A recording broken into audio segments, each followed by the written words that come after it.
Yeah, to the spoon. Yeah, to the spoon. You from Funjama, Maryland to the spoon. Yeah, to the spoon. If you eat keep on crunchy like my brother to the spoon. You got a spoon TV, you got a spoon radio to the spoon. Yeah, to the spoon. What? Yeah, Rastafari. Kilibamba, kilibamba, kilibamba, kilibamba, kilibamba, kilibamba. What I want? Yes, what you got today? Spoon TV. Spoon. Yes, what you got today? Spoon.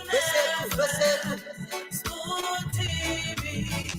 Spoon. Balabaliba. Skidibidi dabado. Spoon TV. Spoon Entertainment. Cool.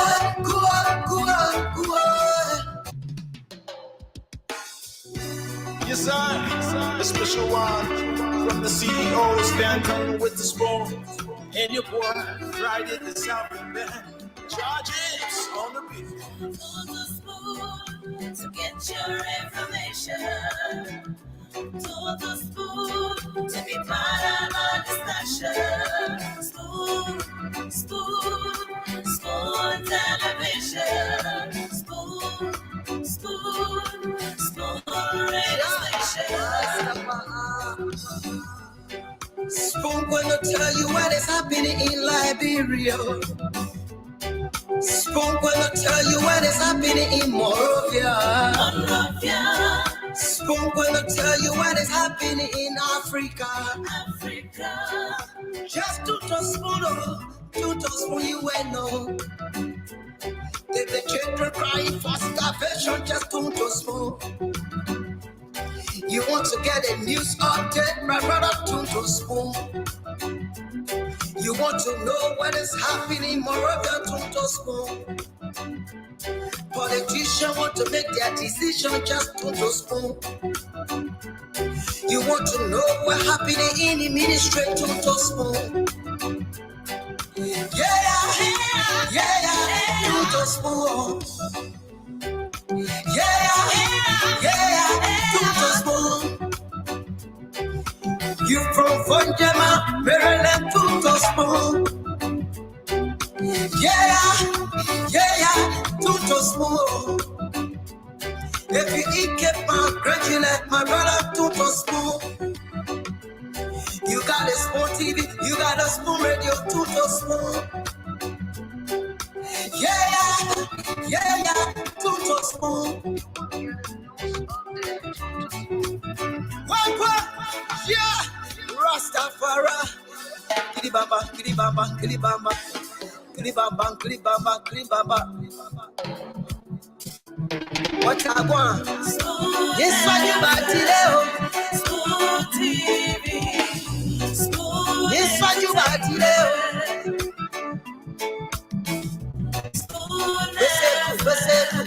Spoon TV.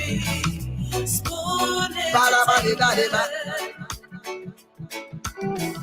Skidibidi dabado. Spoon TV. Yes, sir. A special one from the CEO, stand home with the spoon. And your boy, Friday the South Band. Charges on the beat. On the spoon to get your information. To the spoon to be part of our discussion. Spoon television. Spoon radio station. Spoon gonna tell you what is happening in Liberia. Spoon gonna tell you what is happening in Monrovia. Spoon gonna tell you what is. And of course, that's what Spoon is going to do, and that's what we continue to do. We continue to tell you that's happening across Liberia. Wherever it is you listening to us from, wherever it is you watching us from, this is how I love to welcome you to another edition of Spoon Talk, the nation's premier talk show. You want to know? We're live across the Spoon Network. We're on Spoon 107.5 FM, Fabric 101.1, Super 95.5. We also on our affiliate stations across the country. We're live across Bomi, Wapolu, and Cape Mount on Trust FM there in Bombing County.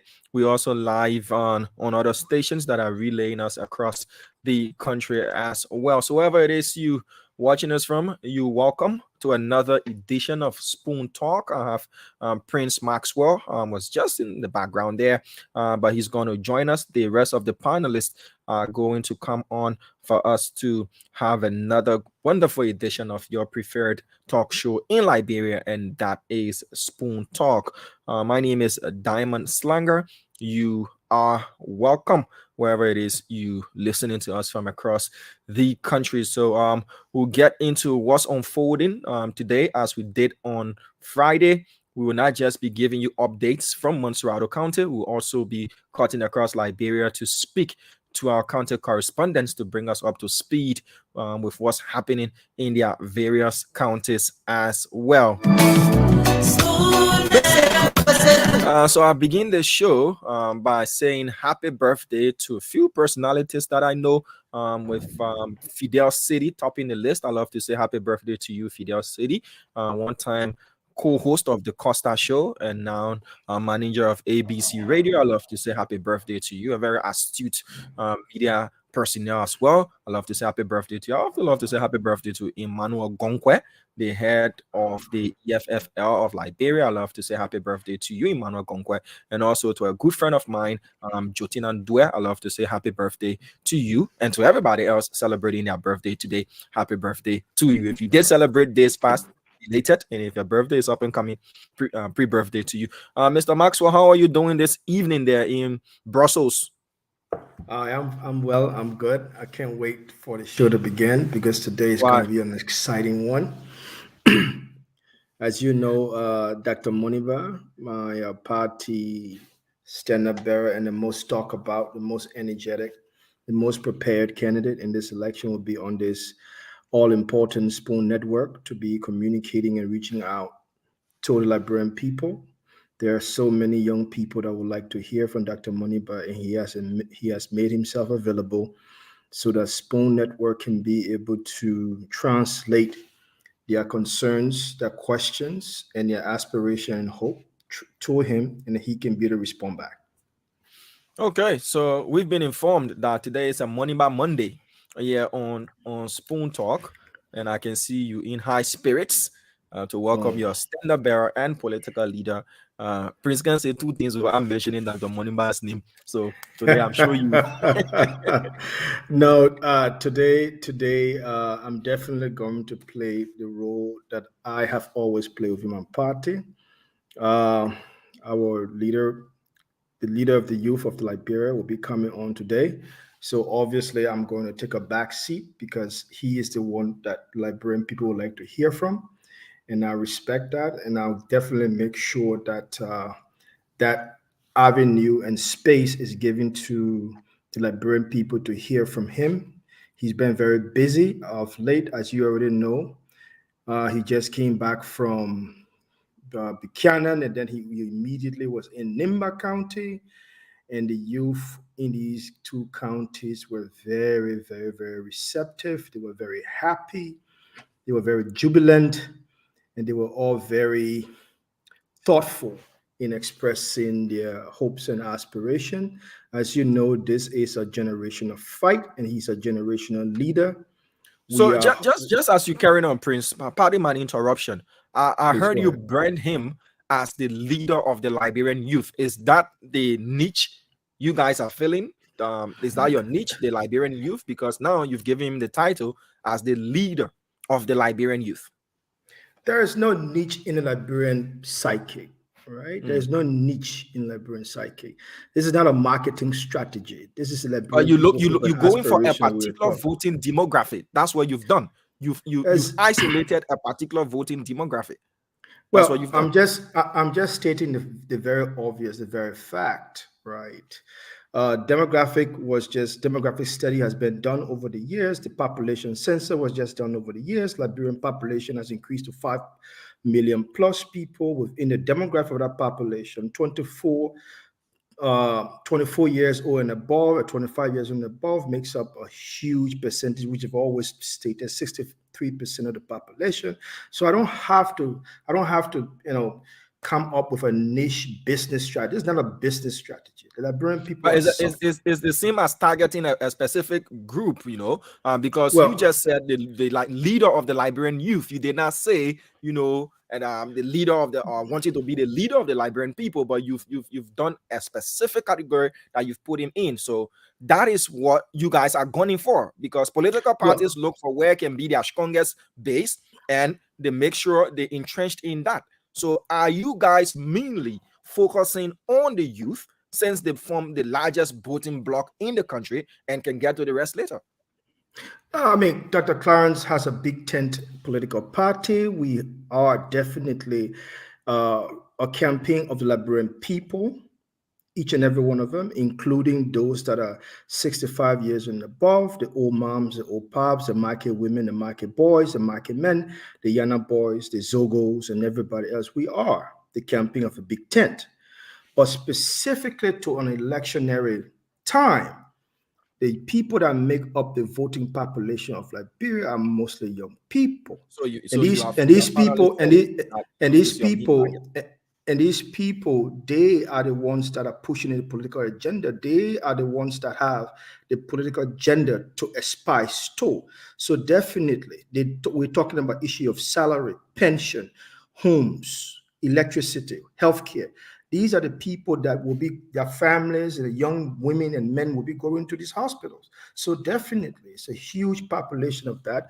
We're definitely speaking to that. And there's no doubt in anyone's mind in Liberia at this moment that Dr. Clarence Moniba's entire agenda and ideas and philosophical approach to Liberia and wish and aspiration has been tailored to this particular demographic. So in all of what you said, crucial to Liberia democracy. In all of what you said, your main target is the Liberian youth. Our main target is the entire Liberian people, with specific reference to the Liberian youth, because you just said specific with reference to the demographic that control the political agenda at the moment. Every youth right now wants school and education. They want housing. They want healthcare. Of course, there are women. There are young women right now that are going to hospitals that are having stillbirth. We need to make sure that they are okay and healthy. They need hospitals. So these are the demographic of people we're speaking to at the moment. Definitely. All right, Mr. Maxwell, that was just the appetizer for the conversation. Of course, absolutely. That's the reason why that's the reason why Spoon TV is the best network in the country at the moment. And talking about Dr. Richardson, she just appeared. I said to myself that Richardson 1, 2, 3, and poof, she appeared. Good afternoon, Dr. Richardson. How are you, ma'am?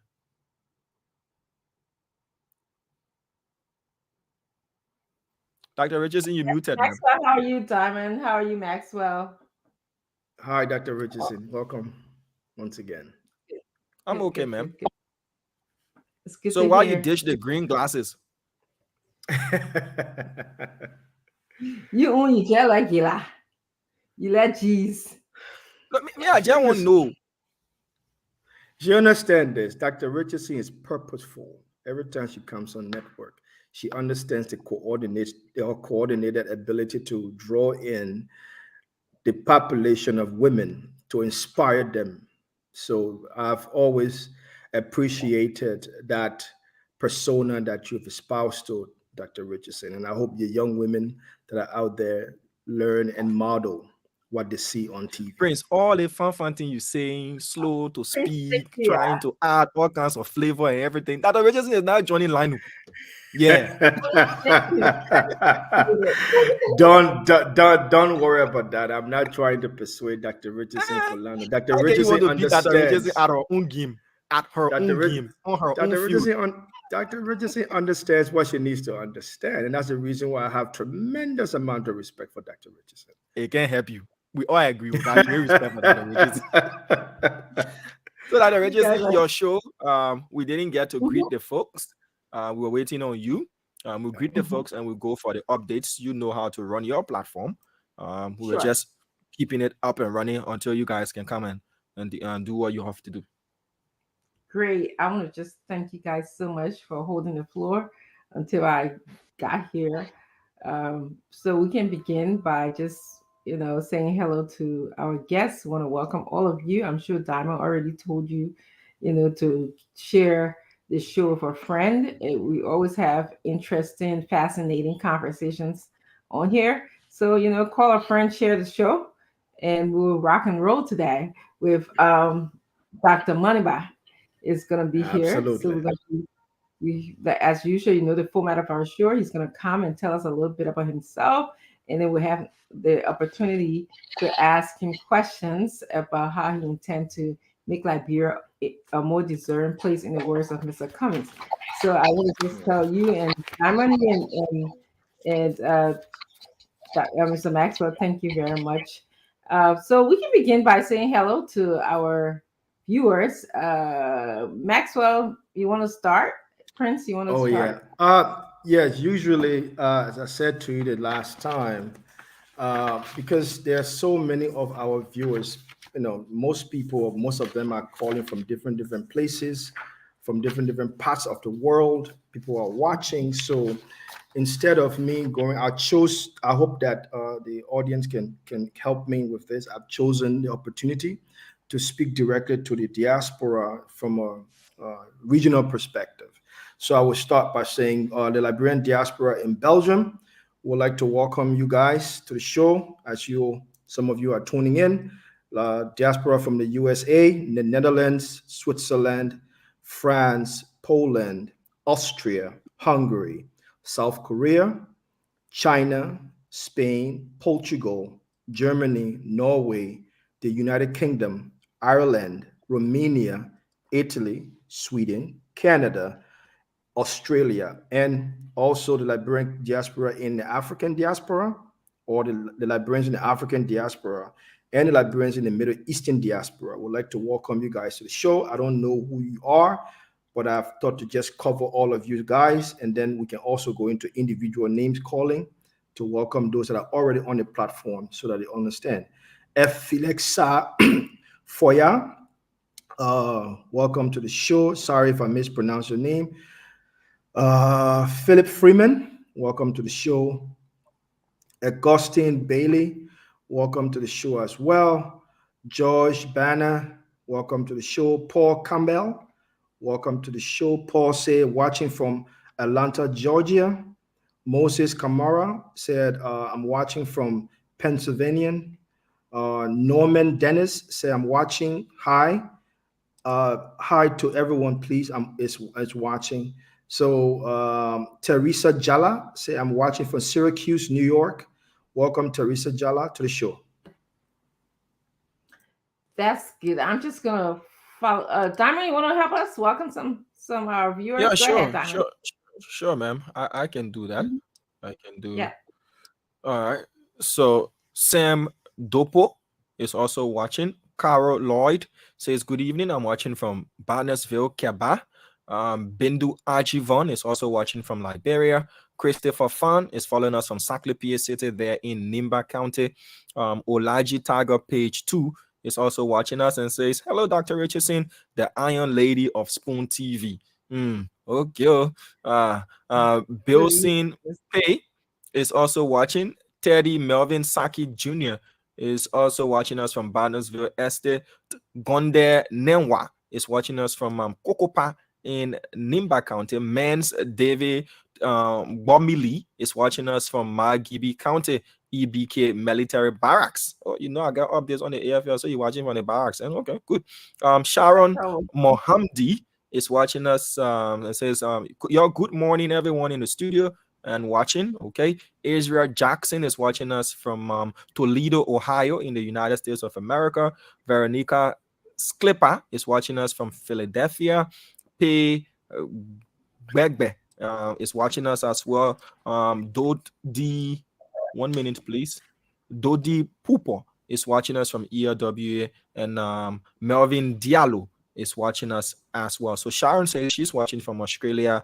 Danielle Nangwe, it says, hey, Spoon Talk. We outside tonight. We come here, Dr. Money. Is that the right message? Hey, Spoon Talk. We outside today. Hey to Dr. Richardson. So Dr. Richardson, I'll leave it right there for you to continue to speak to your family people. Yes, let me speak to my family people. I'm just getting settled here, so I hope I'm not going to repeat the names. Let me just start with Prince A. Moulton. He's watching from Minnesota. Prince, how you doing today? Octavius Johnson is also from District 6, Pinsville. I see he's politically minded. He got his district listed here. Lou Devon Zor is watching from North Dakota. Ibrahim P. Powell is watching from Pinsville. Kalu Piwu Lami is watching from Philadelphia, not too far from where I am. Kalu, hello. Francis Cole is watching from Japan. I always like when people watch, Spoon from faraway places. I'm traveling along with you. So, thank you for joining us. Arana Lee is watching from Clay Ashland. Arana, thank you for joining us. I got family people in Clay Ashland. Arthur S. Moore is watching from Cyprus. Thank you for joining us, Arthur. Again, somewhere far away, somewhere I like to go to. Patrick Smith is watching from Gibson Avenue, Sinker. Patrick, thanks for joining Spoon, your radio station, guys. George Robinson is also here watching from Ghana, Accra. Ghana, Accra, the place to be. Nice. Thank you for joining us. Sebo Zoe Babila, their name is too hard, but you're from Minnesota. But thank you very much. I think I'm gonna try Zoe Yabilia Weluba. Zoe Yabilia Weluba. Let me just say, Mr. Weluba, thank you for watching us from Minnesota. Matthew Bundle is also from Upper Kawa. I got family in Kawa as well. Philip Bala is also watching. Philip, thank you for joining us. You always follow us. Amos A. Foley is watching from Liberia. Tedman Burke, Birmingham Hill, thank you for joining us. Mawe Hume is watching from Atlanta, Georgia. I want to stop now. And Diamond, I just want to ask you, because I don't want to keep Dr. Moniba waiting too long. I want to just please ask you to please give us the trending news in the country. Thank you, Dr. Richardson. A lot of trending news in the country, but now we on mission. Ain't no mission. How to minch? Yeah. Well, you say you mission in Liberia. Deal come. Yeah. So the mission we on we on mission with food. We on mission with current, because for the past 3 days, the LEC online vending platform that is powered by Lebango, has had technical issues. So people are not able to purchase their LEC tokens, online using the platform or other mobile money platform like Orange Money, Lone Star, TipMe, EcoBank, and the rest. Yeah, Dr. Richardson? Yeah, that's a serious problem. I'm familiar with that. Wow. Yeah. So at a serious meeting we're on now. So those who were fortunate enough to have purchased current before this whole thing started, you have, when you put your light on small, you have to cut it off and check your current. If you go anywhere, if you are using your current without precaution, now you have to make sure you're using it with caution as well. So LEC has said within the next 24 to 32 hours, they are going to resolve this issue. But it has caused serious problem. You see hundreds of Liberians queuing up at those 3 centers that have been designated for people to go to and purchase their LEC token. So they've said within the next 24 to 32 hours, they are going to have that matter resolved. And we're hoping and praying, because I say our own mission. Yeah. I said our own mission. Because if you see the queue that originally, somebody said the number 300. They were in the queue at number 300. When will you be served? No, not today. Yeah. Not today. Yeah, when you charge your phone small, you make sure you stop using the internet too much so your battery power doesn't run down quickly. All right, so that's for LEC, and we're hoping and praying that they resolve that issue, because if it is not resolved in the shortest possible time, people would then revert to getting connected directly. Power theft, people will then go back to power theft. Businesses are losing if you cannot have a backup generator. Homes, your food will get spoiled because those who have their food stored away in their various fridges, they could lose a lot. So we're hoping that they can have that matter resolved. All right. So to the next update, don't tante. You know that word, Maxwell? Yeah. What? Yeah. What you said? Don't tante. Oh, that already you know tante. Was it don't tante? Don't tante. No. I'm like brain to the core. I know that. I know what it means. I know that one. You know Veu.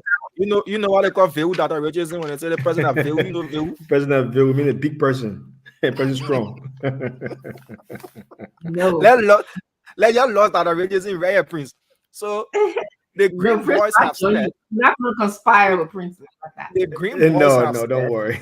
Yeah, your diasporan brother Prince Maxwell is going to to tell you what we say. But the Green Boys have said, don't tante.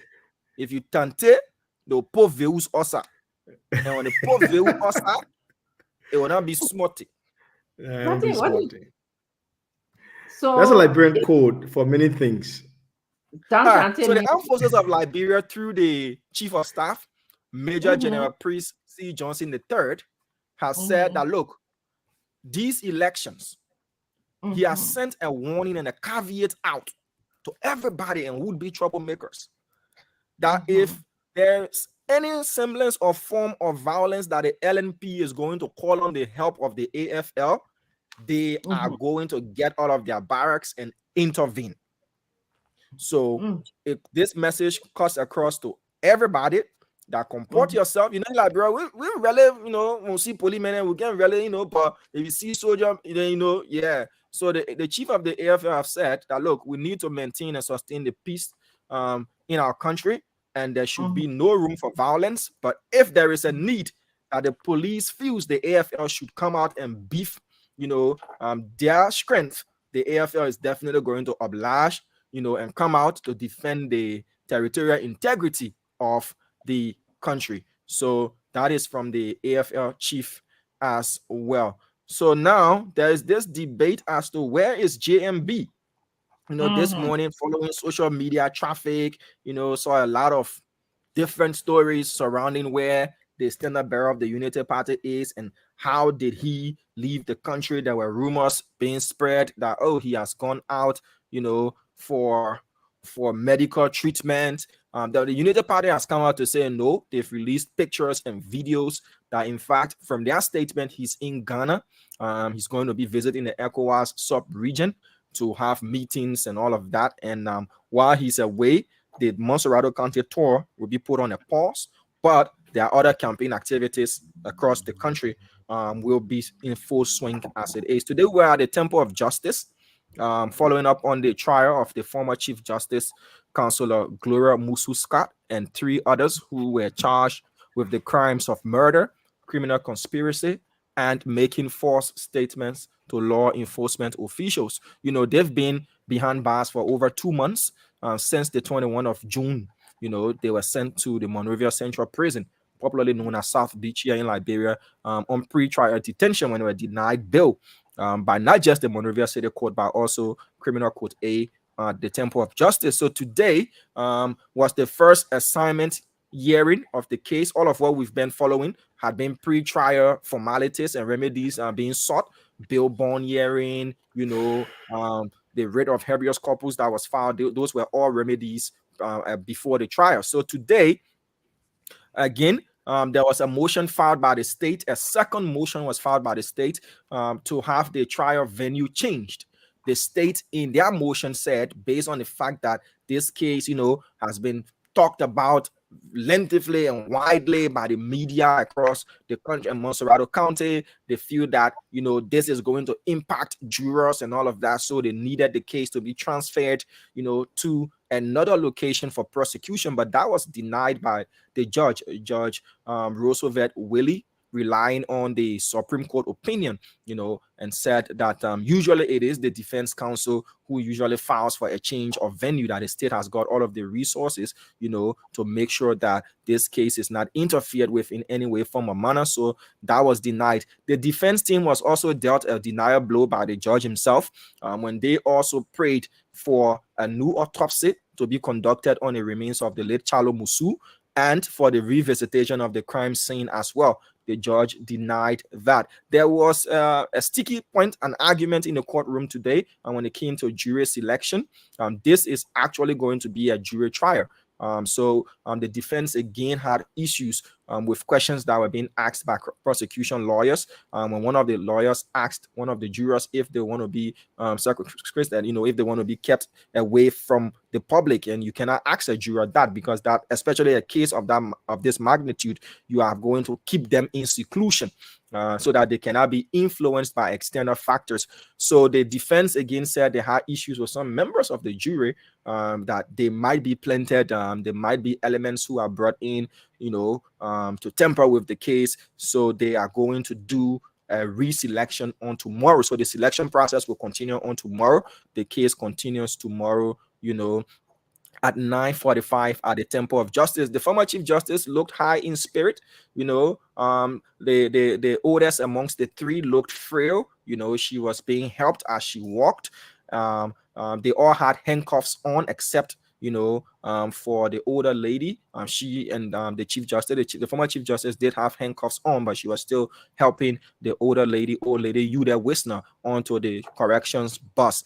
So that was what unfolded today. Lastly, from Montserrado County, 12 opposition parties have said we can't see eye to eye on anything, but we'll see eye to eye on protecting our votes.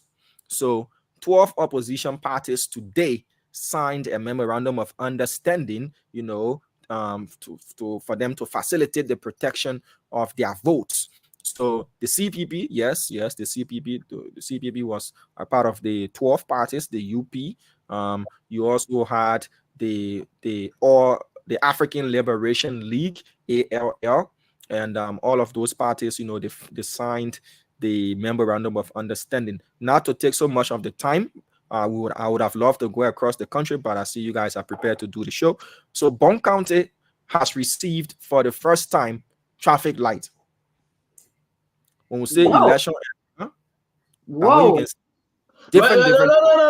Stop that other story. Stop. We're talking about street light, traffic light. Since 6 years, you get the people current. You get but not comment project. Not comment project. I want Kennedy project. No, one Kennedy, all of them the same. One Kennedy, all of them the same. Come on, Dama.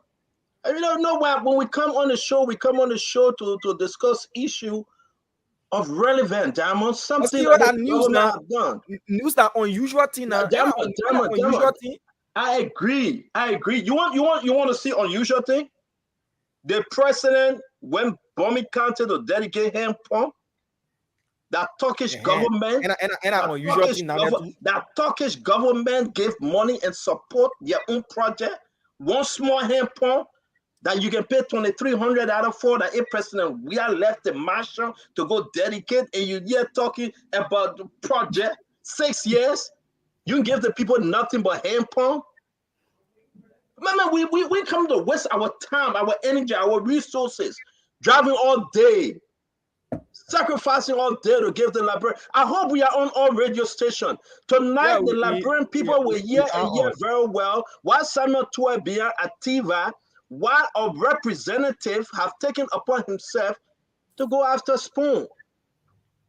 And they are threatening to fire Tom Cuddy, because they have given Spoon a bomb. Imagine that.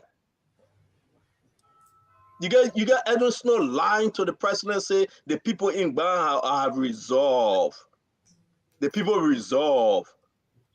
Nobody boo you, Mr. President. We blind. Do I look like? Can you see me? Let me add like this wrestler. What's his name? John Cena. John Cena. Can you see me? I hope you see me though. I see you. You just find ourselves in. And every day they ain't got nothing to worry about. Project. He lied and said he giving data $3,000 every month. We got document to show that. Damn people Martina up, man. I said Martina to you. Don't waste my time. I can see nothing. It's on your phone. I say everything to you. I don't see nothing. Dama, on your air, Dama. Don't do that. Dama, are you a seditious? Are you a seditious, Dama? I beg you, my man. Don't do that, man. See you. Yeah, I'm a partisan of all parties because I I love understand. So you let me, but put my thing on and be fair. Yeah, I'll put it up. When you report a story that's in the interest of the CDC, they brand you as sedition. When you report a story that's in the interest of Unity Party, you are branded a Unity Party What member. that the radio station run away from the show? Yeah, We even kind of CPP all yet she around. ran away. I'm in the back. We even kind of CPP yet she ran away. My man, don't I'm know why I come from Kenny. That's why. That's why I heard your man coming. I come and came out potato green and red. Real potato green. You see? All in my head. It's all in your head. It's all in your head. You're ready. Yeah. I see you're locked and loaded. You bought the pepper and salt. Every day we say the same thing over and over. Shameful, disgraceful. President Weah left the executive mansion, drove to Bombay County to go dedicate hand pump, less than 2,300. And that's not his own money, oh. It came from the Turkish government. Tell can you put it up? Maybe people think I'm making a story. I want Maxwell to say this thing before everybody come on the show. I won't give Maxwell enough time to talk. Oh, because usually Nangbe sent him to Brussels to go to school. He stayed there. He got married. He won't come back. I won't give him enough time. I'm so grateful that Dr. Karen Moniba coming on the show. I'm so grateful that I have Dr. Karen Moniba. I've been wanting to eat. Hey man, can talk. Oh, hey man, coming. I mean, my man, it's shameful though. Let's get that information clear. Eugene Nangbe knew that Honorable Eugene Nangbe knows nothing about my school business. He's just a very good friend. Thank you for clarifying. But the point is that I have been critical of him as well. I've told him both personally and publicly some of the things that have happened in government that I don't like. So definitely. But I will be fair to who he is as a person, to who he is. I like Eugene, I'm a man, all right? Eugene and myself, we, on the thing from along, they say, get nothing to do with CDC. I'm a man, So people should say. But Stanton. Let me say that about Eugene real quick, right? Eugene is somebody, he's straight up. Of course. Straight up. You can say what you want to say about him. He come out, he laugh for you, your joke. The man need a deal cover hole. I know how to record it. But to tell you the truth, though, let's say this. Dama, I beg you before these guys they say anything, please poke that project up. That project from Bombay County. Joe Weah left everything he was doing to go dedicate. Hey, President Weah. It's shameful, it's disgraceful, one of the worst in the history of the presidency since 1822. You are a whole president. You are a whole president. Prince Maxwell. Yeah. Prince Maxwell. As assistant chief of protocol at the time, I never even allowed Madam Ellen Johnson Sirleaf to do this kind of dedication. Liberian people, 6 years. Ministers were responsible to do this kind of dedication, not the president. Ministers were responsible. But you see the flag, Prince O? I see the Turkish flag and the Liberian flag. Yeah. It's a Turkish project. Yeah. And we know how much money, how much thing the people put in this thing. Yeah. President, we are promising the people 2024 electricity. And now he want to dedicate. Look, imagine, man. Imagine. How can you be so evil to your own people? Who told President we have to leave the executive mansion to go do this? Prince, I want you to talk and let Dr. Richardson talk. I bet you. Yeah. I bet you. Talk to me, brother. I bet you it's his protocol team. The Ministry of Foreign Affairs, they have very astute protocol officers that are there. And those people that are at the Ministry of Foreign Affairs have been there for so many years. And they are very, very professional. I bet you they will never be the one to advise the president to go and dedicate such water facility. Maybe I believe that those who are now controlling the assistant chief of protocol and protocol position at the executive mansion were the ones who advised the president just simply for publicity. Because a such project, as ministers and deputy ministers that dedicate such project, not the president of the Republic of Liberia. The president dedicates national projects, major national projects like road, like major hydropower, like big project, like very, very, very, very huge project, not a project that a Liberian himself can do for maybe $150,000 or $200,000. So that's not something the president should have done. I think that they made a mistake to bring the president there. The president actually used money of taxpayers to to get there and to go back. I don't think the president should have done that. But this is how the president office is run. These are the things that the president would do on a daily basis that makes absolutely no sense. But those people are there. But I can bet you, Stanton, the Ministry of Foreign Affairs Protocol Office, those people that are there, I know them. They would never advise the president to go on such. It's just simply one or two persons in the executive mansion who have control over the presidency. I've asked the president to go there.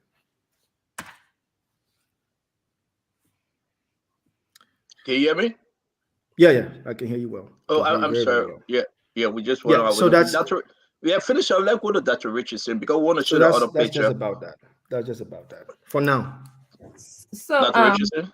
Yeah, Maxwell, thank you for explaining the protocol relating to this type of dedication, but I'm not really concerned about the protocol as I'm concerned about the mindset of a president that would spend Liberians' taxpayer money to dedicate such a project. This is thinking about Liberia in a small way. Countries these days are looking at, like running pipe-borne water, having a water through your faucet, opening up your water and making sure there's no bacteria or anything in it for children to drink. So this is so small-minded. I mean, I hate when people start thinking of our country in a way that is in a degenerative way, in a country of the past.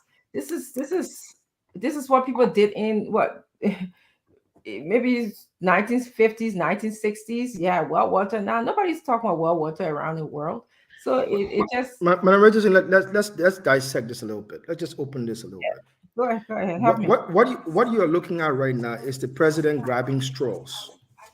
The president wants public attention. That goes to show that the president is in need of public attention. Something is happening within the presidency and within the presidential campaign that is forcing the president to do unusual things just to grab public attention, to be in the public limelight. The president has lost the magnetic control he's had with the Liberian people for a long time. So what we're saying right now is a president trying his best to be able to push himself into the public eye so that people can see him and say, oh, Mr. President, you were here. That goes to show that the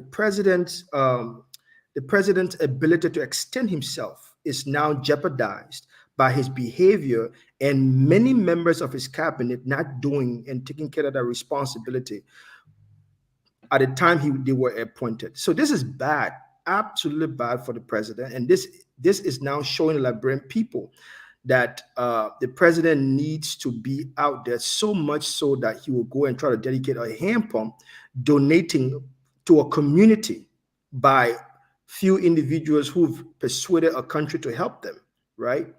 I would have thought that the president would be dedicating a ceremony that's inaugurating maybe 500 students going for scholarship abroad, or dedicating a brand new a major electricity facility in that particular area to provide the people with electricity, right? Or opening a major bank that provides loan for SMEs. But what do you see? The president is going for water and sanitation, right? When there should be the responsibility of the water and sewer agency. Water and sanitation. It's not just. It's a project that the rest of the world don't even. Water and sewer should be responsible to go there to open it. Let me do this real quick. Dr. Richardson, I'm trying to upload these things. Local president, we are Project Mame. Welcome to the show. 6 years. Look what president we are giving the people of bombing.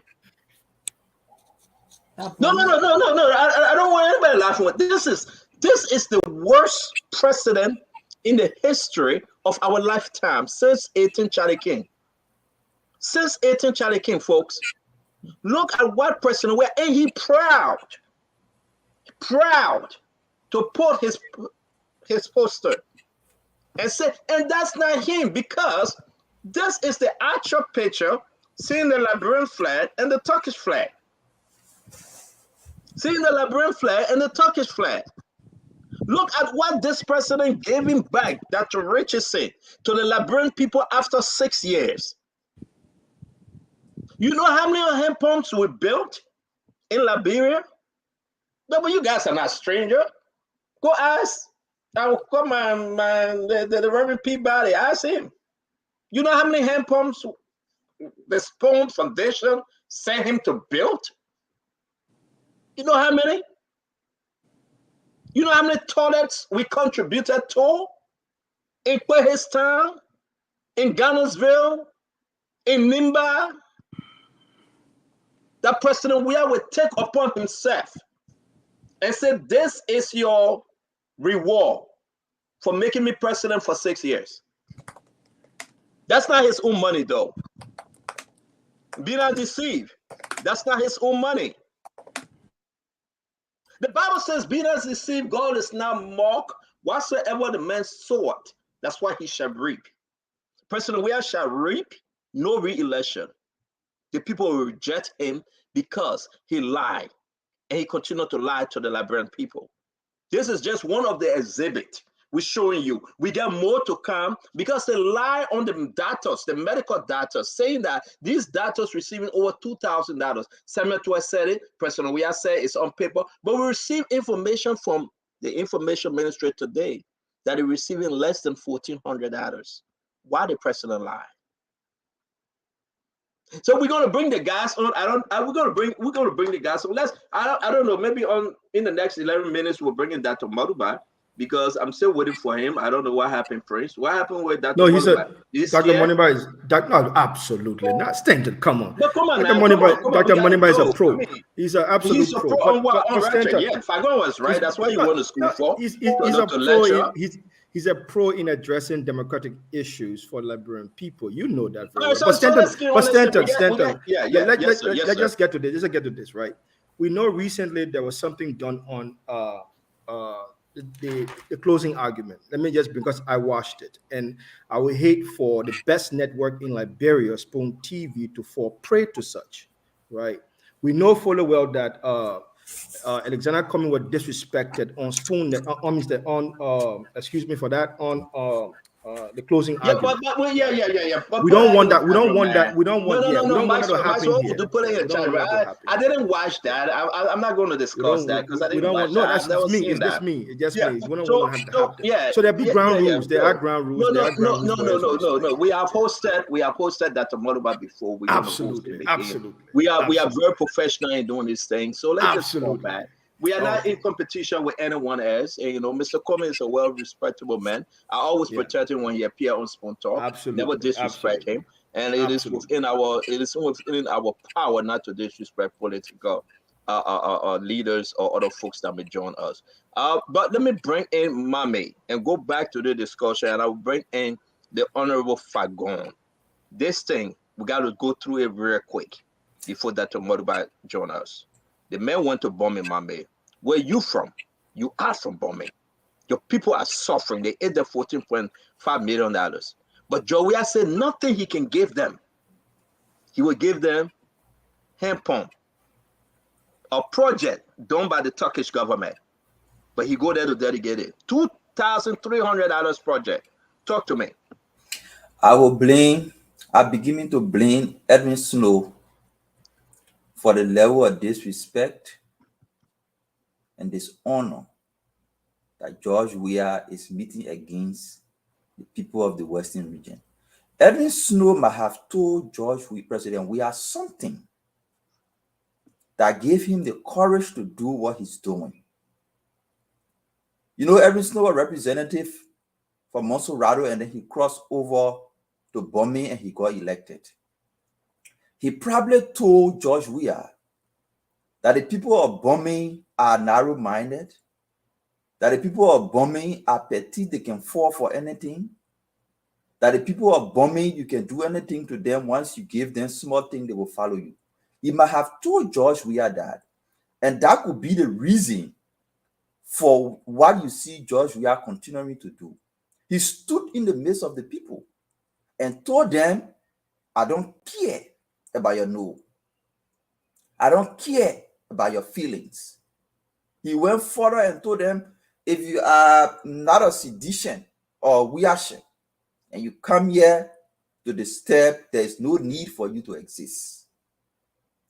He has made no effort to even clarify that statement. I think it is because Edwin Snow told him that the people are petite and they can fall for anything. No president can come and be dedicating a hand pump like this, not constructed by you, constructed by the Turkish government. They put their flag, but you go and hang your campaign banner on it. It's disgraceful. I don't want to dismiss the fact that the project itself, could help people because that water, they don't have well-born water in their area. They face water challenges, it will help them. But this project is not a CEC's project. It's not the government of Liberia's project. It's a Turkish project that they put their flag on. And then you come on the side and hang your political party banner and think that that would be the reason why the people of Bomi County will go and elect you. Even after insulting them, even after telling them that you not care about their feelings and their no, even after telling them that if they are not sedition, there is no need for them to exist. Every Snow might have told George we are something. He led a negotiation that waived 13.5 million of money that's supposed to go to the people. He took few of them, 2, 4, 3 women, put them in plane and carried them to Ghana and said the first time in their life they're traveling to Ghana. So that travel to Ghana and 2 other students he put on scholarship in India, supposed to compensate for the 13.5 million they waived as part of the negotiation. And the people of Bomi will be happy and satisfied. So the trend of events associated with Edwin Snow overlooking the people's feelings and their values, from being representative to leading negotiation that waived 13.5 million, only to take 2 women and carry them to Ghana and say, in the first time in their life, I'm the only lawmaker that make people to leave from Bapulu and to leave from Bomi and go to Ghana. He's telling George Weah that these people are common people. I'm sorry to interrupt you, Mr. Mame, because we got to bring in Fagon. We get less than 5 minutes to bring in Dr. Clarence Moniba. Honorable Fagon, a couple of things on the table. And guys, we'll spend 1 hour with Dr. Moniba because we got a lot of information. We got a JMB information. He left. He left Liberia. He's in Ghana. We got a full story to that information. We got recent videos, and we're going to talk about it. 1, 2. We'll talk about the new passport saga. At the foreign ministry, they are selling passport, diplomatic passport.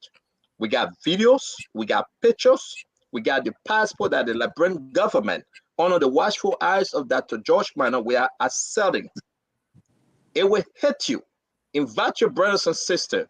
They went back to start selling passport. It's not Western God family no more. It's D. Maxwell Kamea, Dr. George Minor we are. And I will show you pictures of those that are working at the foreign ministry. I will give you videos. The negotiation. This is big because folks is taking this to Washington, D.C. Passport to British national, passport to Kenyan national, passport to Turkish national, passport to the Arab nation. They are selling them for no less than 200,000. This is not a joke. President Weah told the guys then that he need money, and he need money really, really fast. We're also talking about the UNGA that is starting September 5th. President Weah bringing in 29 EPS special agent to the UNGA. I don't know who's looking for him. Without the EPS director, Tricon Robert, he is leaving the country without Tricon Robert. He is also bringing in everybody, his chicken, his cat, his meow meow, his dogs, every one of them. He bringing them. We're going to read the list to you. It is important for us to speak truth to power. They may not like it, but Django like it. And again, this is the Spoon Talk. Invite your brothers and sisters. Tell them Spoon Talk is on. We will make no friends till after October 10th. If you're trying to make friends, my friend, like I would say, one thing I will end on today, Samuel 12. Call on representative from Magibi County, folks. The representative name, I about to give you his name, then we're going to go to Fagon. They are asking how this Spoon Network received her bound. How? It is important. They now today, as we are speaking, they suspended the honorary whose name is Tom Cuddy from Ativa. They suspended him. They say, why you gave the Spoon Network a bound? Yes, the issue. The representative Clarence G. Gar from Magibi District Number 5 representative. or sedition working with Samuel Twain, Carlson to the general manager at the insurance company. They have agreed to suspend Tom Cuddy, the underwriter who issued the bond to Spoon Network. They suspended him today. And they are saying that they will not honor the bond after they receive the money. They are recording the bond, and the representative Clarence G. Garr, Clarence from Magibby, calling his cousin, who is the general manager at that entity, to make sure they record the bonds. This is very, very important. We have the information, we have the relationship, and this guy is a sedition, or full-fledged sedition. We will dig into that story and give it to you as you need to know. Don't play with Spoon. We are here. This is the Liberian People Network, and something shocking today at the end. Terrible, terrible thing happened today. Did you guys see the EPS agent stepping on the head of a Liberian? He hit the man in the head. Maybe the man is dead. Maybe I don't know. The man, the blood was coming from his nose. Viewer description is advised because we'll be showing you this video. He stepped on the man's head with the bottom of his feet like this. Have you ever watched the George Floyd incident in Minnesota? That is nothing compared to what George Manawia EPS security did to this guy. He hit him in the head. The man couldn't move. And up to now, they don't know where he is. Let's bring in Honorable Eugene Lamin Fagon. And then we will bring in Dr. Clarence Moniba. Eugene, talk to us, sir. Thank you, Clarence, and good evening to Madam Dr. Chinowit. Let me look on her face. It's not the green one. I really don't like that, but it's okay. Be saying let everybody listen to you. Everybody sitting out right there listening to you. That business to like it. That your business to like. That your business to like it. Right now. That your business. The man get June. The man get June. That your business to let what the woman wear. Know your place and your time. You gotta take crew from Maxwell. The man went Brussels, the man tell him back. But when I say that one, know your place and your time. Listen to me. That man that I told you in 1990 E-Dash. That man is a U.S. Army officer. They follow orders, guidelines, rules, and laws. E-90 can come on your shoulder and you have to step. Don't make me start, man. Let me start my team. Listen, Stanton, and again, viewers' discretion is advised. They stumped that guy here, Dr. Francine. They wrestled the guy to the ground, and he was trying to wake up to explain. And this EPS guy came with his radio as he was lifting his head from the cement on the sidewalk. That how he stepped on the guy here with the army boots. Blood was coming from the guy's mouth, nose. Now they took the guy out of fear, and the family calling us. They don't know where the guy is. They don't know what happening to the guy. We don't know. Where is he? Where is he? We don't know. Viewers' discretion will be advised. It's George Weah's man. Again, I'm here to say two things.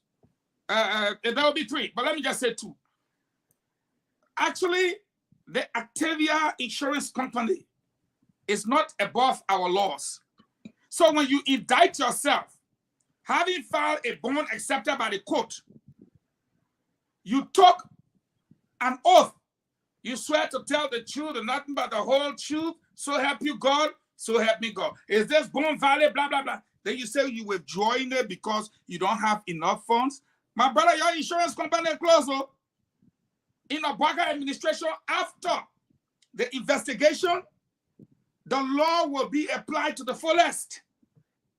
Because at the end of the day, no law tells you to go before a judge and swear under oath that the document you are providing is the whole truth and nothing but the truth. Then you come back in the letter you wrote, Stanton get it right there, to say that insufficiency, why you're destroying your company, the man already out. To bring 62 people to America, 29 of them EPS, family people we see on the list, we know that not EPS. Of course, America depending on us to do due diligence and supply them with the information. We're getting the thing and we're telling the people, you already know. The second thing I have to say is this. The gentleman was from Bear Mountain, you had a list there. These people went to the hearing today and said, according to the Mineral Development Agreement, Stanton, the people were supposed to build hospital. They were supposed to do school. They were supposed to do this. They did nothing. And they came here today asking for 25 more years to be able to take $15 million out of Cape Man County every week. And the only thing they can get in Cape Man is the cyanide water to drink that they can wash the gold with. The evidence is clear. 12 sat down there to lie. So they don't stick him. Let me speak like bringer. They don't say, my friend, they put been operating all these years. They were so buried hospital. Can you please tell us whether they buried or not? Nada. The second thing they did to the people, the companies will pay the people in US. I can take the people in US and say the government need a US and they should pay the people in Liberian dollar. These are the things that people went for. And they stomped that guy here to the ground today like an animal. Last but not the least, LEC. LEC. Money Captain, man. I know you to be a smart man. A bright man, man. You can't let dull people then make you look like dull men. And why am I saying this? 4 days now. Diamond told you 3 days. It's 4. You know the people have the money. They want to purchase the current, but your system is down. What do you do? Like we said the other day, we got the electricity surplus. So put everybody on flat rate. Am I lying, Mame? It better we collect $10 on a flat rate than to collect nothing at all. Sure. And the current waste. But y'all said no. Y'all would not put the people on flat rate, but you're giving the free current to Ivory Coast. And your citizens are looking for current. They're even begging you, please, let us pay you $10 flat rate or 15. You said no. They must stand under the ring. 300 of them to wait before you can serve them. Is that fair? Whose electricity it is? Is it not the Liberian electricity? You prefer to give it to Ivory Coast and they suffer that difference? Under a JMB administration, we would have announced, due to the fact, instead of letting the poor food spoil, their businesses close, we hook everybody on direct and take a flat rate of $15 at the end of the month while we repair our broken system. Then to let our people suffer. Again, we said thank you very much. Let's add our brother Prince. Where is that, the Moniba? No, 10 seconds, please, I beg you. That building they show, that building you show, the Turkish building. Yes, please sir. Look at the same bag around it. You will see the poor Ben stepping on there, saying nothing, hoo-hoo. And because the president came, you have the same bag. Look at the same bag holding the ground. And you see the same bag there? The bag not tear from around the sand. And you see the other place where they wear Air Force. You see how dirty it looking? They didn't pin that one. That warehouse they use up there. And you have the bag there. Y'all see the bag around the ground? Look at the bag around the ground. Send 19 hoo-hoo. So that LCN thing, they just put pin on it. That's what I'm telling you, bro. so rogues. Turkish people based on it, you say they must go dedicate it. Now your money? Are you better? Snowden will make fool of these people continuously. Even when the president got there, he sort of said, but it's not a new project. That old project, look at it. That old thing the people been using it for over a year. Let me say this. I beg you, I know we'll come to this. Come on, man, Prince. I'm tired, come man. on, is that how you guys will run the government? Where is that? No. Man? Come on. It's 5 minutes. It's 5 minutes. No. Is that how you guys want to run this government, though? Absolutely not. Is that what you want to be a president? Look at the time. We are an hour, 7 minutes into the program. In America, you're going to be seriously, man. No, to be frank, I had told this as a young man that bringing everything on the table that to Richardson. Imagine we are an hour, 7 minutes late. Where is that comparison about, man? I love your pepper and salt. If there's anything to understand, I'm one of the persons I've established here on this show. I'm the first person, and that is a mandate. I agree. We say, but where's your leader? Where's your leader? My leader shows example. He's 5 minutes out because of traffic. Not today. Right out. Not today. Just 5 minutes. Not today. Not today. 5 minutes out. We give you another away 5 from minutes. you. We give you another 5 minutes. But Okay, good. we give you another 5 minutes. But let me say this though. No, he's not coming. You say we must say viewer the scripture advice. So let me say it. That the Richard said I want to bring you in. Your mother, your wife, your family woman. People respect you because we the men we get strong heart. But I don't think most women have strong heart. Imagine somebody's son. In this video, if I go why you want again now, then you come to bring the video up. Viewer the scripture is advised because of what happened.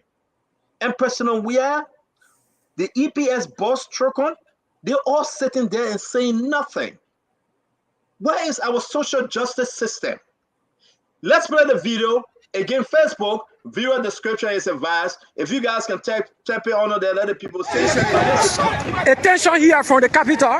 There's attention here from the Capitol Hill. There's attention from the Capitol Hill here.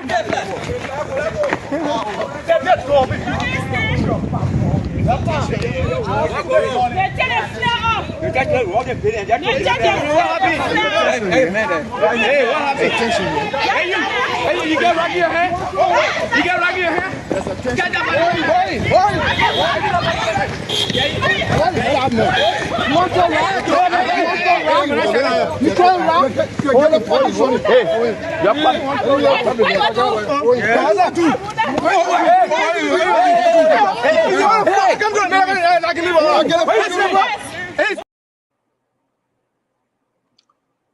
We're going to play this again in a very slow, and I want Liberians to see. The president have not spoken on about this. You sure you want to give Joey 6 more years? You guys really sure you want to give Joey 6 more years? Did you see what happened to that young Liberian man? Did you imagine and go back in history and think about George Floyd in Minnesota? When the man said, I can't breathe, you got your name on my jugular vein, I can't breathe. And yet indeed, he died. Did you see George Weah, EPS? Even a dog, my dog that I just brought back today after 2 weeks of camp. Even a little dog. You cannot treat a dog that way. You cannot even kill a chicken that way. I'm not making this up. When we talk about the wickedness in this government, people think that we just hate certain people. No. I will play the clip again. We will open the phone line and you ask yourself, you sure you want to get Joey 6 more years?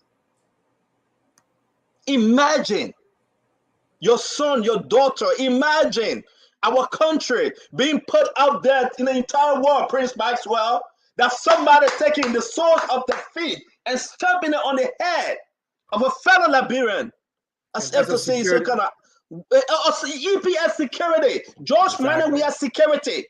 George Manawia security. Let's play this again. Viewer the scripture is advised, folks. Attention here from the capital. There's attention here from the Capitol Hill. There's attention from the Capitol Hill here.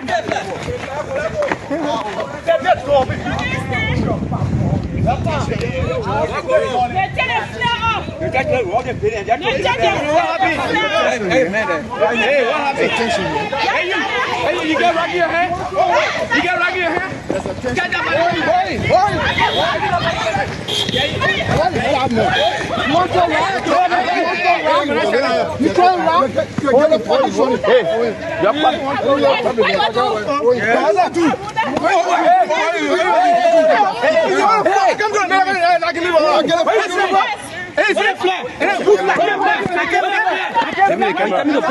This is a second dimension. You don't do that here. You don't do that here. And you see wickedness. He now turned to the camera and said, "This is executive marshal." No. He's trying to block the wickedness, but they were caught. And this is again being reported that President George Manawia EPS. We want to hear from Joseph Yeman Boakai. We want to hear from Alexander Cummings. We want to hear from Tewan Gonglo. Tonight we must hear from Clarence Moniba. The wickedness in high places. The EPS of President George Manawia.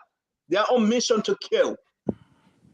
Let me pause and bring it down to Richardson.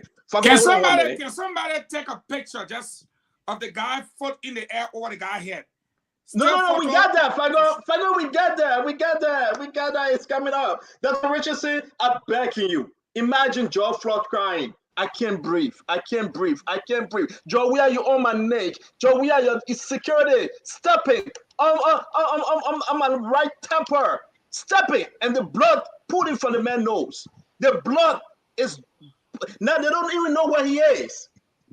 Wow. And Wow. Joria is sitting there saying, I want 6 more years. This is in front of the executive mansion. It's sad. It is very sad. It's just sort of stir up a lot of emotions in me. Like, why would another human being do this to another human being? I go back again to say our country is way behind time. This is the only way they have to restrain or apprehend a person who they suspect of doing wrong. Is this the only way? Is this the only training they got? And the impact of hitting somebody on the head like a blunt force like that can cause a lot of neurological damages. This guy will never be the same again. And this is what we fail to realize. I mean, if he's lost, if he's confused, we don't even know where he is. I mean, when you kick somebody in the head, you racking up the brain. They don't make brains, they can make machines to make sweeper, they can make machines to compute things, but they don't make brains, and they're not even making brains. Okay, so I don't even know how. It's sad. Thank you very much. Let me quick, guys, because we get Dr. Ferris in studio. We must bring him. Yeah, go ahead, Max. It's your time. You're 1 minute quick on this issue. Seriously. It was done in the face of live camera on. That assault on another Liberian was done in the face of a live camera on. That goes to show that these guys no longer are afraid because there's no accountability in the Weah administration, period. Meme? What else he needed from the man? The man had already fell to the ground. He was already lying on the ground. What more can a person do in submission than to lie down on the ground? The man has submitted himself. Like the case of George Floyd, all of them were celebrating, prosecute the people who stepped on George Floyd and killed him. But none of them will speak today because it's an ordinary Liberian man who comes from Grand Cape County to advocate for his right that a mineral development agreement is about to be signed, but clinics or hospitals that they promised were not built. That was the reason why today he almost died, or we don't even know his whereabouts today. The people of Grand Cape County, he came to protect the rights of his people. They almost killed him. Give George Weah another 6 years, you'll see worse of this. Thank you. Thank you very much, Fagon. You're muted, Fagon. You're muted. From what Mambe said, the fact that if you watch the video again, the police officer in the white suit tackled him, brought him to the ground. All the EPS officers were there. Why stamp his head to the cement? What was the reason? It's simple. You have an EPS director who, if you look on your list, is he on your list? No. Where is he? He will respond faster to Spoon than he will respond to such unnecessary brutality. The use of force, excessive force against a citizen. His life now is hanging in the balance because someone is loyal to George Weah and has orders to treat our citizens like dog. Even animals have got rights. And now he bows his head in shame because of all this he has created. What's the necessity of stomping on the head of a citizen straight to the cement? He passes out immediately. After you have subdued him, what was the essence? But you know what? The Joseph Boakai administration on January 30th of 2024 to February 15, will conduct an investigation of that incident, and the officer will be brought to book and to account for his action. Thank you very much. We're going to discuss this even more. Ladies and gentlemen, we're going to be bringing you the leader, Dr. Clarence K. Moniba from Lino. We will be bringing you Dr. Moniba right now to speak on this issue. Right off the back, I want to hear from him. I want Liberia to hear from him. My body, I'm getting goosebumps. My body is shaking right now. What in the good heaven should we even dream about saying George Weah is a leader? This is horrible. But I'm glad to present to you folks. Invite your brothers and sisters that we can hear it from one of Liberia's youngest political leader, the Honorable Dr. Clarence Moniba. Welcome again, sir. Welcome, Dr. Moniba, to the Spoon Talk. It's good to have you. For the very first time, I'm going to be interviewing you, and I'm glad. Thank you for joining us, sir. No, thank you. Thank you very much for having me. Glad to be a part of it. Looking forward to it. You know, you said you've been wanting to interview me for a while. So today is the day that we'll talk about, you know, not only the issues, you know, from a political standpoint, but how we can really transform and move Liberia. So looking forward to it. I've been following a little bit. Obviously, we're on the campaign trail going back and forth. But again, happy to be here. Congratulations again for being back on the air. It's very good. I'm happy about that, because I think you guys offer the service to the Liberian people, talking about, you know, wide range of issues. So thank you very much. Happy to be here. Thank you very much, Dr. Moniba. It's good to have you. I met you once when we went to visit Madam President. Again, it's good. Looking forward to seeing you again by God's grace when God's allowed. But again, we wish you well through this election process. You are on the Spoon Talk. We're going to ask you some very hard questions. We're going to have fun. But again, your message, we want the Liberian people to listen to you and hear you out. Off the back, sir, I'm going to play this video one more time. I hope you can watch it. I hope you can listen. It's horrible.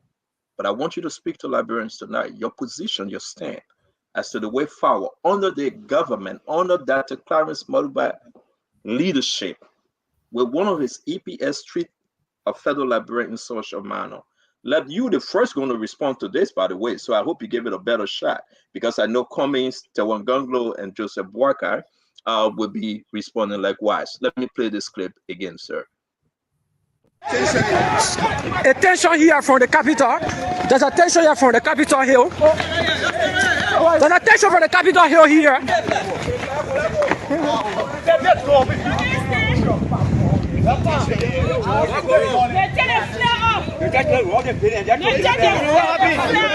man. Hey, what happened? Hey, you got right here, huh? You got right here, huh? Get that money. You want to run? You can't run. Okay, we are not going further, but I believe you saw your fellow Liberian, Dr. Moniba, the soles of his feet on the head of another Liberian. Your reaction, sir? The scary part. Oh, thank you. You good? Go ahead, sir. It's muted. Can you hear me? You good? Yes, sir. Okay. You know, the scary part about what you start to see in this government and with the leadership of this government is simply that we are slowly gravitating towards things where this is becoming commonplace. And what's going to happen in Liberia is that there will be an apology. They will say they will investigate it and nothing will happen. We've had so many issues of non-investigation in this country, where you start to understand and know that the leadership of this country must be changed. And so again, it's very shameful to be able to see, forget EPS, but another human being stepping on another person's head like that. So you understand that the response from the government is going to be weak. They're not going to come up with anything. And so that's why it's so important that we have complete transformational change in this country.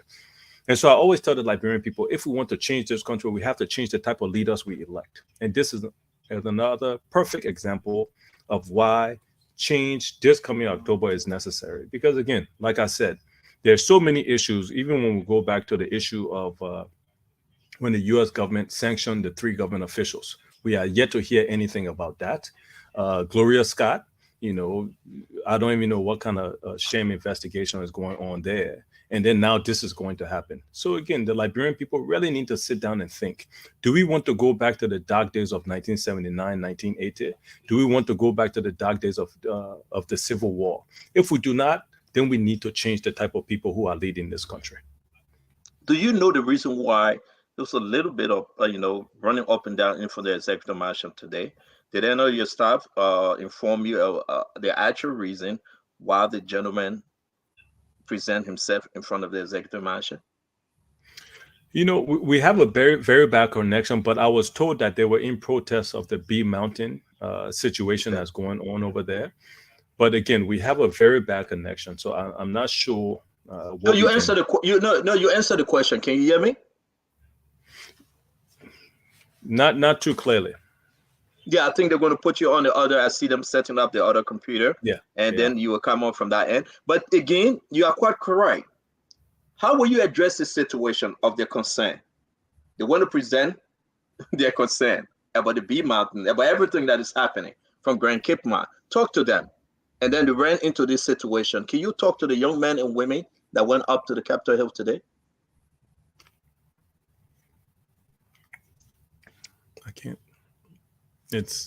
I can't hear. Oh, well. Again, Diamond, can you give the doctor the headset and set him up well? We'll come back to Dr. Clarence Moniba once he set him. I have seen that they're giving him, trying to change his position. But Fagon, why Dr. Moniba change position and get the headset, get everything? I'll come back to you, Fagon. It's horrible, Minister Fagon. I really want us to have Dr. Moniba to squeeze him with this question. But let's talk about good governance. Do you think President George Manawia or Chokon Raba will speak to this issue today? Do you think so? I really don't think so. And the reason why is there is this fear that the guy has suffered a serious brain damage.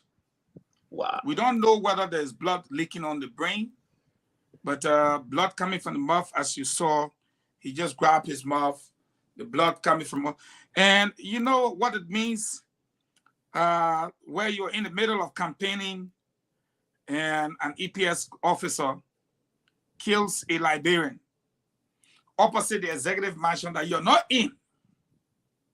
Meanwhile, this thing happened at the Capitol.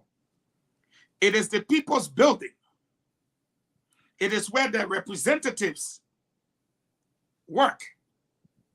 And the Constitution clearly states that they have the right to assemble and petition. So, in the exercise of that right, you stomp a man's head to the hard cement. And EPS had absolutely nothing to do with it. Thank you, Fagon. It was none of your business. So thank you very much, Minister Article Fagon. 17 of the Constitution. Thank you. Let's get back to Dr. Moniba. Thank you very much, Fagon. Can you hear us now? Are we good? Better. Thank you. Thank you very much. My question to you, I'll give you the time to speak to those young men and women that went out there to present their own petition saying we dislike your agreement with B Mountain. Talk to them because you'll be visiting Cape Mount. You'll be visiting the Western Cluster. What will be your message? What change will you bring forth now and then to satisfy the young men and women? They want good schools. They want good healthcare system. They want safe drinking water. They want everything. What would be your message to them, Dr. Moniba? You know, the people of Liberia are frustrated. And so when you talk about the young men and women, my message to them are very, very clear, to be frank with you. This country, 85% of the people in this country are under the age of 45. Let's be very clear with that. We have one of the youngest countries, not only in Africa, but in the world. And so the true transformation that we are looking for is only going to come about from our generation. I like to be very clear about it. So what these young people are agitating for is because they are frustrated. We act like we are educating the people of Liberia. We are not. When we are sending people to schools that have no libraries, no science lab, no chairs, no blackboards, no books, the teachers have not gotten paid, they are not getting educated, there is frustration. When they wake up every morning, they are not educated, they have no skills, there is frustration. So this is going to continue. And so what you can only tell the young people of this country is very simple. One day, we hope and pray that Liberia is going to be a great country. It's going to happen one day, but only Liberians can fix Liberia.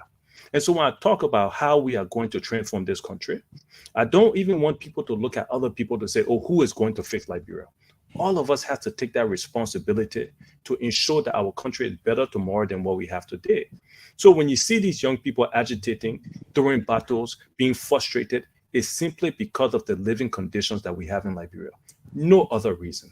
And so do they have a right to protest? Absolutely. Was the EPS officer absolutely out of order? That's not even his job to be stomping on people's head, let alone stopping a protest. That's the job of the police. But what ended up happening when you had this new administration come in, they brought in all of their partisans who may or may not have been qualified to do the work of being security officers or EPS officers because they weren't able to create new jobs. So all they had to do was just hire people on government payroll. I'll give you a perfect example. Ministry of State, for example, when we left, when I was Minister of State with our portfolio, we had about 300 people working at the Ministry of State. As of right now, there's over 1,100 people working in the same positions at the same place. So as a result, you have all these people who may not be necessarily trained or skilled for the job serving. And so that's exactly what's also happening with the EPS service. So we need a change in this country. There's no other way to put it. We need change. We need transformational change. I understand that, Moniba. I'm sorry. I'm sorry. I understand, but I want to take you back to the Western Cluster. And that's my last question, and the other guys can come in. Western Cluster from Bombay County, you know that story. The roads, the bridges, everything is damaged. Yeah, but Edwin Snow and the rest of them giving money back to Western Cluster. Almost $50 million. The president, he visited a region just maybe a week or so. And let me just give it to you because probably you will be going there. I want you to speak to them. I want to give you the opportunity to speak to them. For 6 years, the president is saying that through my leadership and my intervention, the Turkish government decided to present to you a hand pump. Well, Dr. Moniba for 6 years only gave hand pump to the people of bombing and take away almost $50 million and give it back to Western Cluster. I want to now put you in line with the CDC government. Set yourself apart, sir. The standards in our country are low.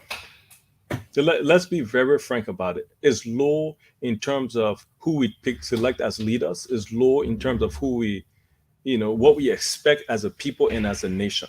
Liberia, the most important thing we always say in this country is at least or did well. So in this particular case, Western Cluster is taking millions of dollars out of the country and giving a hand pump, and the government is happy with it. They're proud of it. They're dedicating it. And so that's why, again, I will keep going back to the fact, if we want to change this country, we have to change the type of leaders who lead this country. We cannot continue to go back to the same people who have been running or in leadership and expect a change.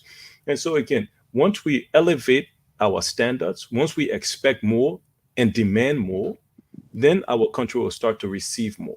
And so that's why, again, when we look at the leaders, people who are running, not only for the presidential level, but for representatives and senators, what are they saying? What has been their background? And until we address these issues, we are just fooling ourselves. So that's why sometimes, honestly, for me, my frustration comes in. This is my first time running for presidential office, and people will say, oh, you're a good candidate, but wait small. What am I waiting for? What are you waiting for? So sometimes I can turn around and tell people, okay, you want me to wait small? Then let's wait for good roads. Let's wait for good leadership. Let's wait for good schools. We have to demand more as the people of Liberia. Only then will we start to, will we get the country we want? There's no other way to put it, to be honest with you. So there are a lot of deals that people are not happy with. There are a lot of deals in this country from whether it's B Mountain, whether it's Western Cluster, whether it's ArcelorMittal, that have to be looked at. to make sure and ensure, because the mistake we always make in this country is that we expect our cellular mental to come and build a road for us. That's not their job. That's not the, we expect Firestone to come and run a school for us and run a clinic for us. That's also not their job. It's the job of the government of Liberia to ensure that the people of Liberia have good schools and good roads and good hospitals. And so all of these things, once we can start to address the true factors of these people coming into Liberia and not, I won't say exploiting, but using the resources of Liberia, we have to make sure that the people of Liberia benefit, and not only the politicians or the lawmakers or the people working in government. That has to change. Dr. Moniba, thank you again. You are on Spoon, you are on Super, you are on Fabric, you are on Premium, you are on Trust FM, you are on all of our local relay station. We're glad to have you. You can find us on all the social media outlets, including YouTube, Instagram, and everything. Congratulations on being back. I really didn't think it was going to happen. So congratulations. Thank you. They are still fighting there. They are still fighting, and now they suspended the honorable. But we'll get to it later because we need your votes on this likewise. We're going to go to that to Francine Chinua Richardson for 2 questions. Go to Eugene Lamin Fagon. We'll go to Al Hassan. Al Hassan, welcome. We have Dr. Moniba with us. And then your own spokesperson on this network will allow him to ask only 2 questions like we did during last week. So Dr. Richardson, please, you have Dr. Moniba. Dr. Moniba, thank you for joining us. And also we heard your support for opening the station from Prince. Thank you for the support as well. My question to you is, many people believe that you are in this race because Ellen Johnson Sirleaf sent you and you are here to spoil, I guess, the race. How do you respond to those type of people who have such belief? You know, that is only said because I'm 44 years old. That's the only reason, to be frank with you. If I wasn't as young as I am, people would not be saying that. You know, I like to give people my history and my record. I've been blessed. I have 2 masters and a PhD, right? I've worked at all levels of government, from serving at the Liberian Embassy in Washington, D.C., working as a consultant to World Bank, working as a consultant to United Nations, consultant to African Development Bank, serving as head of President Delivery Unit, serving as Minister of State with our portfolio, serving as chairman of LEC. I am uniquely qualified for the job of being president. But the reason people say that is 2 reasons. A, I know it's propaganda by some of the political parties to try to discredit somebody like me, 1. And 2, simply because, again, I'm young. If I wasn't 44 years old, people would never say that. People don't understand the amount of pressure and stress and sacrifice people make running for a political office to try to see a better country. You think I'll be doing this just to fight somebody? Listen, JMB is my uncle. I respect him a lot. But I always tell people, this isn't about uncle. This isn't about county. This is about Liberia. And at this point in time, I feel that I am uniquely qualified when you look at the education, you look at the experience, you look at the character, the vision, and the energy to transform this country. And that's why I'm running for president. Thank you. My second question to you is, you had a unique lens to viewing the role of the president and the vice president as you serve as Minister of State. Can you tell us about what you saw in terms of the relationship between Ellen Johnson and Vice President Buckeye? He has described many times that his opinions were not validated as compared to others. He said that he was a parked car. He also said most recently that he wasn't even invited to the road, taking the road groundbreaking for Low 5. What do you know about that? You know, again, we'll obviously, I'm assuming and hoping that the conversation will transition to, what I hope to bring for the country of Liberia and why I think my generation will be the transformational change that we want. But in terms of the relationship, I do know that he was the one responsible, I think, for the agriculture ministry and youth and sports and a few other auxiliary ministries. So, again, these are questions for the former Vice President Boyka to be able to address. and to be able to say what his relationship was with the president. I know that I reported to President Sirleaf in terms of infrastructure development, where again I'm proud to say I oversaw a lot of the infrastructure in this country, from the red light to Banca de Canta Road, the Lofa Road that you mentioned. Again, all the story I know behind that, in terms of the groundbreaking, is that at that point in time, Joe Howard Taylor was invited for the groundbreaking, and as senator of Bon County. And at that time, Wea was there as a spectator, but she said, I cannot be here and have my political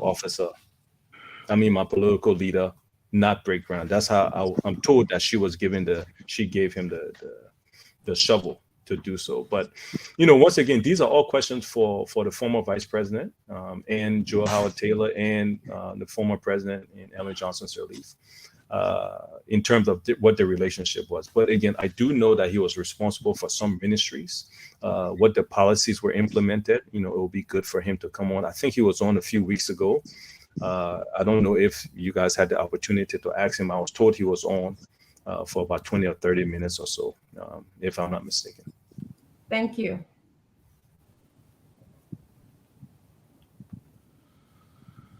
I'm sorry. Thank you very much, Dr. Moniba. Thanks again for all you do for We Are the Network. Again, we should also appreciate, before bringing Fagon on, Dr. Moniba always pay for his representation on Spoon Talk.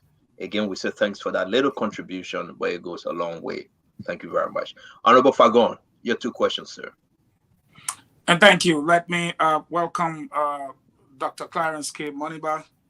I am a liberal nationalist. I support JMB, but my questions will not be in line with my support for JMB. However, before I go further with my 2 questions, maybe you can take this one to be one. You are aware, you said you do know he was responsible for agriculture, ministry, youth and sports, and other ministries, based on the question I was asked to you. And you being a minister of state without portfolio, it means you were within the corridors of power. Maybe that's what you saw. But are you aware that Article 51 is very specific as to the function of the vice president, and that as such, he operates at the will and pleasure and instruction of the president, apart from his being the one to preside over the Liberian Senate without the right to vote? Are you aware of Article 51? About the roles and responsibilities of the president and vice president, you're absolutely right. The vice president does serve at the will and pleasure of the president. And again, from my understanding, her will and pleasure was to assign him to those 2 or 3 or 4 ministries that he had complete control of.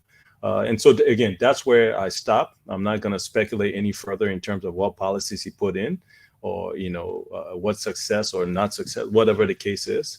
But yeah, it's, I don't know what else you want me to say, but listen, I think the relationship, every time I've been around the 2 of them, has been extremely cordial. So that's all I'm going to say. I've never one time seen them bicker or fight in public. So, and I've told both of them, I'm close to the former vice president. I know him very well. We text, we talk, I visit him, we've talked. I know the former vice president very well. I also know President Sirleaf very well as well. And so I always told the both of them, I think the divide between them is more of people, more the surrogates, to be frank with you, than themselves. Every time I've seen them, they've been jovial, they've been joking, but it's just that all of the people around them, they try to make it seem like there's this huge divide for whatever political reasons or whatever the case is. I can tell you for a fact, I've been with them, I've had lunch with them, I've had dinner with them, and that does not happen in terms of them. They're joking, talking about 1970 things and everything else. So I think this is where now, unfortunately, we allow politics to overcome the reality, and then it affects the livelihood of the people of Liberia. There's no serious issues between them that I've seen. But once again, these are questions for the former vice president and for the former president themselves. Thank you. I accept the answer, brilliant answer that you gave me, that you're not going to speculate, but you do believe he was assigned those ministries. as opposed to constitutionally he was responsible for it. I just wanted that clarity to be made for the benefit of our viewers and our audience out there. My next question to you is this. I heard you double down how you oversaw most of the infrastructural developments in the country. Today, I want you to help the Liberian people understand what you know about LEC, the best to your knowledge. Because as a nationalist, I don't want to tie LEC to you. Today, I'm referencing today in particular. Libango, a company that was contracted to collect the electricity bills, is somewhat, the agreement was that once you get 100,000 people on that platform, the LEC can go ahead and get another group to continue because of the load. Well, Libango get paid 7% of what they collect, which is a lot of money. And Tua and Money Captain is in on this deal. They will have to explain. 4 days now, businesses cannot operate. People live in the freezer damage. People are suffering. Millions, almost over $500 million have gone into that project. Clear your name today, if you will, because that's one of the projects of all that we tied to you because we believe you were the chief negotiator. Again, it has nothing to do with JMB. I'm a liberal nationalist. I care about my country. Help me understand what about this LEC and to what extent did you participate? Okay, no, thank you for that question and to be able to provide clarity. I think it's very clear that if we are to ensure that every single Liberian gets electricity in this country, we need well over $4 billion. And I'll say it again, well over $4 billion if we are to ensure that the people of Liberia have electricity nationwide.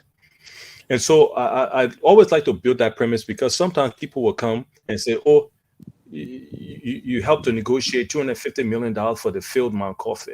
You know, and so again, that's where, again, we politicizing something that does not need to be politicized.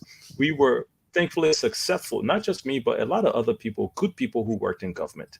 And the reason I say that is that Liberian people need to realize there are a lot of people running for office, but they also need to realize and believe that there are still good Liberians in Liberia who want to see good for this country. We need to be very clear about that. And so when we go back to the Mount Coffee Hydro, the $250 million, which, you know, I was on the team, I was on the 4-person team that went to the United States and negotiated that money to be able to build Mount Coffee. Let's also know and look at the successes of LEC, which is not, 70% of this country is still in darkness. So let's not act like they have been.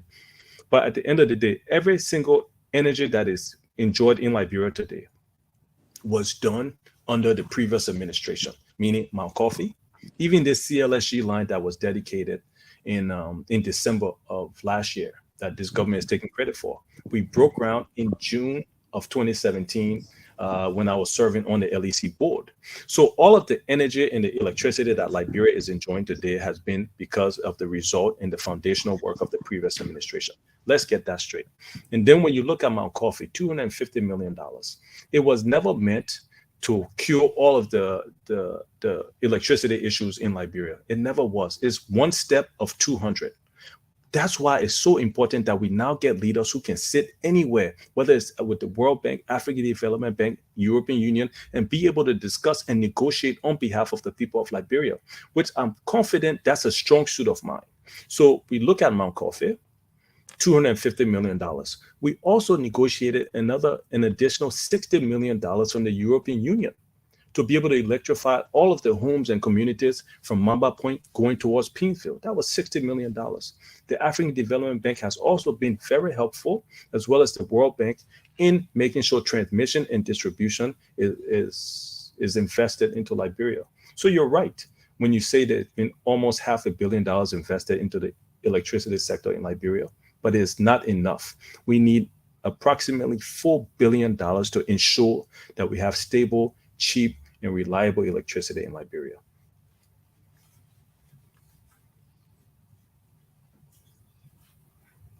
Falcon, go ahead. Your last question. Quickly follow-up question. Yeah, quickly. Yeah, go ahead. Because what George Weah just put some money into it, don't forget. And they're now looking for another 300 million. As it stands right now, we have more electricity than we can use.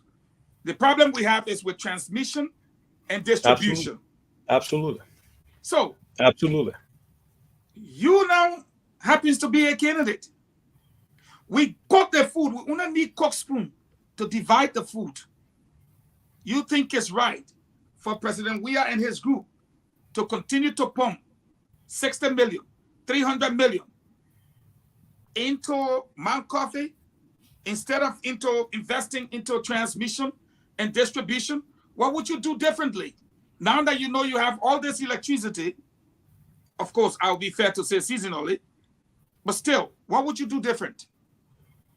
Again, it's twofold. Even though we have right now more energy than we can use, it's simply because we have a lack of transmission and distribution. But once we have the proper transmission and distribution, then we are extremely limited in the amount of generation we have. So we have to be able to do twofold. That's why, again, I go back to the idea we now need leaders who can walk into any room and negotiate on behalf of the Liberian people. We need people who have the energy, the ability, the capability, the experience in negotiating. That's what this government lacks. This government lacks that. It doesn't have enough people to be able to generate enough foreign direct investment. It doesn't have enough people who understand the World Bank, the African Development Bank, how they work and how to be able to bring in money into the country. So yes, we have to continue to look for money to create more generation for the people of Liberia, but a focus has to be transmission and distribution, which right now is not enough, especially when you go to the rural areas. The difficulty we have now in this country is that you are not going to run a transmission and distribution line to a village of only 20 homes. We also have to be looking at solar power and things of that nature, alternative energy. And so these are things, again, we need a sophisticated government to be able to handle. Not a government because they are popular, or not a government because the person being here for a long time, so we'll support them. We need a sophisticated government who understands the different ways to bring in resources to be able to move this country forward. That's Moniba. Let me ask, then we'll bring in our brother Mame. Let's stick with this electricity and hydro. Why do you think the government failed? You brought in money under Madam Salif from MCC, but this government, they tried from the beginning to the end. What was the key reason you can give the Liberian people tonight that they feel that MCC compact? The people refuse to give them the money. Why? I'm sorry, Stanton, please say that last part again. No, I'm saying why you think the American refused to give that money for MCC to George Weah government? Why? Well, you know, there are 20 factors that the MCC takes into consideration when they are going to be giving money. Some is corruption. You know, there's so many other factors, the rule of law, good governance, passing different policies. There's all these different things, and you have to be able to pass at least half of them. One of my responsibilities when I was working in government as head of the President Delivery Unit and also Minister of State was to ensure, working with the Ministry of Finance and other key actors, to ensure that we were able to pass all of these indicators so that we could ensure that we get money into the country. Again, that's why I will continue to say, Stanton and everybody else, the reason why it's so important, these elections, is that the past has not been good enough in this country. The present is still not good enough. And so Liberians now need to look to the future. That's why I pray to God every time that when I talk to people and they see me, they see the future of Liberia, because that's where we need to move into. So again, this government, you know, I know people say, oh, this person got the heart for the country, but they also need to have the ability to lead the country. And again, that's what we're missing. We need I know you'll be political. I'm sorry, I tell you what, Don. I'm sorry. Go ahead, finish. No, please go ahead. Please go ahead. I'm sorry, real quick, because I got to bring in Mame, Fadika, and Prince. Real quick, though, do you think George Weah government is the most corrupt government on the universe when you talk about Liberia? You know, I'm not. You know, I don't want to. You know, I'm not going to say the most corrupt, but there are so many acts of corruption that have gone unpunished. So let's put it that way. And if that continues, then we'll continue to have the country we have. Even when we go to the War and Economic Crimes Court, let's be very clear. This administration was never going to bring in the War and Economic Crimes Court. And even if we look at the different opposition parties who are running and who want to take state powers, there's a few of them who we understand because of their alliances, because of the people who are supporting them, will also never bring in War and Economic Crimes Court. So when we talk about corruption, we have to ensure that people go to jail in Liberia for corruption. We will never get rid of corruption in this country if nobody goes to jail. And I would say even the last 5 years, forget the last 5, how about the last 10 years, the last 15 years? People do not go to jail in Liberia for corruption. And because of that, corruption will continue. Liberians and in Liberia, we are very hard to hear, but we are very quick to learn. We always say, oh, we'll fight corruption. Nobody goes to jail. If we start putting people in jail, start confiscating their homes and their businesses, Liberian people will then say, oh, they're taking it in serious now. Let's stop. So when we talk about corruption in this administration, again, let's look at the sanctions that the American government gave to the 3 lawmakers. What has happened since these people were sanctioned? I think 2 or maybe 3 of them are running for office, for public office, right? And that's what's happening. 2 out of the 3. CFOS is 2 out of the 3. Yeah. Yeah. So the United States sanctioned 3 officials for suspected corruption. And the only response by this administration and this government is to help fund their senatorial bids. How are we fighting corruption? So again, I can't sit here and say it's the most corrupt. But I'm ready, Dr. Moniba. Is this government corrupt more than the government you're serving? The Liberians want to know, is this government, George Manawiya government, corrupt more than the Ellen government? Stanton, I know what you're trying to do. So, again, it's impossible to sit here and do a comparison. Were there people who were for 5 years? For 5 years, you work in Madam Salif government. We are now in this government almost to 6 years. You know exactly what the government capable of. You know exactly who all work under the Madam Salif government. She took full responsibility for Nokal. We know we got that story. She blamed her son issues on her. She blamed everybody issue on her. We understand all of that, the first female president in West Africa, or how you would call it. But I'm asking you a direct question. Liberians will go to the phone line tonight, and they want to know the answer to this question. George Manawiya government is corrupt more than Madam Salif government? Yes or no? Or can you explain? Yeah, honestly, I cannot give you a yes or no question. What I can say, what I can say, and what I will say is that in every administration that's been in Liberia, there has been corrupt people. Let's be very clear about that. There's no way to go about it. And the mistake that every administration has made, right? This administration, the previous administration, even going back to the Taylor and then the Doe and then the Talbot, is that people have not gone to jail specifically for corruption. So are people in this administration corrupt? Absolutely. Simply because we already see even how this campaign is running. Where, and this is where NEC needs to play a bigger role. Where is the CDC government getting all of this money? You cannot drive more than one minute in Monrovia without seeing a huge poster and picture of George Weah. Where is this money coming from? So then when you look at the different officials who are working in this government, how can an assistant minister, how can we understand all that. I'm sorry, Dr. Moniba, you know that's me now. I've not heard you before. This is my first time. Let me squeeze this in. You came on the show because your best friend Al Hussein brought you on. They didn't give you her question. Dr. Richardson is almost part of CPP, not CPP, ANC. I don't know. You guys are family. But I'm saying this to you as a friend, someone that really want you to speak to the youth. They are asking me the question. Can you help us understand? You work under Madam Salif, under Joseph Yemabuaka. Madam Salif was the president. Is the George Manawiya government more corrupt than Madam Salif government? Can you just help us understand who enriched themselves even more? George Weah government or Madam Salif government on the exploit of the Liberian people resources, sir? Stanton, once again, I would say that this government, there are people who are corrupt in this government and need to go to jail.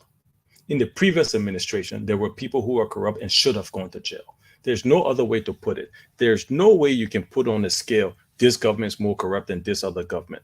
I know John Molu was on here, and he was the one who was famous for saying this is the most corrupt government, talking about the previous administration.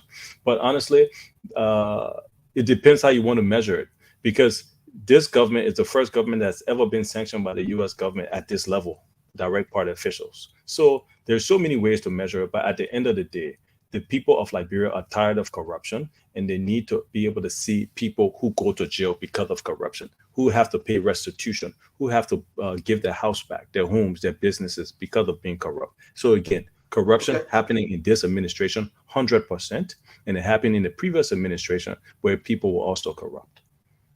Thank you very much, Dr. Moniba. Let me bring in Abula Mame. Our brother Abula. Thank you, Dr. Moniba. I'm Ambulai. I represent Councillor Diawon Gonglo and the Liberian People Party. I will ask you two questions. One will be on family values and the relationship to governance. But before that, I want to talk more about policy issues. Every time I listen to you and read your profile, you speak highly about negotiation and opening doors at the World Bank, IMF, and other multinational organizations. Liberia have experienced a whole lot of investment from these organizations. For example, I spend most of my time on agriculture, over $1 billion invested through loans, grants, NGOs, IMF, World Bank funding. But we cannot move the needle. 20 years after peace, we are still fighting war of hunger, food insecurity. So before going to the future, we have to correct the past. My question to you now is, with the historical failure of these institutions, not the institutions themselves, but the historical failure of us addressing our development needs through this mechanism, what different approach do you think we can adapt to address our problem? So you're breaking in and out, but I think I got the majority of your question. Let me give you an example. All right. The World Bank gives Liberia about $120 million every year, roughly. In 20 years, you're talking about almost $2 billion, right? If I'm correct, a little bit over $2 billion. But let's be honest with the fact that $120 million for a country is absolutely no money at all to change and transform the nation. You go right here to Ghana. Ghana is trying to get billions of dollars from the World Bank every couple of years. Billions of dollars. Even a few months ago, they were requesting billions of dollars. What we need to do, and the reason why it's so important to decide on the type of leaders who lead this country, is that who needs to walk into the World Bank is somebody like me. I'm not even going to sugarcoat it. Somebody like me who has been educated in the Western system, who has lived and gone to the best schools and know how to negotiate. Somebody like me needs to go and represent the country of Liberia to be able to say, we need $2 billion because that's what we need to build all of the roads in Liberia. When you look at the estimations, we need over $2 billion to connect all of the county capitals in this country. That's where the negotiations need to start. But why this hasn't happened is because, again, our standards and what we ask for the World Bank is too low. We go to the World Bank and ask them for $100 million. We'll take $20 million and put it to roads. That doesn't even do more than 15 miles. Then we'll take another $10 million and put it to education. What does that do to a country where most of our schools don't even have electricity, let alone computers or indoor toilets? So the reason why we continue to struggle, and the reason why we'll continue to struggle, is because we have politicians taking leadership in this country and not people who understand from the technical level how to transform and change the country. And that's why I'm running for president, so that we can understand that in order to change this country, we do not need no more of the typical Liberian politicians who are getting there because they're popular, who are getting there because they've been around for a long time. We need technocrats now who know and understand how to transform a country.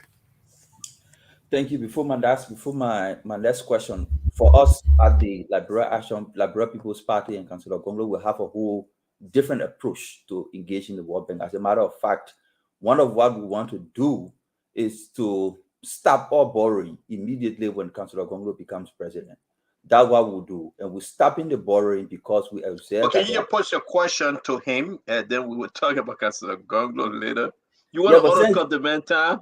You want to Yes, undercut now the asking doctor about his time, though. approach and you explain your approach. I just wanted to So tell you him want to that convince him to vote for Councillor Gonglo now? You're telling him to vote for we Councillor have a Gonglo? different ideological position on how we move forward with loan and borrowing for our country. We want to first start borrowing, make sure we close the leakages and redesign our credit program before we can move into borrowing. My second question is around family values. I know you're not married, and there's absolutely no problem with that. That's your choice. Ephesians chapter 4, verse 2 to 3 of the Bible, if you are a Christian, puts marriage as the firmest foundation for building a family. And it says the first social institution in life is marriage. My interpretation of that is your ability to manage marriage is the foundation of your ability to manage social institutions. There are elements of marriage that are connected to leadership. One, commitment, fundamental element in marriage connected to leadership. Support and care. My question to you is, not being married and want to be president, don't you think that these key elements of marriage, commitment, could be easily referenced as some of your shortcomings for which you've not married? And if not, how can you convince us that not demonstrating these elements of marriage in marriage will make you a good president? You know, the reason why I like these questions is because I'm confident that there's nothing in my educational background to be questioned. There's nothing in my experience to be questioned. And so the only thing that can be come up with now is that he is not married. And so if marriage was the deciding factor, right, then we should not be even trying to remove President Weah from office because he is married. So we need to stop playing cheap politics around what we are trying to do. We are talking about building and developing our country. It's not about, oh, you're not married, so you cannot lead. Again, President Weah is married. Why are we all running against him? Why is your candidate running against Weah? The deciding factor should be he's running. So he should be, he's married. So we should be supporting him, right? According to what you just said. No, that's not what I said. No, but that's the marriage premise is of what one of the elements. So I didn't say just being married qualify you to be a good president. He's responding to your question. But he asked me a question. He asked me a question. That was rhetorical. Oh, okay. He's responding to your question. Okay, so the clarification is important. So either way, I'm not going to get married just because, you think it looks good. I've never done nothing in life to please other people, to be frank with you. And I'm not going to start now. There's a time and place for everything. And right now, I'm not married. I've been focused. My entire last 20 years have been focused on the Republic of Liberia, building my career and trying to ensure that I'm one of the people who helps to transform this country into a better country. That has been my focus. I have not hidden it from anybody. And so I will continue to do what I have to do in terms of my contribution to the country. I don't think any stretch that me not being married disqualifies me from leading this country into prosperity. In fact, I think it just gives me more time and opportunity to be able to serve the people of Liberia. I respect the traditional values of marriage, and that's why I'm not married. When I do find somebody who I truly care and love, and I think we make a good pairing in terms of marriage, then I'll get married. But up until then, my focus is how can I ensure that at my age, 44 years old, I'm contributing and leading the new generation of Liberians, because I'm very clear about it and I'm very sure about it. My generation, the 85% of the people who are under the age of 45 are going to be the ones who transform this country. So again, the reason I'm running is simply because I'm confident that Liberia is going to be a great country one day, and we are going to be the ones to make it great. Thank you very much, Dr. Clarice. Well, but again, we'll come to that issue about the marriage, but I respect your answer. No man, no woman should be forced into marriage whatsoever. Once you serve your country with pride and dignity, that's what matters, and give the people what they need and what they desire.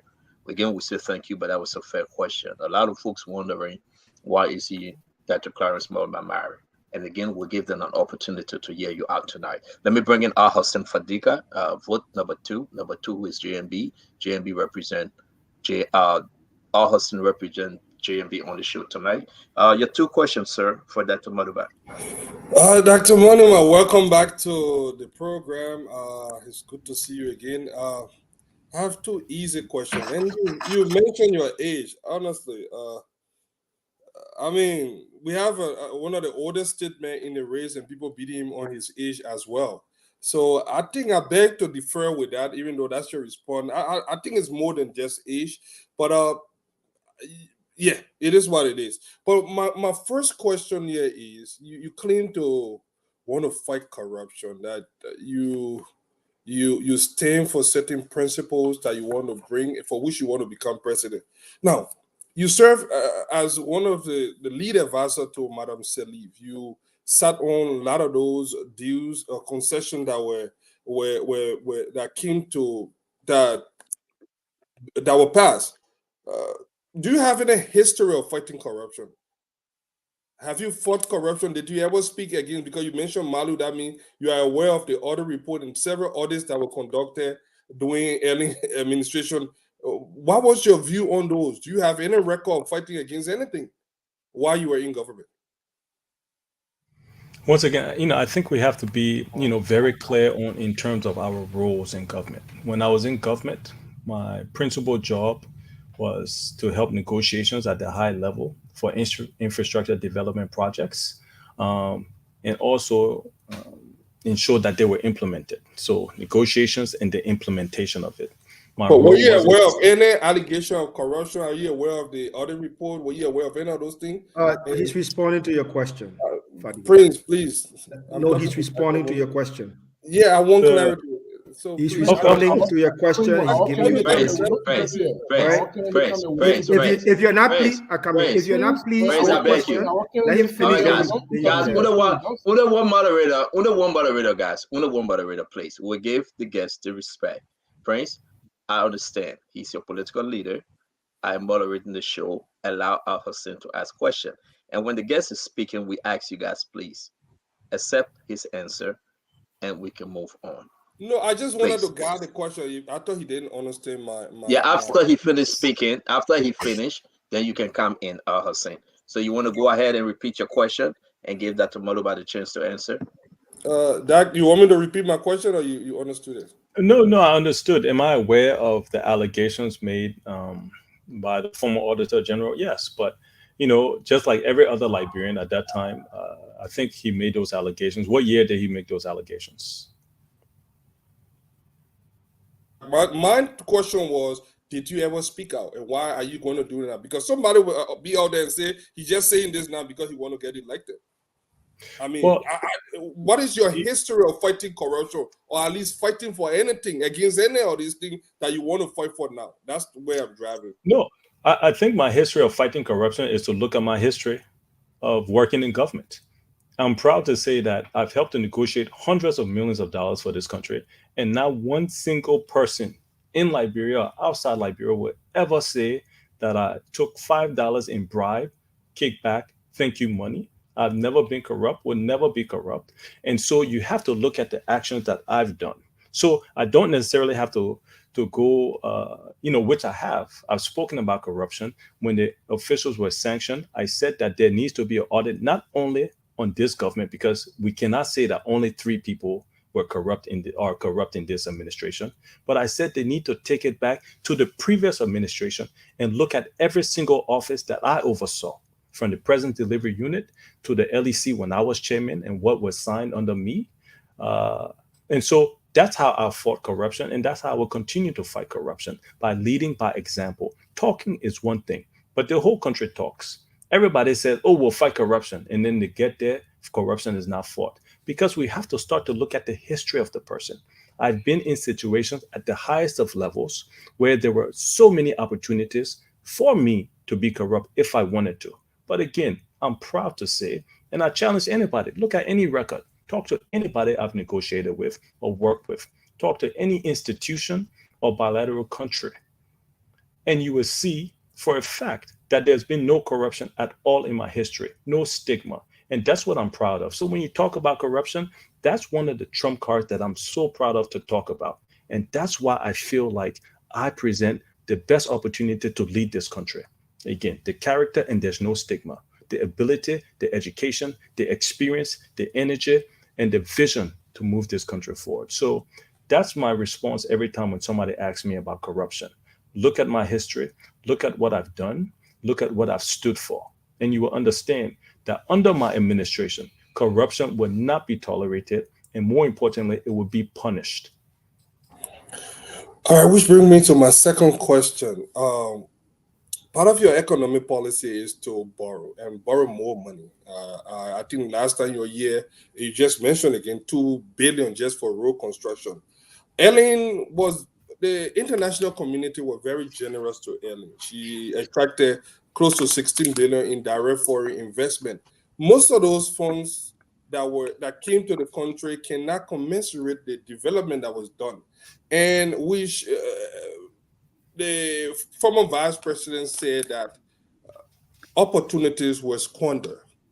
How will you prevent your administration from squandering another opportunity if you want to spend your way? We got George, we are almost in the 2 billion right now. We cannot even see makeshifting bills that you spend around the country and so on. How will you ensure that you will not just borrow money that you and your team will squander and take out of the country because you work in that government as well? Well, I think there's a few points you raised that are not necessarily accurate. Which starts with the fact that I said that I'm going to borrow. My policy is going to be to borrow as much money as possible. That's one. But two, even though $16 billion was alleged to have been negotiated, I don't even think 25% of that money came into the country, meaning no more than $4 billion ever entered Liberia. But again, I'm not going to go back and defend those concessions because I never signed, none of those concessions. So I'm not going to defend it. I didn't even come up with the $16 billion that was invested into Liberia. So I'm not going to defend something somebody else said. What I can say is that every single country, even the America that you're living in right now, every single country is developed with the future resources if it's implemented correctly. The challenge we have had in Liberia, and so that's why when Ambala talked about it's impossible, they're not going to borrow. It's impossible. Let's be realistic. The issue with borrowing money to develop and build your country is that you have to borrow money to actually develop and build your country. That's it. So when we talk about how we want to move our country forward, it has to be smart borrowing. One of the major indicators when we're negotiating the $250 million. I don't. It's not to cut you off. My question was, how will you prevent people from misusing that money? I understand. Yeah. How will you ensure that it is not squandered, it is not misappropriated? How will you ensure that the money that will be borrowed, which I'm sure you're going to give every good reason why it should be borrowed, how are you going to ensure that your government doesn't waste it like we are seeing the WE administration is doing? One of the first things we have to be able to do is do asset declaration for everybody in government every single year. That's the first thing. In order to fight corruption or in order to come into government and work for government, we first must know what you have as a government official, whether it's a minister, assistant minister, whatever the case is. You have to be able to give your bank accounts. You have to be able to give your properties and everything. That will be able to stop corruption in this country significantly. Right now in this administration, I don't think they do it. I know in the previous administration, there was some people who ended up doing asset declaration, but it would be a mandatory thing for every single government official before they take office. That's one way to do it. The second way, we talked about it previously. We will ensure that anybody who is accused of corruption immediately is suspended pending investigation. Based on that investigation, it has to be mandatory jail time. and then also restitution. You cannot steal $100,000. You go to jail for 2 months. You come out, or you go to jail for 6 months or 6 years. You come out, and the money is waiting for you. If you are accused of paying $200,000 or stealing $200,000, you will go to jail to do your mandatory jail time. And then when you get out, while in jail, we will sell your homes, we'll sell your businesses, we'll sell your property. We'll make sure that that money goes back to the people of Liberia to build better houses and better schools and be able to develop our country. So the only way we are going to fight corruption in Liberia is to make sure that people pay for what they've done. So in Liberia, we do not implement and we do not hold people accountable. That's the reason we have the country we have right now. To be honest with you, we do not implement and we don't hold people accountable. Even if you take $5 million right now and say, build this road, the typical thing in Liberia, 2 years later, only half the road will be built, and the $5 million, the rest of it has disappeared. And what do we normally say in Liberia? What we can do that Liberia, like government at LFME, Liberia at LFME, we give ourselves excuses and then we wonder why we have the country that we have. So implementation and accountability will be two of the major factors to ensure that the Liberian people's money is not used on building somebody's house, buying house for girlfriend, buying house in Kenya, or everything else that's normally done in this country. Dr. Clarence Moniba is our guest for tonight. We want to say thank you for sharing this beautiful program with your family members, your loved one, in and out of Liberia. We want to invite you to again continue sharing. Let's hear more from Dr. Clarence. Again, we're keeping up to 7 p.m. Eastern United States time. That will be 11 p.m. Liberian time, if he allow. Again, we have a lot of questions. Sorry that we started the show with the doctor very late, but we will manage some way somehow. Dr. Moniba, before we bring in our brother Gibson, I have a question which is very concerning, and this is how we gather our question. Folks that knew you from the past, folks that following you, send a question to us, and we distribute the question. So it will be a random question, but we hope you can answer it. Someone wants to know, Dr. Clarence, what was your involvement with ExxonMobil 2015? Because he came up with some statement. I will give you a little one-line sentence of what you said.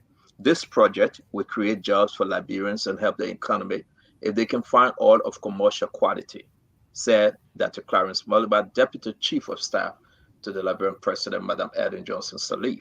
What was your involvement and what led to the downfall on Lookout today on your watch, sir? Well, we're ExxonMobil, and thank you for reading that quote, and I think it was qualified if they found commercial quality. The extent of my personal engagement with ExxonMobil was just that. They came in, they met the leadership, they met the president, they met the Ministry of Finance. And then I was asked by an international newspaper what it would mean if ExxonMobil was able to find commercial grade quality oil in Liberia shores. So, and it's obvious, if they were able to do so, that was going to mean billions of dollars in revenue. And that was also going to mean that we now have more money to invest in the infrastructure and the education and the healthcare of the people of Liberia. But unfortunately, they weren't able to find commercial grade oil. And so they moved on. So I think that's the extent of it. Again, I was interviewed by an international paper because we're talking about a lot of different issues concerning Liberia. And that was one of the things when they asked me, what it would mean for ExxonMobil. But with that being said, I don't think I've ever even been to NOCAL. I had nothing to do with the negotiations of ExxonMobil. I had nothing to do with the implementation of their policies or whatever the case is. It was just I understand. My last question, then Gibson can comment. On your watch, advisor to Madam Sirleaf on this issue, she took full responsibility when the ExxonMobil NOCAL thing went downward.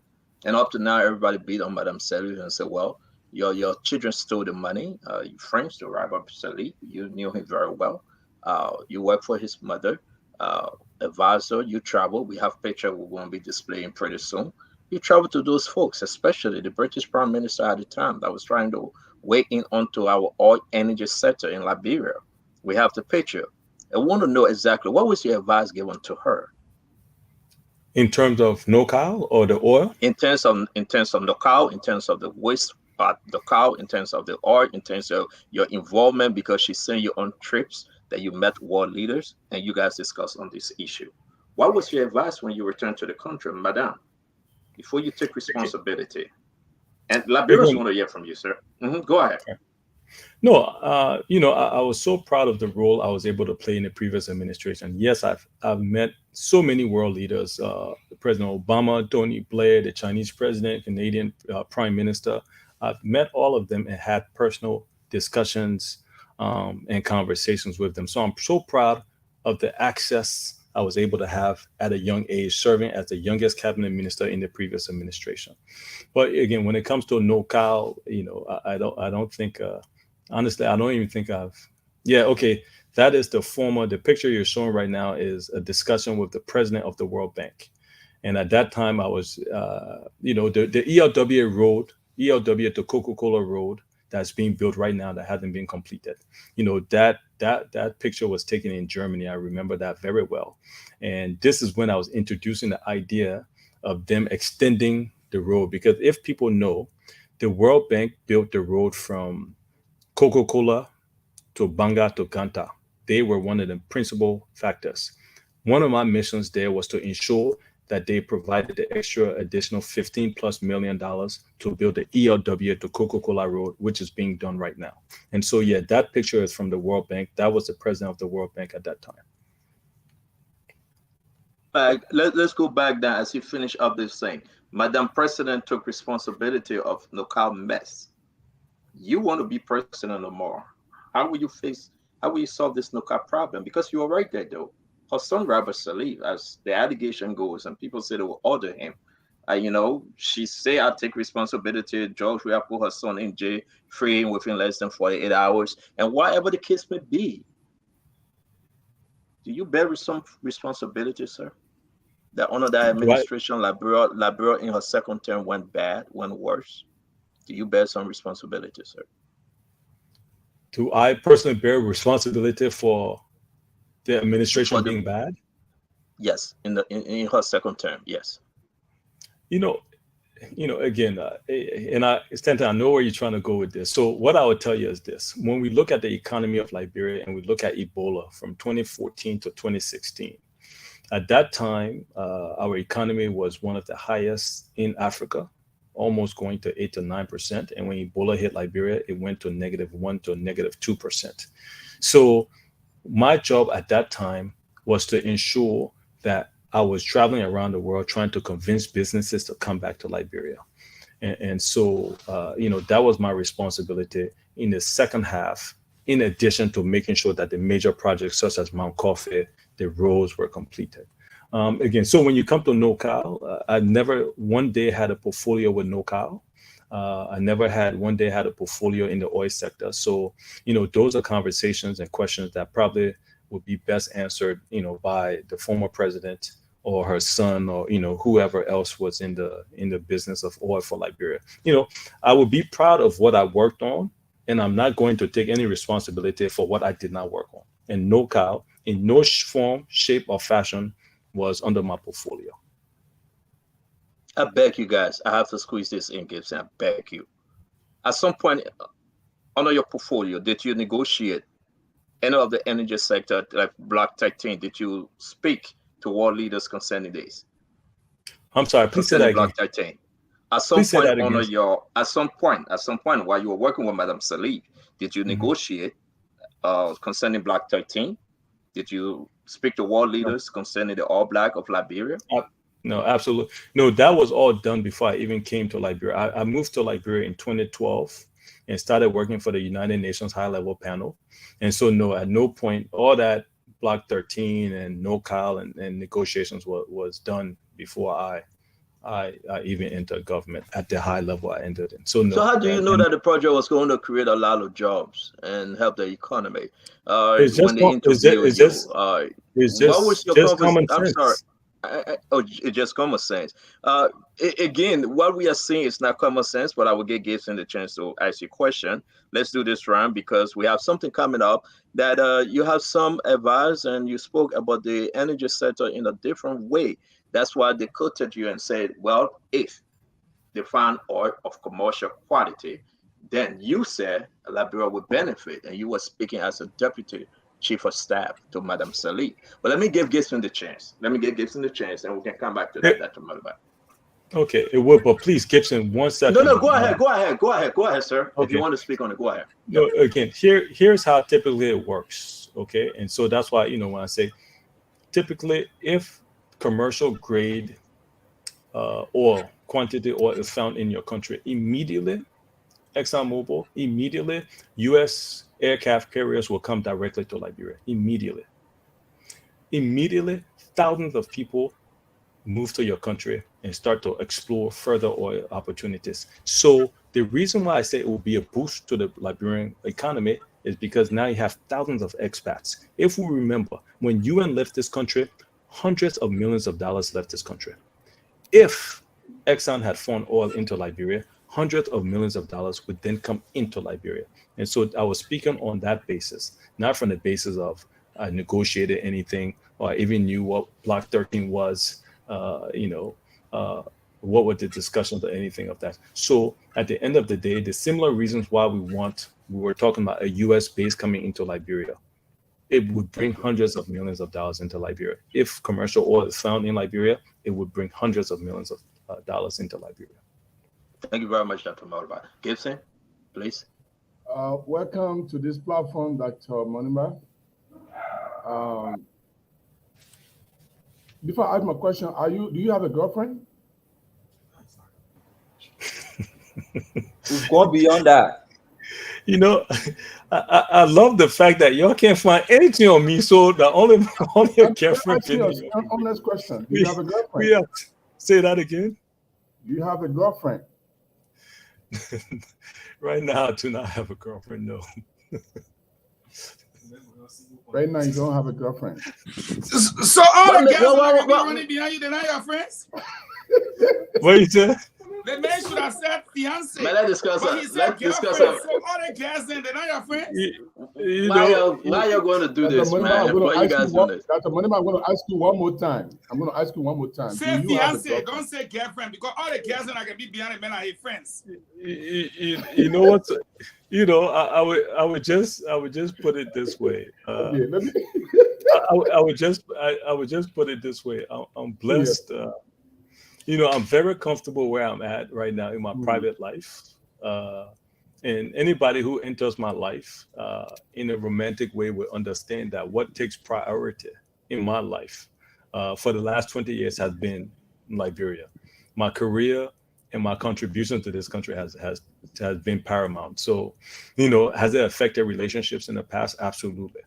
But at the end of the day, again, I feel confident in what I'm doing. I feel confident in my commitment to my career, and my career is to ensure that Liberia is better tomorrow than what we have today. So again, I would say it again. I truly feel like the only reason people bring stuff like this up is because there's no holes, you know, and I don't say it to brag, but there's no holes in my educational career. You know, I've been blessed with academic degrees and academic scholarships of 2 masters and a PhD. You know, making me the most educated presidential candidate in the history of Liberia. So the education can be put one side. And then when you look at the experience, and I've talked about serving as a consultant to the World Bank and African Development Bank, the United Nations, Minister of State, Chairman of LEC, head of the Present Delivery Unit. So because there's no holes or any corruption or any stigma, then of course, then the question goes to, okay, does he have a girlfriend? So again, I appreciate that, you know, but yeah, my commitment has been the last 20 years since my pa died in 2004. That's when I made the commitment over his dead body. And I can tell people as we were burying my pa, I made the commitment to 2 people, myself and to him, that I would be one of the people to transform this country. Since that time, everything I have done has been to empower me and enable me to be ready, not only to run for presidency, but to really transform this country. Because being president is one thing, but more important than being president is to ensure that Liberia is better. And so, you know, that's kind of always my answer. So yeah, please, but Gibson, maybe you have, I don't know if you have somebody for me, but they will have to understand again that Liberia comes first. Dr. Moniba, In my life as a journalist for all these years, I'm very much aware that one of the disqualifying moral issue is if a man who is becoming a president is not married. You may reject that because you want to be president, but that's the fact. That is. But why about Madame Salih? So, Madame Salih was a widow. She was a widow. Yeah. She was okay. a widow. It's a different situation. Are you she's a okay? widow. And she still carrying her husband's name. And based on becoming president at the age of 66, there was a possibility that she would get married again. So those were exceptions. But it's so unfortunate that you take once again this is what my friend Prince calls garbage politics. To be frank with you, that's all this is. You're trying to disqualify me from being president. Not because of my education, not because of my qualifications, not because of my vision, but because I'm not in some type of pseudo marriage. What if I'm in a marriage that I'm unhappy or she's unhappy? Then what? So let me ask you if you think, so this is where now we begin to fool the Liberian people to act like we are really doing them a service. When you start to say one of the moral obligations of somebody is to be married. So that I'm not going to defend you, but I beg you. Let me come in, Gibson. I beg you, Dr. Moniba Gibson. Yeah. Is Dr. Moniba qualified to run for the presidency? That seat, is he qualified to you?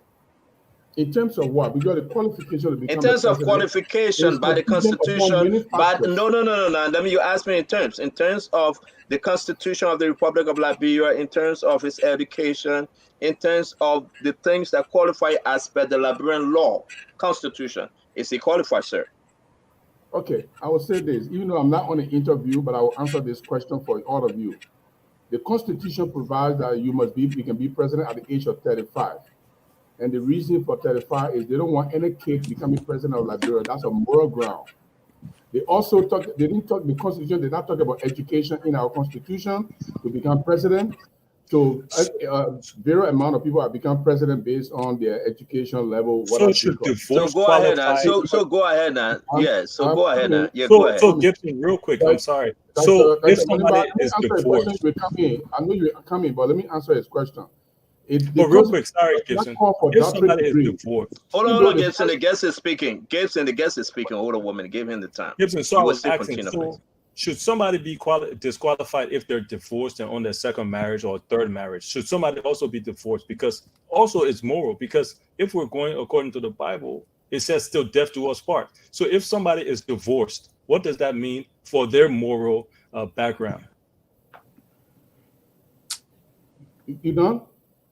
So let me answer standard question. I'll come to your question. Since I'm not an interviewee, but yeah, but that's your second question. You're answering very quick. So here is the thing: the Constitution does not say you should be a doctorate degree holder before you be president. So it's not a qualifying issue. So that the Moniba cannot take credit for that. Even Dr. Tibote was doctorate degree holder when he went for presidency. Dr. Tibote had 3 masters. So he's not the most highest person that ever went for presidential presidency. That the Tibote is. He had 3 masters and 1 PhD. He had 2 masters and 1 PhD. So let's go ahead then. So what qualify him? Education is not a qualifying issue. He is 40 years old. Is marriage is? But marriage is. Marriage and he passed the threshold of the 35. So he can qualify. Is he qualified, Gibson? Thank you very much. So can we go ahead now? Don't put words in my mouth. No, Gibson. Don't play semantics. Don't play semantics. Hold on. We got a guest. That Gibson got it flow. I don't have time for you. When our guests come here, we don't interfere. So if you Gibson, ask your question. You are making your guest to look simple. That's disrespectful. Gibson, ask your question. Gibson, ask your question. So the problem is that Moniba, the issue of marriage is not a constitutional requirement, but it's a moral requirement. We don't expect a president of ours to go into the executive mansion and bring a girlfriend or fiancée as our first lady. That is a moral decadence in our political system. And if you don't want to accept that, the public is hearing it, and they will judge you by you, whether you're right or I'm right, they will judge you. But it is wrong. Morally, it's a diminishing factor on you. I would expect that you'll be married and you are qualified as an educated man. So what's your question? Yeah, what's your question, Gibson? Stop it. Don't disrespect Gibson, calm down. Gibson, guys, I will put it, guys, I will block both for you. I will block both for you. We will not do this. We will not do this. We will not do this while the guest is here. We will not do this while the guest is here. No, guys. I don't want to put you guys in the back. We will not do this while Dr. Moniba is here. Gibson, can you please ask your question? We got to move forward, sir. So Gibson, honestly, I'm somewhat disappointed in you. Gibson, to be frank, ask your last question. Ask your last question, please. Let it be a question now. Gibson, the last question. You got to go one more round. Your last question. That's a question I'm asking. Yeah. When you granted an interview to the independent newspaper, you said, and somebody asked a question, but I just wanted you to go further. You said you would need $3 billion to build all the roads in Liberia. I'm not going to ask away Sadiga asked because you already responded to that. But the other side of it is you believe that $3 billion can build all the roads in Liberia. Have you done an assessment to know how many kilometers of roads that you are intending to tackle and whether they can be built with $3 billion? Well, again, and that's why, that's why it's so important to get to vote for presidents who understand development, infrastructure development. Yes, several studies have been done, and it can range from anywhere from 2 billion to 4 billion, depending on the grade, the quality, the width, and the length of what you want to build. So again, we have to be able to elect presidents who understand the negotiations for Liberia.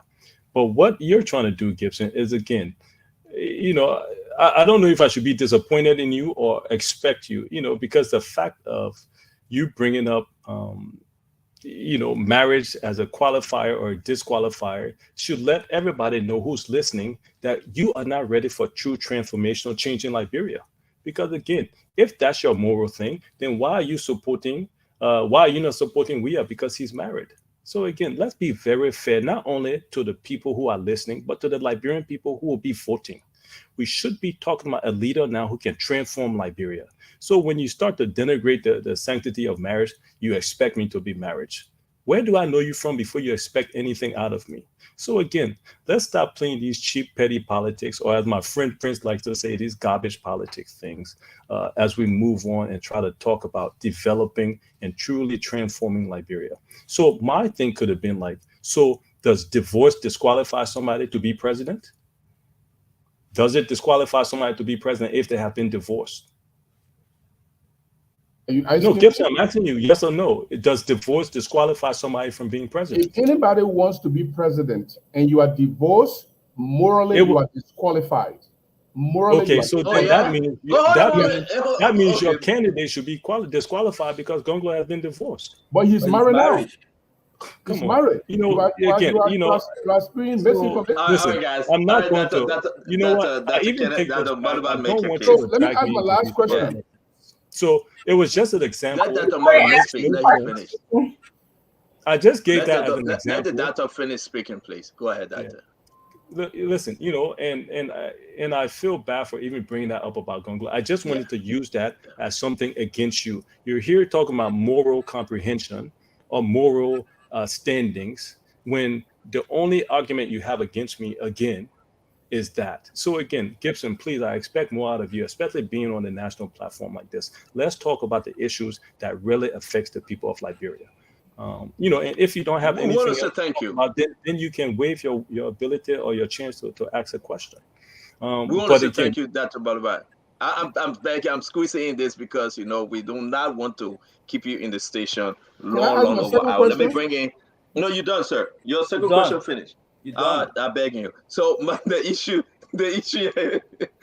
again, this is the Spoon Talk, and I think Dr. Moniba is very, very, very, very fully aware of how these things come about. I want to say though, I hope we can go back on national issue, okay? Because the Liberian people deserve better on the issue, on the bread and butter issue, on the issue that is affecting them as of today. So if you can direct your question on the people's mindset, it will help us a lot. Everybody have the buts, everybody have that wishes in the closet, and I hope we can understand to move forward. Our only brother here from London, Prince Maxwell, vote number 13. Your two questions, sir. Yes, quickly before I make my 2 questions. If Dr. Moniba had come on his show, he had 10 children by different women, then he's disqualified. That's a moral decadence to the office of the president. If Dr. Moniba had 10 children by different mothers, which most Liberian men in Liberia do have, there's a moral decadence to the office of the president. But that's not the case. And I'm very, very sad and displeased and very, very disappointed that my big brother Jeru had the audacity to make such a statement. You don't even understand the morality of the precedence of the office of the president. But let me just say this clear cut, because we are talking about national issues here. Garbage politics do not belong on this network. And before you come, write some questions down and analyze a question before you make your kind of question. You cannot use your history of journalism to come and bring garbage politics here. Shall we proceed, Maswell? So if he Dr. Moniba, Dr. Moniba, we'll come back to you, Gibson. Dr. Moniba, Gibson, we'll come back to you. You are attacking me.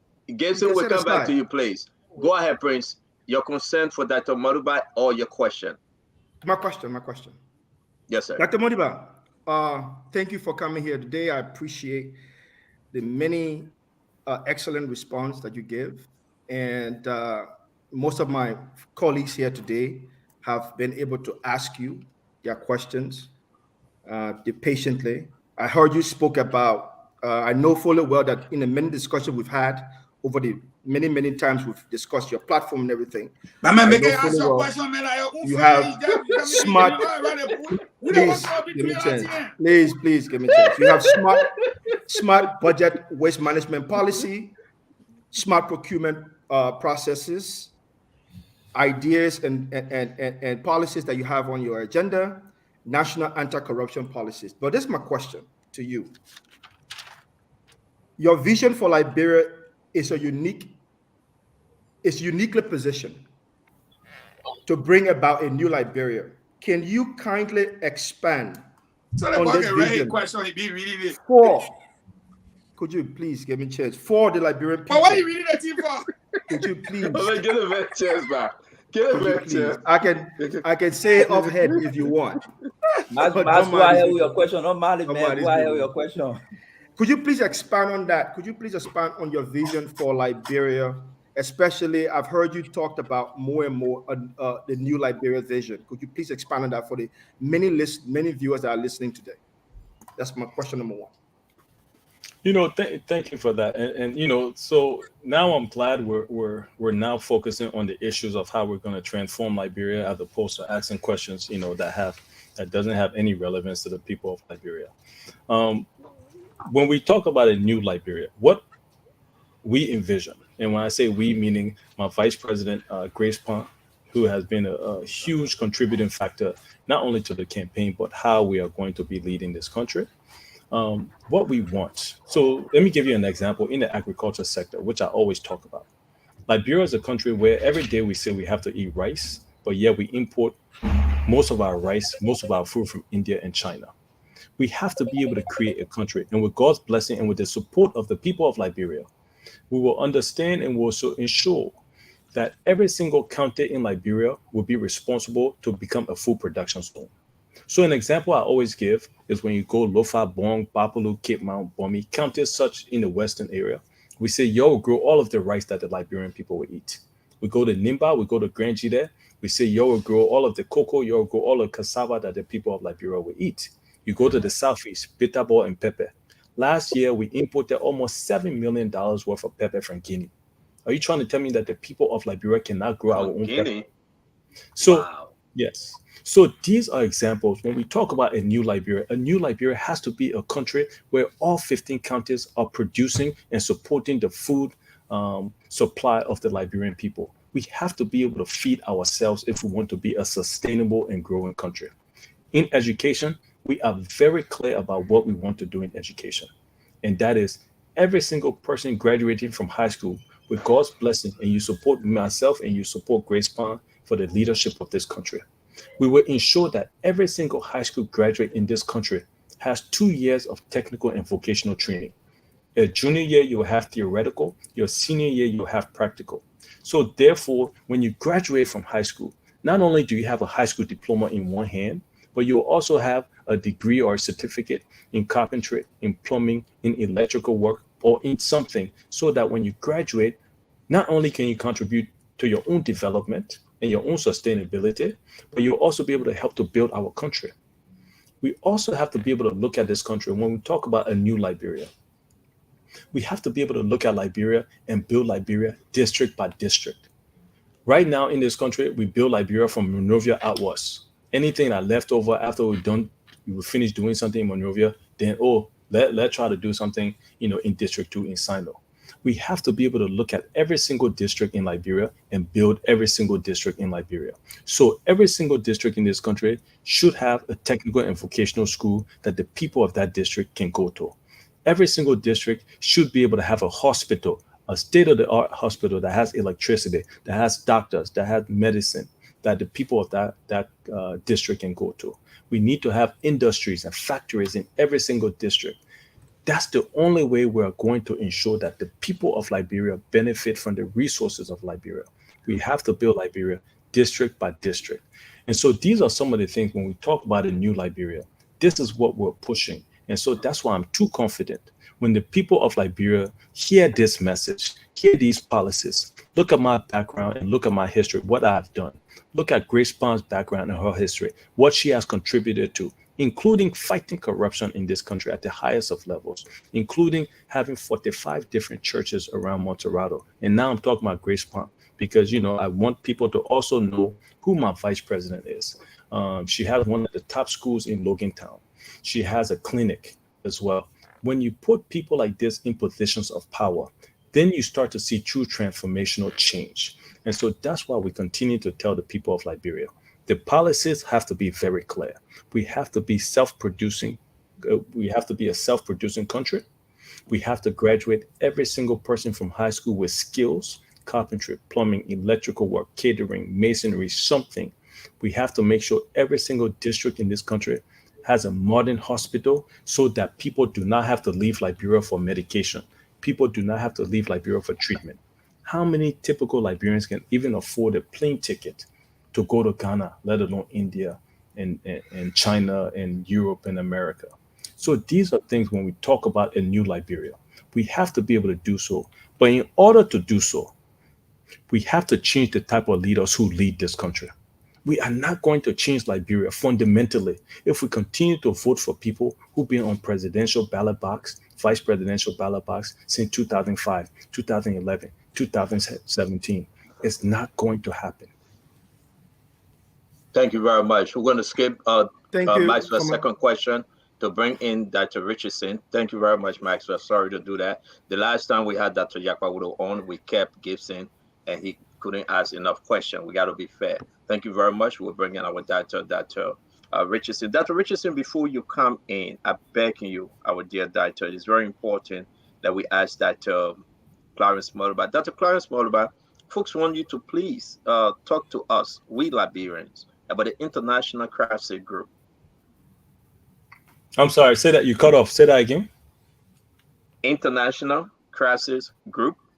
Can you give us some information? They said that group was able to raise money that honor the OUP. What is it? You have turned over to the International Crisis Group. Were you part of that group?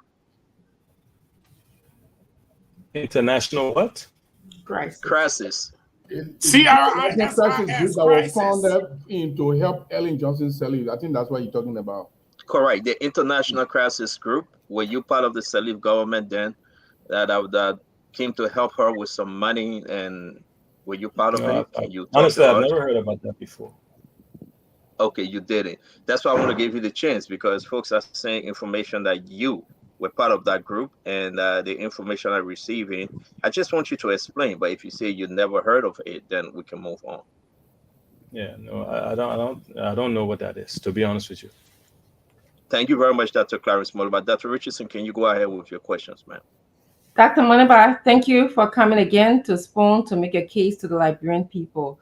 My question is, what would you do differently from the WIA's government in addressing the strategic and appropriate important words, inclusion of women in your government, and sexual and gender-based violence that is almost a pandemic in our country, considering that women make up at least 50%, some people say, of our population? That again goes back to the idea of the fact that we do not implement in this country and we do not hold anybody accountable in this country. So when you talk about sexual-based violence, the typical explanation in Liberia, when somebody rapes somebody, is the devil fool him, y'all go talk at the family way. Everything is done under the palava hut, not in courts, and people do not go to jail in this country. At the end of the day, we have to be able to hold people accountable. You talked about it. Women make up half of this nation. And not only that, they play an integral part in any developed country. There's no developed country where women are not forerunners in terms of transformation. And so when you talk about gender-based violence, obviously it's reprehensible.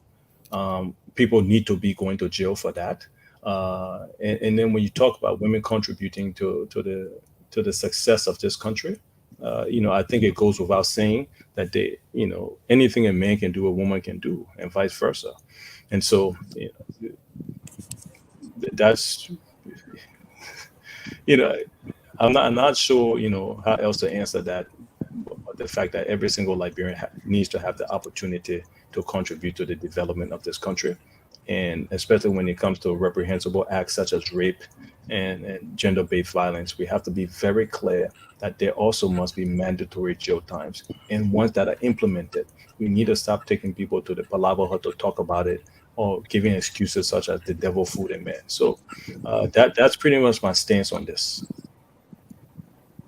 My second question is, what would you do differently to improve the economy, especially the bread and butter issues of Liberians?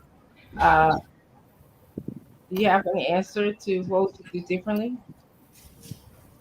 The bread and butter issue, meaning.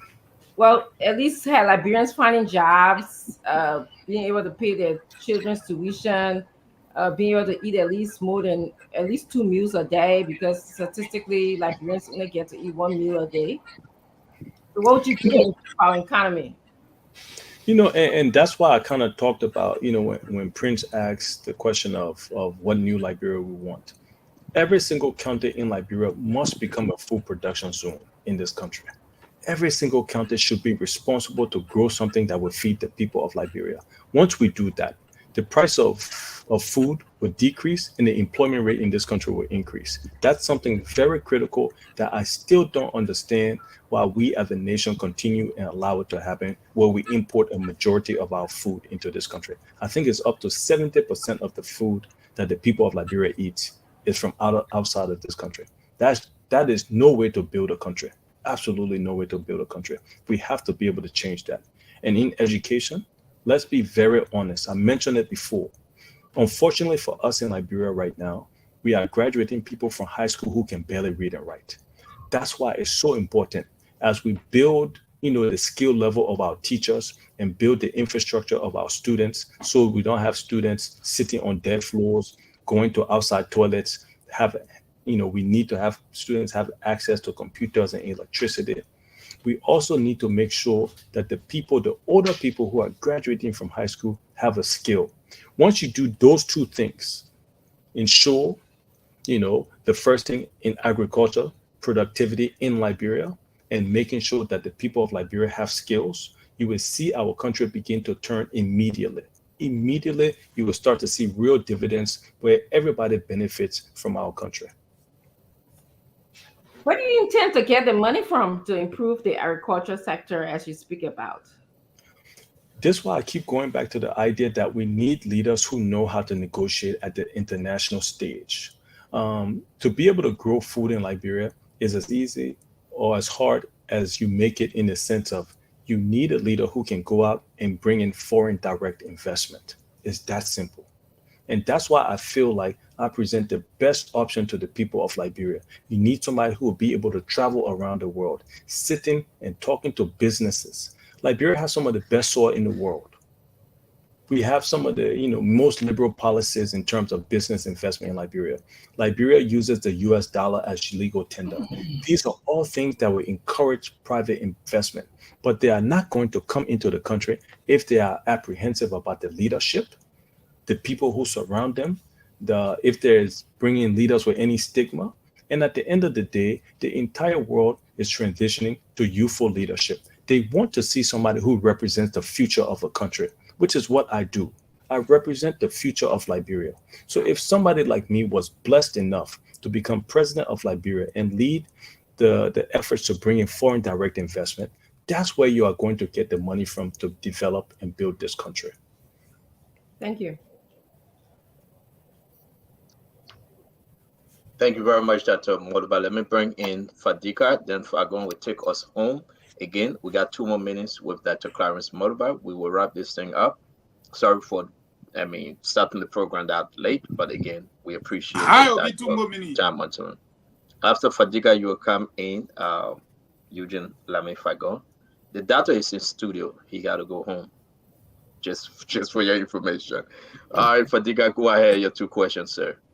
All right, my first question, with all due respect, I think Jero's question was legitimate in as much as it may be very painful to listen to, but these are legitimate questions. If we look at one of the greatest democracies in the world, the United States, that we tend to emulate, there are people that have some family values, and there are people that want to look at the image of the Kennedy family and those and how they play in shaping their whole how they conduct themselves in the public. And there's another thing too that we are faced with. Promiscuity is something that is very prevalent in Liberia. We have a president, even though he's married, he's very promiscuous. Everybody knows about those things. So people want a president that family value aligns with them for them to at least take you seriously. In as much as it is not a disqualifier, those are very important things to look at when we are looking at a candidate. Which brings me to my first question. Dr. Moniba, what is your view on homosexuality and the exportation of that lifestyle into African countries? I know it's something that I don't have a problem with it, but a lot of people in our community are still have not embraced this lifestyle. What is your opinion on that lifestyle? And if you were president one day and approached by a Western country, will you endorse it? That's my first question. The first thing is that Liberia has very clear traditional values. There's nobody who is going to stray away from the traditional values of Liberia. So there's no reason why a Western country will be telling us or telling me as president to allow anything that the people of Liberia don't accept. And so there's no other way to put that. We have traditional values, and we are going to stick with those traditional values here in Liberia. So if I got you right, you're not going to accept it, and you want to stick with the traditional family value that a man to a woman. Is that what you believe in, and what you're going to uphold as president one day? You asked a specific question of if Liberia will legalize homosexuality, right? Isn't that what you asked? Something like that on your wife. What is your personal view exactly? Yeah, no, again, I've been very clear. Liberia, we are a very traditional country in the sense of those type of acts, and we are going to stick to our traditional values. There's no other way to put it. But I think at this point, the Liberian people are more focused on, yes, keeping our traditional values in that sense, but also making sure that we can build the roads and the hospitals and the schools that we need in this country. Stanton, can I come you my 2 questions right after him? Before you forget. Yeah, you guys will ask one question each. We will ask one question each because we really have to go. 2 questions. Why you eat before coming here? I left to go eat. Your last question, Fadiga. No, we got to take calls. The Liberian people got to talk to on how you call it. So I beg you guys, please, one question, squeeze it in. Fadiga, before you come here, eat. That make him swallowing fufu. The doctor got to go. It's 11 o'clock in the city. Fadiga, real quick, not too. Yes, sir. Not too long. You are the head of a party that was founded by your dad, right? Your dad founded that party, Lino. No. Yes. No. Dr. Moniba founded that Gibson, but Liberia National Union. It was founded by Jonathan, the Bella man from Lopa County. Can Gibson mute his mic, please? Or else I'll open my mic back. Open your mic. We can't do nothing to me. Prince, you just disrespect your guest. Stanton. Once your guest is Spoon TV. Spoon TV has rules and regulations. And there are rules to respect. Go ahead. Ask your question, please. Yeah, Hassan. So that time. Scrap that. Let me just make this simple. I will change it. Dr. Moniba, one of your signature things you always mention is LEC, electricity. Liberia is still dark. In Liberia, the sanitary condition is very terrible. What are your plans to make sure that the 250,000 that you was an integral part of negotiating? What is your plan to make it work? Even though, to make sure that every part of the country is electrified. Remember you asked a question. The man spoke about LDC before you got on the show. Oh. I'm sorry, he did. He read it. He spoke about LDC though. And he did. Well. You never talk about sanitation. Okay, we'll come back to sanitation tomorrow. No, go ahead. So what sanitation? So one. He never told us how you. No. I want that question to be answered. That's a legitimate question. Okay, we agree. He will answer it. Let Abula ask this one question, then the doctor can answer both of them, please. Yes. Abula, please. So that I just wanted to clarify one point before I ask my question. So I'm asking two questions. One question. The clarification is, I did not say the Congo government would not borrow. I said we will suspend borrowing until we close the loopholes. But more than that, we have drafted a policy on borrowing that every fund we borrow must be structured such that. So Councillor Goglo, I'm saying your correction because you were going to name him. Thank you very much. Go to your question now. No, I'm coming now. So every fund that we borrowed must be able to pay for itself. So we're not borrowing to buy food, we're borrowing to invest, we're not borrowing to consume. That's the clarification. I listened to you speak strongly about Liberia having traditional values. When Hassan asked his question, while it is true that Liberia has traditional value and you recognize that traditional value when it comes to protecting their value against homosexual, but you tend to dismiss the traditional values around marriage. No. Please don't put words in my mouth, Chief. And this is where again, I would use the word again, garbage politics. Y'all stop that, please. We are talking about transforming and developing the country. Okay? When we talked about traditional will you allow me to ask my question? Well, again, this question has been discussed if you want to talk about how we want to transform Liberia, then we can do it. But if you continue to go back to the same discussed how we want to transform Liberia. You spoke strongly about our traditional values. You recognize our traditional values. You said you uphold the traditional values. I agree. I'm only saying those same traditional values that you uphold against homosexual activities, those same traditional values apply to marriage. Across Liberia, there are traditional values where when you are not married, when your father died, you cannot touch the bodies. It tells you the extent to which people respect marriage. There are traditional values in places where if you and your older brother go to a village and he's not married and you marry, they will give you room to sleep and they will not give him room to sleep because you are the married man. So my question to you now is, traditional values upheld for protecting Liberia against homosexual, but when it comes to marriage, you are not talking about traditional values, but you describe it as garbage politics. Don't you see contradiction in the two? No, I don't. I never said I don't want to get married. I never said I will not get married. All I said is that I'm not married.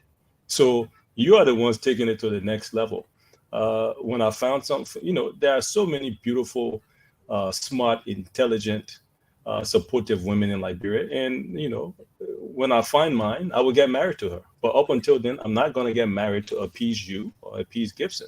I'm going to get married when I find a true partner in life that will be supportive of my dream and my career to develop this country. It's that simple. So Yep, I don't know. Thank you very much. Thank you very much, Dr. Moniba. I don't know what else you want me to say. I didn't say I'm address the against marriage. sanitation I said issue I'm real not quick? married. Can you just address the sanitation issue real quick from Al Hussein, please?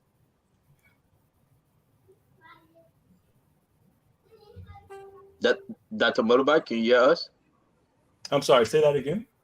Can you please address the sanitation issue from Al Hussein, please? The water sanitation, WASH is, to be able to, it's, if you won't feel bad about Liberia sometimes, just leave the country for 1 week, 2 weeks and come back. You will see that we as a country, we need to address a lot of things.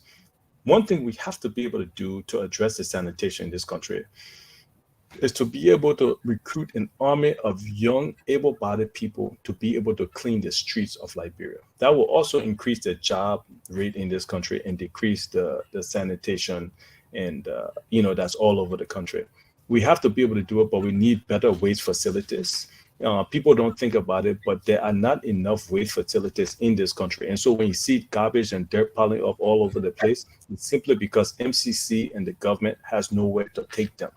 We have to be able to have better waste disposal areas for the city. We need more trucks in the city. I remember when we were in government, certain times it cost almost $20,000 a day just to fuel the trucks to clean the dirt from the streets of this country. So there's so many ways that we have to address sanitation. But we need to significantly increase the, if you're talking about Monrovia, and then PCC for Painesville to be able to clean the dirt from the streets. But more importantly, You're good. We can hear you. Oh, you can hear me? Okay. No, it's fine. It's yes, fine. Sir. But more importantly, what we need to be able to do is simply, like I said, increase the workforce, but more importantly, find places that we can dispose of our dirt. And so that will be able to address the sanitation in this country. Let me ask you a question, then we're going to go to, please allow us to take few callers because it is important. Well, why are you leaving me out of this thing? Please, we coming to you if I'm gonna backing you. We gotta give the announcement, please. Yeah, but if I'm gonna come in, come in. The only baby on the show, come in. Why you acting to me like this for? Hey, you bring a team from Dr. Francine to me, but tell me, man. Look at Troy. Anyways, Dr. Moniba, I have my 2 questions. Is actually 3. It's very tricky, but I will ask that you take your time to answer it because of some simple facts that is with it. On the Breach Radio, led by Ashford the Giant Garley, you had an interview, and a lady asked you, the lady named Mawina from Bolahun, she asked you, what was the situation with your wife, girlfriend, or whoever your significant other? Your response was that you had a relationship for 18 years, and you had a teenage daughter, and you guys were just fine. I'm a little girl, and you guys were just fine. A son. I have a son, and yes. Okay, yeah, I'm the one missing it. A little boy, baby. But anyway, she said, yeah, you have a little baby. You said you had a relationship for 8 years. You had a little baby, and you guys were okay. What's your exact answer? You guys were okay with how you were at the time. My first question is, would you say she's your fiance, girlfriend, baby mama, or the relationship is complicated? And the reason why I ask you this, we are in the campaign season. I am reading the comments and you were reading them. So I believe it's going to dog you if you don't come up and say something now that you've said you have a son. That puts that to rest. It's confirmed now that you had a relationship. We don't know if you broke up or you're still with her or whatsoever. Talk to the Liberian people. I have a son, and I've had a relationship for a very long time, and that's as private as we can keep it, you know. So again, I love the fact that people are very, you know, that, well, not people, but you all are very interested in my relationship. I have a son, I'm very proud of my son, and I've been proud of the relationship I've had in the past. And so that was the answer I gave her, that we were going to keep our relationship private, and that was the relationship answer that I gave. Okay, so all y'all in Liberian guys, y'all please leave me alone. Okay, I'm helping you. Now we'll go to the second question. You had a picture with Netanyahu, and I want my friend and brother Stanton to do me justice, so the Liberian people can see the picture with you shaking Benjamin Netanyahu's hand. Thankfully, there you go. In the far end of the picture, you see Len Eugene Nangbe. Next to him, Julia Duncan Kasser. I don't know who the next guy is, but the one immediately to your left looks like Sam Wulu. Immediately after that, you have Fonati Kofa. If you can help us with any of the guy with the wrinkled thing behind his head, that would be fine. People will say to you right now, but that Moniba, look at Eugene Nangbe. Look at Sam Wulu. Look at Fonati Kofa. All your boys are in today. What can you tell us? You're from the Lion's Den.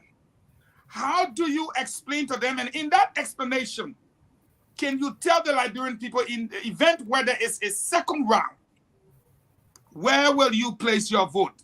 Will you remain with the opposition or go with the ruling party? I respectfully submit, sir. Well, that picture was taken. Those are people who worked in government. And so that was taken in a government. We received the Prime Minister of Israel. And at that time, as you know, Eugene Nangbe worked as Minister of Youth and Sports. Sam Wulu was Minister of Transport. Yeah, this was meeting Boris Johnson, who was the former Prime Minister of the United Kingdom. Then you got Fonati Kofa. Fonati Kofa, at that time, I think he served as legal advisor to President Sirleaf. So you see, if the people say about the bad guys in there today, look at them today, and they in the government, and you are rolling with them, are you a bad guy? And in the event that it's a second round, will you roll with them, or you will roll with whoever goes against them? You know, I think we've been very clear from the opposition bloc that the reason we are running is because we need new leadership in this country. So, you know, we'll cross that bridge in the second round when we get there. But at the end of the day... you need new leadership, then you will cross bridge when you reach there? No, Dr. Moniba, don't do that to me. I acting like Stanton now. You need new leadership. You see, that's what Stanton can say. No. You need new leadership. Now, when you get to that bridge again, you will cross there, even though you see them there? You know, I expect to be getting endorsements in the second round. Let me put it that way. So, I like that. I like that. Look at him. He likes. The man. No, that's a smart answer. No, but honestly, let's be very clear about where we are right now. I represent, and I'm proud to say I represent the youthful generation of this country. 85% of the people under the age of 45 85% of the people in Liberia are under the age of 45. That's what I represent. And so I'm proud to say that if the young people galvanize our support around each other and we decide to make our own, instead of going to the people, from, the past regimes or the older generation, then we'll easily be in the second round. I tell people not only vote for me because I'm young, because that's somewhat irrelevant, but vote for me because, again, we are experienced, we are educated, we have the vision, we have the character, we have the ability, and we have the energy to transform this country. So when people ask me about second round, I'm very confident that if the young people of this country decide to trust themselves, if the young people of Liberia decide to trust themselves and galvanize to understand and know that we are the generation that will change this country, then yes, absolutely, I'll be in the second round. If the Liberian people want true change, then we'll be in the second round. But again, If everybody wants to muddy the waters and talk about different things, then it will be difficult for the opposition to come together, which is what's slowly starting to happen. So as media pundits need to be very careful, how you go about pushing narratives. So the people want to know, is your friend a Liberian or will get another foreigner? Thank you very much, Dr. Clarence Moniba. We pray that you endure that last question. We pray that you endure that question from Fagon. You can bring Jamaican or Liberian or whosoever. Dr. Clarence Moniba, we want to say thank you. Please consider at least 10 questions. Please consider 10 questions from our audience. Again, we just want to say, to you that Moniba, let me ask you this question real quick, though. You from Lofa. Someone said, why couldn't you run for the senatorial seat in Lofa or one of the representative seats in Lofa? I know your answer, but can you just give an answer to them? They just can call in and they just text me the question, please. Again, the only reason I'm asked that question is because I'm 44 years old. But the people of Liberia and the people on this panel need to realize that J.J. Roberts was 39 years old when he became president of Liberia. Macron was 39 years old when he became president of France. The leader of Canada was 41 years old. President Obama was in his 40s when he took over. So again, the only reason I'm asked questions of representative or senator is only simply because of my age. So that's why when I talk to young people, I say, the day you want a job, will you feel good if you go get that job? You say, oh, you qualify for it, but there's an older person here, so you have to wait. And so so these are things that frustrates me, that the young people of this country need to realize that the future is not 10 years from now. The future of Liberia is not even 5 years from now. The future of Liberia is today.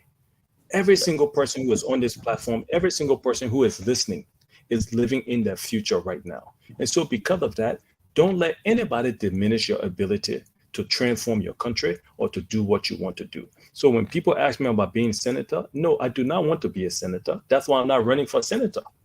I do not want to be a representative. That's why I'm not running. Do you see a free and fair, transparent election, Dr. Moniba? You've been traveling around the world. I hope so, but there's a lot of questions I have. There's a lot of doubt I have. Even when you talk about this campaign financing, where is all this money coming from? There's so many questions. When you look at the fact of pre-campaigning, it was flaunted by the current administration, and so there's so many questions that have not been addressed. So, will it be free? Maybe. Will it be fair? Absolutely not. Were you asked to join any political party as the standard bearer? Say that again. Were you asked to join any political party as the vice standard bearer? There were a lot of discussions, but at the end of the day, yes, once again, people see me, as thankfully, and I'm proud of it, being the future of Liberia, and I'm proud of it. But my question and my response is always, the future of Liberia starts today. But I was asked by several people to join them, several political parties to join them. But I truly believe that not only do I represent the young people of this country, the youth of this country, but I represent a new breed of leadership in this country. And I would tell the people of Liberia listening, if we want to change this country, we have to change the type of leaders who lead this country. And so I'm on the top 4 party right now: Unity Party, CPP, LPP, and that of course, your party, you're the standard bearer. I put you among the 4. Which one of those parties asks you to represent them as the VSB? There were a lot of discussions with everybody. Let me put it that way. Did Joseph Boakai ask you? No. I've had a lot of conversations. Did Tewon Gonglo ask you? Me and no. Again, Tiawan is my older brother. I think he, I call him older brother. He's in his 70s, and so he's an older brother who I respect. He did a lot for Liberia in the 70s. I remember him telling me a story in 1978 about some of their actions. So he's an older brother. Also, I understand, but you said no to Joseph Boakai, no to Tewon. Did Commis ask you to be his VSB? Honestly, I've had in-depth conversations with everybody. You were straight to say no to Boakai, to say no to Tewon. What about Commis? I name only 4 political parties. You said no to Bwaka, no to Terwan. The Cummings asked you to be his vice running mate. No, I mean, like I said, I had in-depth conversations of collaboration with every single person, including Tiawan, including Alex, and as well as the former vice president. We had in-depth conversations at all levels. I'm direct my question to the vice stand-up bearer, and I absolutely just need the Liberian people to rest on this. Did Jose Yima Bwaka ask you to be his vice running mate? No, he did not. No, he did not. He couldn't tell them from. Alexander Cummings asked you to be his vice running mate. Listen, like I said, we've had a lot of in-depth conversations, Tiawan and Alex, about collaborations at all different levels. And so, you know, I would just keep when Alexander Cummings asked you, why did you say no to him? Were you guys not compatible? You think you guys couldn't serve the nation together in the best interest of the Liberian I didn't say, you know, I didn't say he did or did not ask. I just said that, you know, we've had a lot of conversations. Dr. Francine, you okay? All right, thank you very much, guys. We got to go to the full line. Ladies and gentlemen, 10 questions. Why did he not sign the agreement to safeguard the votes? The affirmative agreement today. Oh, the 12th party, yes, that's a good question. Thank you very much, Dr. Clarence. Can you please? Not there? What's going on? Say that again. I'm sorry. Say that again. 12 political parties signed an agreement today to safeguard the votes at the Grand Royal. Why were you not listed? Were you not part of the agreement to safeguard the votes? No, honestly, it was, you know, our team was there. Our team contributed to the discussions. It was just, you know, but no, we are absolutely part of it. We talked to the people who are putting it together. We are in full support of it. And we'll be signing subsequently. Okay. Thank you very much, my dear doctor. My friend, I really admire you because you're young. I do. And I pray that God's future rests upon you as you continue to seek the highest office of the land. Seriously, I do. I have my nephew who speaks to me every day concerning you. His name is Jeremiah Slunty Witherspoon. He's in your camp, and he and myself go back and forth seriously as to why he's supporting you. But again, I do admire you. Thank you. Lead the family team, hey man, close. You won't be family. I just gotta say, okay, whatever. I mean, if you see all right. Let's go to the full line, folks. Dama, can you come 1 minute? Go ahead. You the first caller. We'll take only 10. Your name and where are you calling from, sir? My name is Ojuku Nayutage. I'm calling you from East Providence, Rhode Island. Your question for Dr. Moniba, please. Yeah, before I say my question, before I ask the doctor, I just want to say one or two things. The first thing is very quick. You got 10 seconds. I'm gonna cut you off very, very quick. Sorry. Well, I will be very quick. Well, I just wanted Dr. to know that he has not done it to bring people justice because he did not answer any of the questions the way we wanted to. And if you say that you'll be transparent, you're coming with transparency into our political discourse, you got to start. Thank you very much. Let's take the next one. Your name and where you calling from, please. Amo, can you come on? Yeah, so how you doing? This is go ahead, talk to us. I want to ask that Moniba one question. What number of occasions other guests come on Spoon? Is this the way that when you become president of the Republic of Liberia to serve we, the Liberian people, when you are speaking or disagreeing with somebody, it is the way you will act as a president when Prince is there as foreign minister on your side without telling him, Prince, stop, let the people ask their question. It is the way you will behave. Thank you very much. Thank you. We'll take another one, then we'll go to Dr. Moniba. Your name and where are you calling from, please? Okay, thank you very much. My name is Maurice Lanka, calling from Minnesota. I just got one question for Dr. Moniba, and it has to do with this whole bragging about this doctorate degree. Can he just tell we the Liberian people how did he go to school? When I say how, by what means was his school fee paid to go out of the country to go to school? Well, it was through the door administration regime that he went to school because I got my brother in. Thank you very much. Thank you very much. I'm so sorry to just thank you. We got more calls coming. Are you ready, Diamond? we'll take the last one. Then Dr. Moniba will address the first three. Then you can go ahead. Your name and where you calling from? Hello. Yes, your name. Where are you calling from? Yeah, my name is Vani Vafule. I'm calling from Pennsylvania. Dr. Moniba is listening to you. Speak. Yeah, my name is Vani Vafule. I'm calling from Pennsylvania. Yeah, Dr. Moniba emphasized that he believes in tradition. If you believe in tradition, why are you running parallel to Joseph Walker if you believe in tradition for Lofa County? Then the next question was, you think if Dr. Harold Moniba was living, he would have ran against Joseph Walker for Lofa County, from one county to presidential candidate? That's my question. Thank you very much. Let's go back to the doctor, and Dama, you can take it away from your end, please. Dr. Moniba, please. Okay, so if my power is living, absolutely. Listen, we like to confuse. We like. Let me try to listen. I respect the former very well, but this isn't about Uncle. This isn't about Lofa. It's about Nigeria. And the reason why I'm running is because I believe we present the Liberian people a new breed of leadership. It's that simple. We present the Liberian people generational change of leadership that is competent, that is prepared to lead this country. It's that simple. Somebody asked about my education. I'm proud to say that my bachelor's degree, I was on athletic scholarship. My master's, I worked to pay off my master's. My second master's, I got a full academic scholarship. And my PhD, I got a full academic scholarship from this university. So all of my scholarships, all of my educations has been through sports or through academic scholarships. So, I think that answers that question. What was the other question, Diamond? Was there any other one? Oh, Sentinel, somebody can please help me.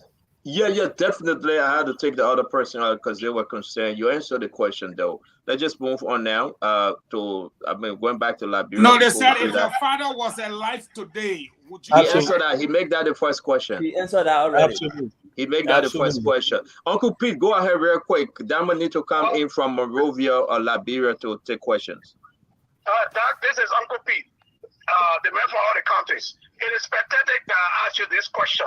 Because of the low mentality of most Liberians nowadays, because of the political arena, it is necessary that I ask you this question. You can't cause Liberian people again. Are you... Who's disturbing me, please? Go ahead, sir. Go ahead, sir. It is pathetic that I ask you the question. I say because of the low mentality of most Liberians. Are you gay? Because the questions they started asking. Come on, man. Come on, Uncle Pete.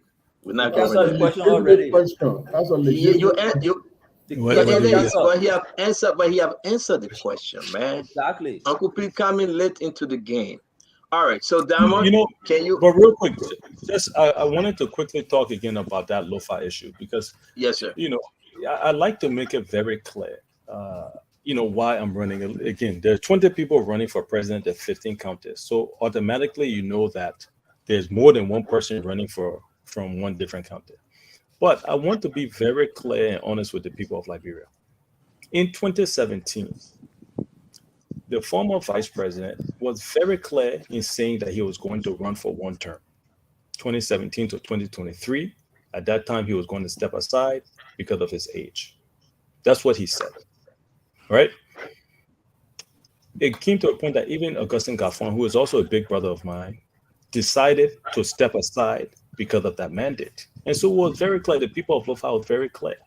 So when I went about starting my presidential campaign and thinking and preparing myself, it was under the understanding in 2019 and 2020 when I began to prepare myself that the former vice president was not going to run. It's that simple. And so in 2021, when it was very clear that he wanted to continue to run, me and my team decided that it was as good a time as any to continue our dream for this country. And so, a lot of times when people say, "Oh, I was put in this race to," I think the first question that Dr. Francine asked was that I was put in this race to undermine somebody or spoil votes. people don't realize, once again, I said it before, people don't understand the amount of sacrifice one goes through in running for president. And so we are very clear and very intentional in what we want to do. We want to be part of the change of Liberia. I want to be part of the transformation of Liberia. And that's why I'm running for president. And so the last thing I always tell people, somebody was talking to me the other time. I said, so if the former vice president wanted to run in 2029, I should not run as well? What if he wanted to run in 2035? Should I also continue to wait? You cannot wait. Listen, everybody has to live their own life. And you cannot wait for somebody else to determine what you are going to do.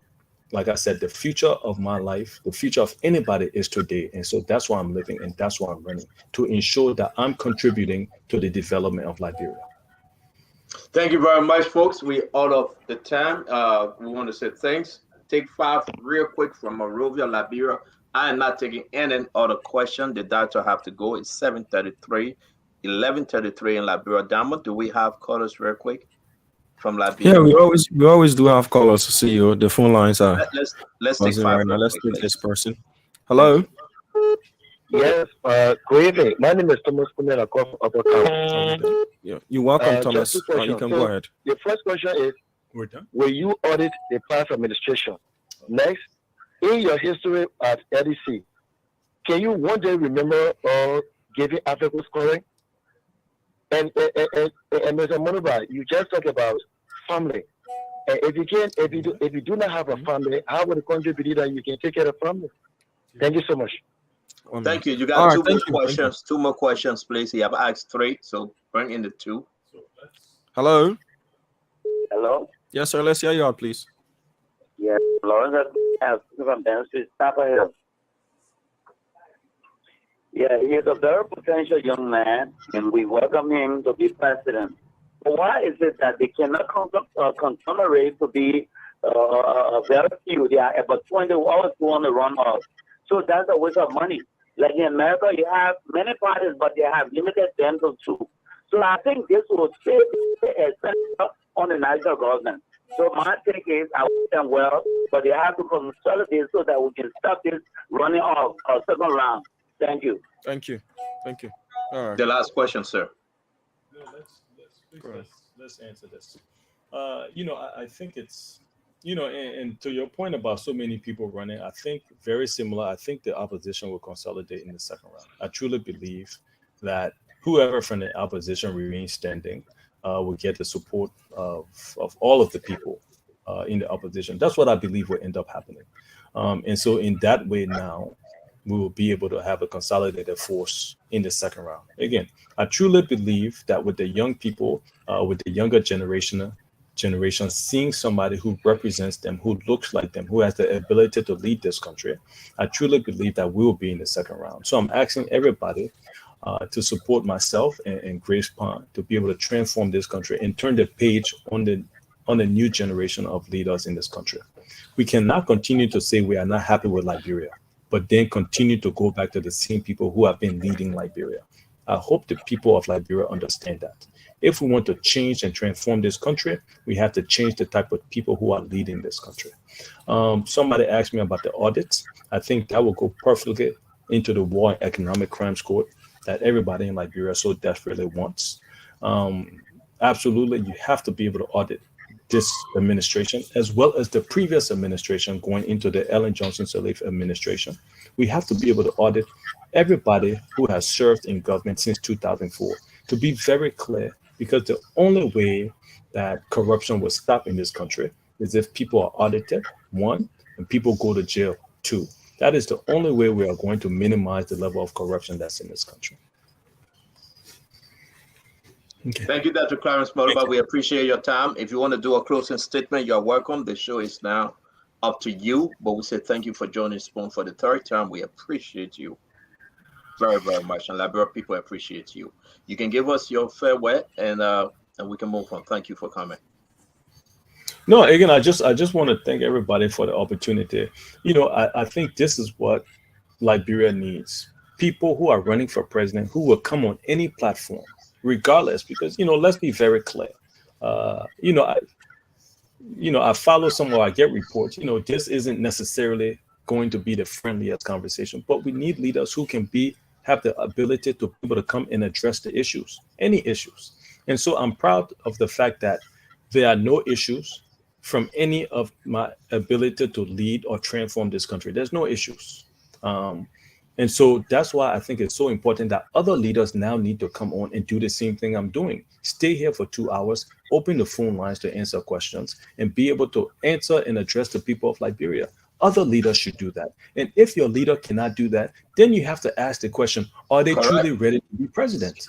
And so I'm so proud again of the work that all of our thousands of volunteers have been doing around the country.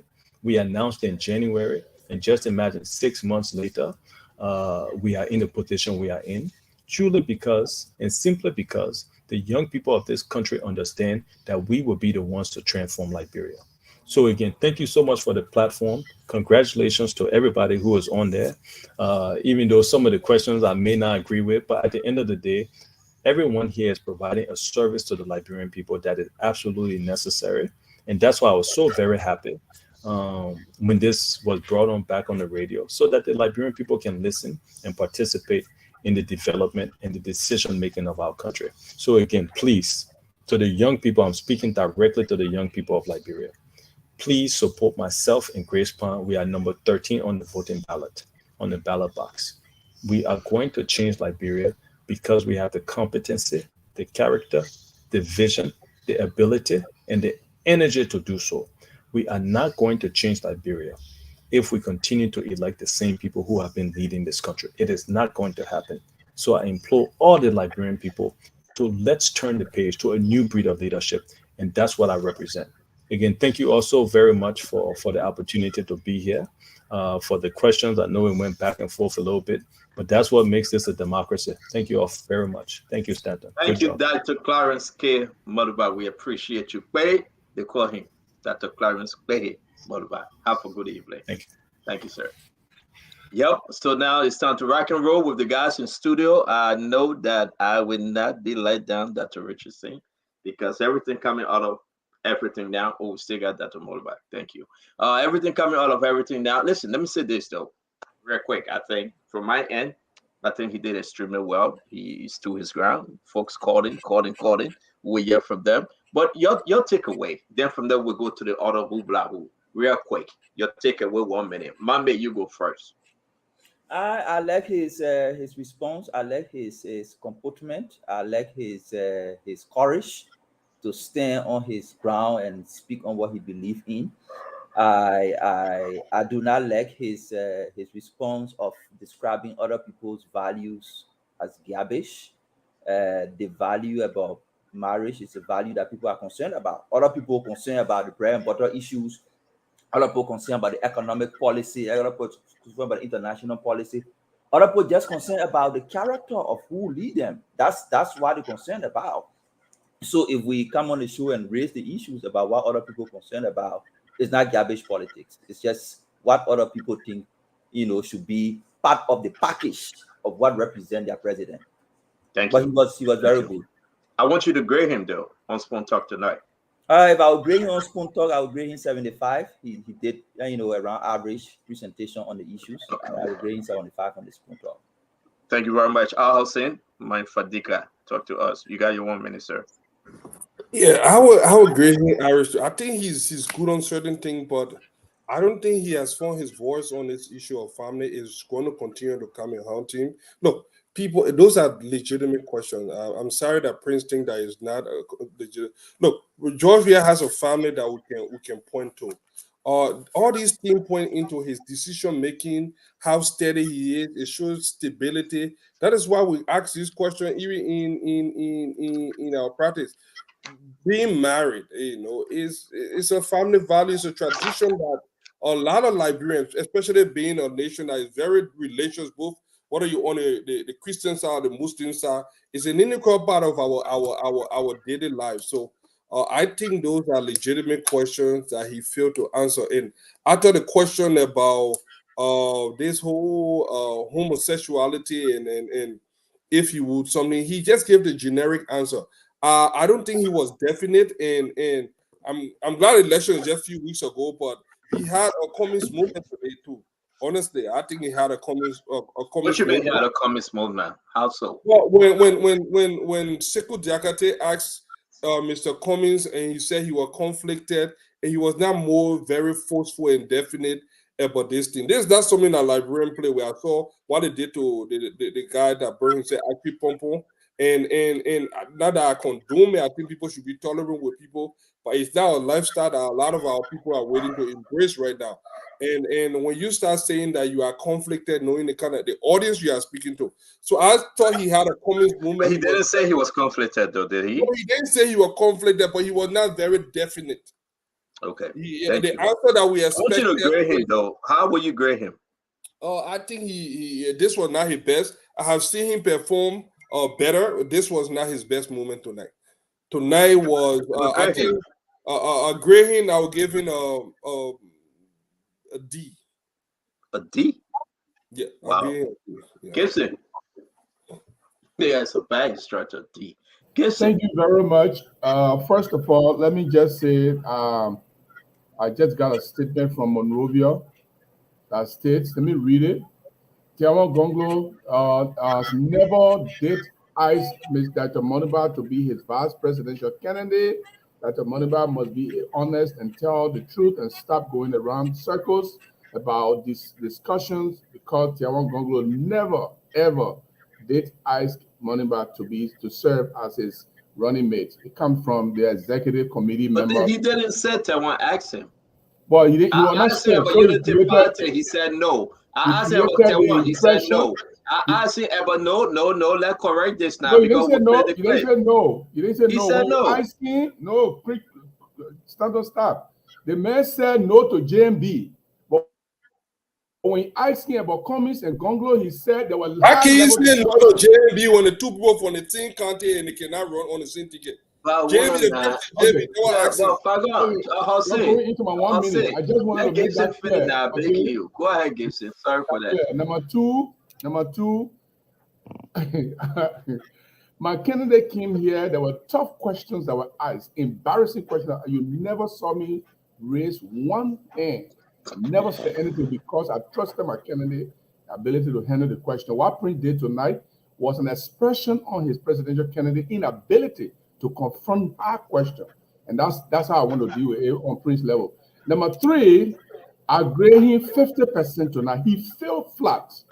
This man is not, in fact, I'm calling Grand Jede tomorrow morning on 2 radio stations. When one person vote for Dr. Moniba and Grand Jede, I will disown him in my entire lifetime. This man is not competent to be president. The man is not morally fit to be president of Liberia. How can you carry a girlfriend to our executive mansion and call her Fred Lily? Or that Fred girlfriend or Fred?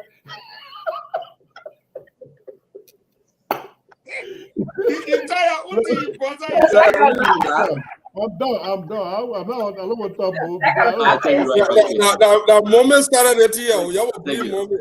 Thank you very much. Dr. Richardson. I don't know though. Anyway, let me let go. Dr. Richardson, please. As the only female, your sister on this panel, I was really, really taken aback by you guys asking Dr. Moniba about his girlfriend, about sexuality issues. When you guys speak like this, you speak as if Liberia is a monolithic society. I didn't ask him though, Dr. Richardson. Please don't add me there. No, not you, but I'm just talking to who the It's Fagon and the rest of them. Thank you. We are a very complex society. All of us are not the same. One region might practice a certain culture, another region may not practice a certain culture. Y'all talking here.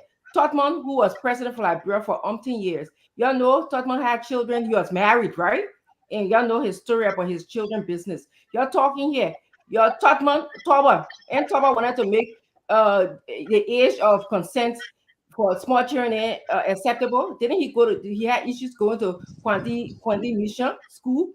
Okay. How about the current president who married right now?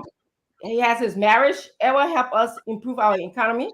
Or do we know what his marriage means? So I beg you, I want to ask you one by one, how you feel about female genital circumcision? Bad, horrible. I fought against it. That is, but that is why is it horrible to you now? Why is it horrible to you? Dr. Richardson, not change the question. We gotta go, guys. Please. Are you done?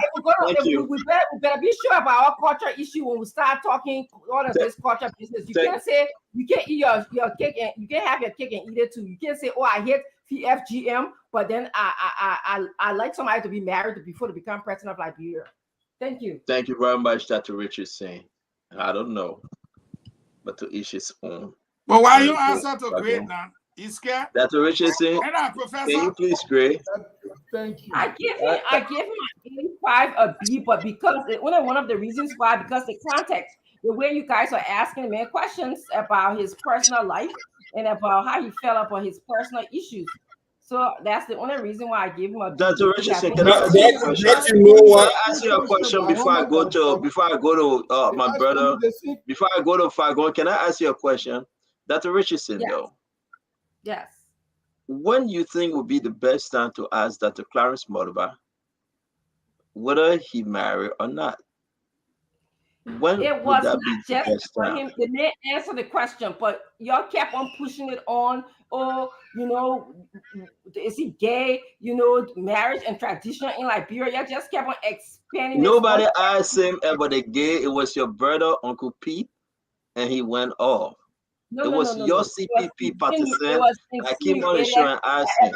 Morality was brought into here. Morality is relative. Let me just tell you guys right now. Morality is relative on our religion, on which part of the country we live, on our culture, and our upbringing. So let me just say that right now. But thank you very much. I think if a man desires the highest office of the land, he should be questioned. Everything plus more. I don't mind. I don't think it's a problem with that. But I don't mind being questioned. But let me go to Fagon after Fadika question. Go ahead, Fadika. Doc, one of the problems here is this man is a former athlete. We have a former athlete as president currently, and he's not married. We just want to be sure. But in president, we are married. What are you doing for all Liberia? Yeah, that's why we don't want to have a president. We are movement again. You understand where we are going with this? But thank you. I don't think the marriage thing. The marriage thing is not a qualification for the presidency. Exactly. But my thing is, we as married or not what that I got our economy. All right, we gotta go ahead. We gotta go on. Honorable Fagon. Okay, when we gotta go on, Gibson. Gibson, you know what? Hey, Gibson, whenever you start talking again, Gibson, no, we gotta go on. Gibson, no, whenever you start talking again, head the man become president and he got girlfriend. How do you call her?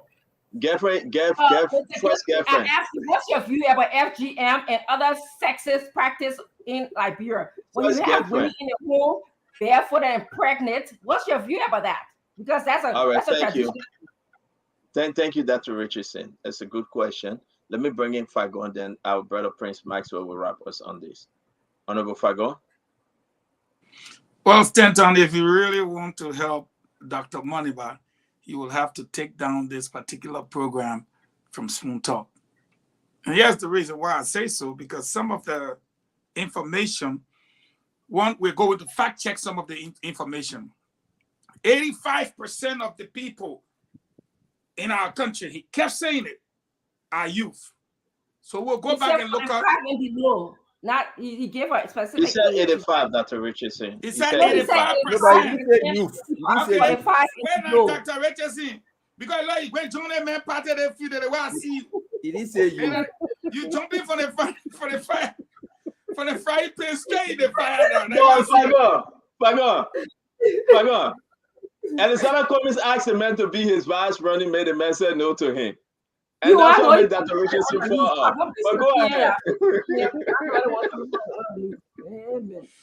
The man said 85% of the population in our country I heard you say is below the age of 45.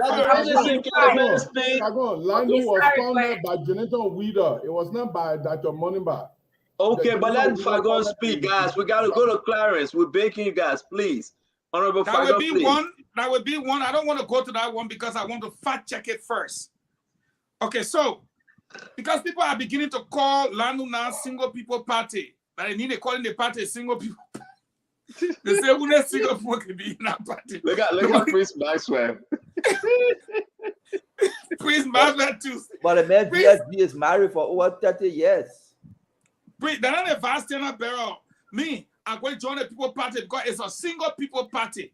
Alpha Diga, join that party. Adele, I sent in my application. Yeah. So now, this is what I was saying in my analysis. I think he lied about his relationship when he was asked. It's on the tape yet. He said, I don't have a girlfriend. When I fact checked and found out that we not asked him, and he said, yes, I have a child, I have a baby, and I have a relationship that we decided to keep private. And I think from the get-go, if he had told the Liberian people, I got my girlfriend, because you can say you have a relationship, then he says she's not your girlfriend. Well, so, yeah,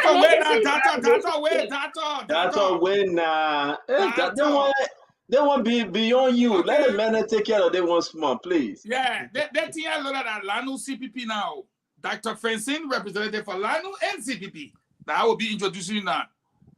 Okay, so when he came back later and admitted to that, you already told us you don't have a girlfriend, you didn't want to be bothered. The day you found a girlfriend. My God, you get bad on the show. Somebody says, Stanton, we don't want a first girlfriend in a second match. But my father, so now, the fact that you said a day, God bless you to have a girlfriend, but a relationship you just confirmed that you have, and you decided to keep it private. I work on a relationship. The second thing here is he lied on JMB, my candidate in the race twice. The first lie he said was that JMB was responsible for some ministry, but he could not emphatically say. The second lie he told, and the reason why I say it's a lie, because you can read your constitution and know the function of a vice president. So that makes it a lie. And he said because he was around, but he was not too sure. That means he was not there when Madam Salif said, you be in charge of this. The second lie he told was that he said, JMB said that he will not contest after 2017. He was only contesting for 2017, which is one term. There's a difference between contestation and governance. JMB did not say I will not contest one time. He said I will lead for one term. There's a difference between me contesting only one time and me leading for one term. And last but not the least, at least he covered up when I asked him the question about the second round. He said when he got to that bridge, he would cross it, but then later he came by and said, when the second round comes, all the opposition people will jump behind the opposition candidate. And I thought that was good.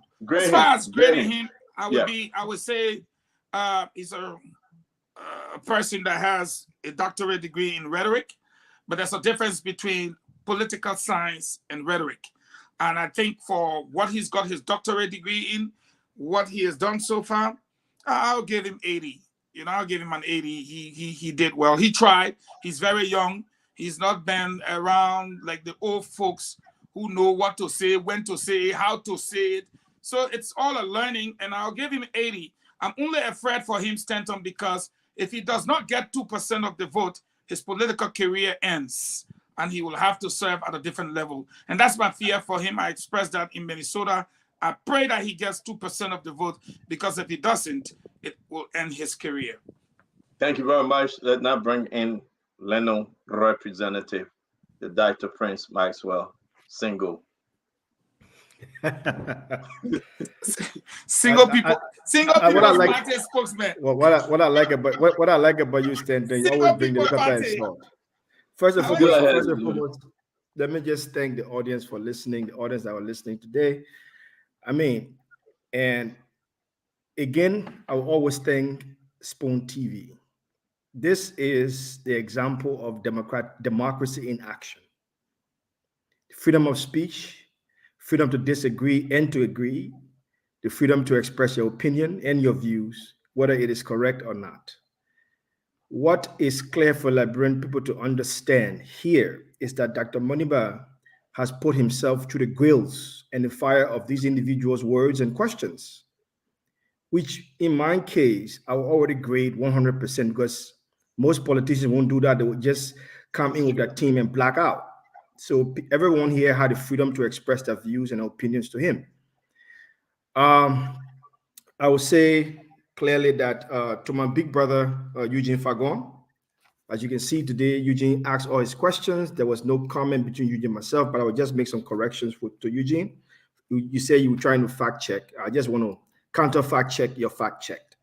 First and foremost, Dr. Moniba said, and I quote, 85% of the population at the age of 45 years old, at the age of 45 years old, are the population, 85% of the population of Liberia is 45 years old. That's what he said. Below, yes. Nothing more than that. And below, not above, yes. And below. Yes. And he's never said nothing. And below, that. 45 and below. Yeah, that's 85%. So that's correct. What I said. That is the international statistics. That is UNDP statistics. I've quoted that statistics here several times. Apart from the 63% of young people at the age of voting age of 25. Different. Second to that is that Dr. Moniba's relationship is not a Facebook relationship. I just want to make that clear. Back in the days, I remember just a few years ago, people were very discreet about their relationship because it's the most private thing you have in your life. Like a small boy like me, I would not even go to Gibson and say, "Oh, Mr. Gibson, can you tell me about your wife and everything?" No. In fact, if I see Mr. Gibson's wife, Jeru's wife, I would say, "Madam," with respect. Now, when you run give me a chance. I will get to your point. I will get to your point. Nowadays, we think relationships should be a Facebook thing where it's out there. Number two, yes, Dr. Clarence Moniba is running for president. Indeed, he is. Legitimately, he is. Eloquently, he is. He is running for president. But at no point in time does the Constitution that empowers the president of Liberia negates that. That's the first place we're going to start from. I want to start from the constitutionality of it, then I'll come to the morality of it. Because you came from the point of morality. But let me talk about the constitutionality, because the Constitution established our morality, our national morality. So you are talking about your personal morality, your personal preference of morality. For me, I'm a constitutionalist, and you can go to the University of Liberia and ask anybody there. From a constitutional standpoint, the Constitution established our national morality. And that national morality says nothing but marriage. That's number one. Number two, I do agree with you from your perspective of personal morality. Yes, a man must come into the office with wife and everything else. But a man must come to the office prepared with a wife. Number two, we don't understand the concept. Wives are no longer properties. Or you can just grab me and say, "Come and marry me." No. What if the man right now he's making a decision to be married to someone, but the woman too got to make a decision? She too has to say, "Okay, you're running for president, but if I get anything into my life, I got to make sure my life is okay enough. I don't want people chasing after me, putting my paper in my picture in newspaper, asking me all kinds of funny questions. I need to be comfortable with the fact that I am with you to get to this presidency. It's his private life. It's his private affair." He spoke to that. At no point did he twist the conversation. To my brother Fadiga, you cannot do a disservice to Dr. Moniba. At no point that the Moniba told you he gay. Let me be clear about it. All right? Or they insinuate, give me a chance, or they insinuate the communist style. Maybe I show concern. Dr. Moniba has a son. You see his son. Dr. Moniba has had relationships. Shots fired. He has had relationships. You can go and interview all the women he's had relationship with, all the friends he's been with or talked to. You can find that, right? So don't insinuate that. Don't Where insinuate. Can we find it? I don't know. You're a Spoon Network. You can do that. The man has stated clearly that the reason why I'm not jumping into this is because I want to take my time so that when I find somebody, I find the right person. And every woman in Liberia, look, Liberia has beautiful, educated, energetic, competent women, but every woman in Liberia right now will tell you. We know you know, Prince. I'm coming. Every woman in Liberia will tell you. We know you know. Marriage, Prince, we know you know. I want to be married. We know you know. So we know you know that, Prince. The second part.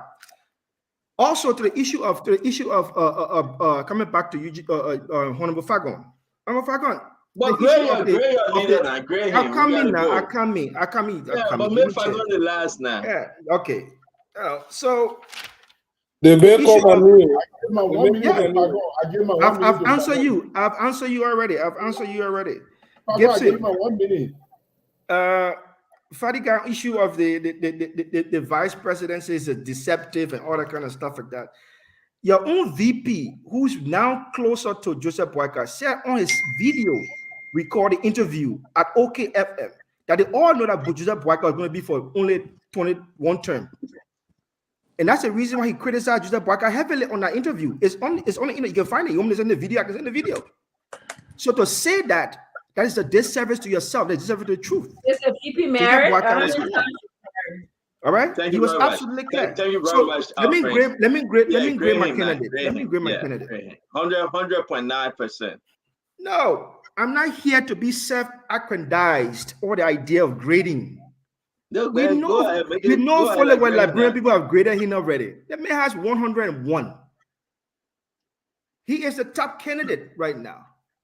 Okay. He's come on Spoon TV, the hottest, strongest, most prolific network in Liberia, and answer questions for 2 hours. How do you want me to grade him again? Okay. Let me say this, folks. It is important for us to wish one of our best followers, sincere follower, Heron Supu Wodoba from Ohio, Columbus. From Ohio, Columbus, Heron Supu Wodoba tonight. Today is his birthday. Wishing happy birthday to our brother Heron Supu Wodoba from Ohio, Columbus. We want to say Columbus, Ohio. We want to say happy birthday to him, and we gave him the grace of God. We also want to wish Fidel, our Pekin, I say my Pekin Fidel City from Liberia, a happy birthday. Fidel, today, your birthday now is after 12 in Liberia. We want to say yes, indeed, on our time. Happy birthday, Fidel, from the ABC radio station. We wish you well. You're doing extremely well, and our heart goes out to you. May God bless you as well. Tomorrow, I want to wish my little nephew, about 2 years old. Tomorrow will be his birthday. Happy birthday to D. They call him the little Dano. We wish little Dano happy birthday. And again, we wish he and his family, Dano Moniba, Martinen, and the rest of the family, good tidings. I so wish everybody happy birthday. Let me grade Dr. Moniba tonight. It is important for me to do so. Everybody questions and concerns are very, very fair. I think it's fair question. I hope Dr. Moniba, I understand he's a straight man, but whatever his situation is, he should be clear with the Liberian people. I pray he's going to get married. He got a child. We respect him. But I want to take away from whether he will enter the mansion with first girlfriend or that thing Gibson is saying. It's not interesting to me. What is he bringing? How he's playing in helping Liberia and changing the situation the country is faced with today. I'm concerned. That's where my mind is. And I hope that what he did today can help him, not only on Spoon, but as he goes around to speak to Liberians. I hope he can be very straight up with them, help them. I see brightness. I see the future of Liberia in his eyes. And if I would grade him, I would be like Fagon. I gave him 85%. And I hope that he can continue on the track of speaking the truth to power.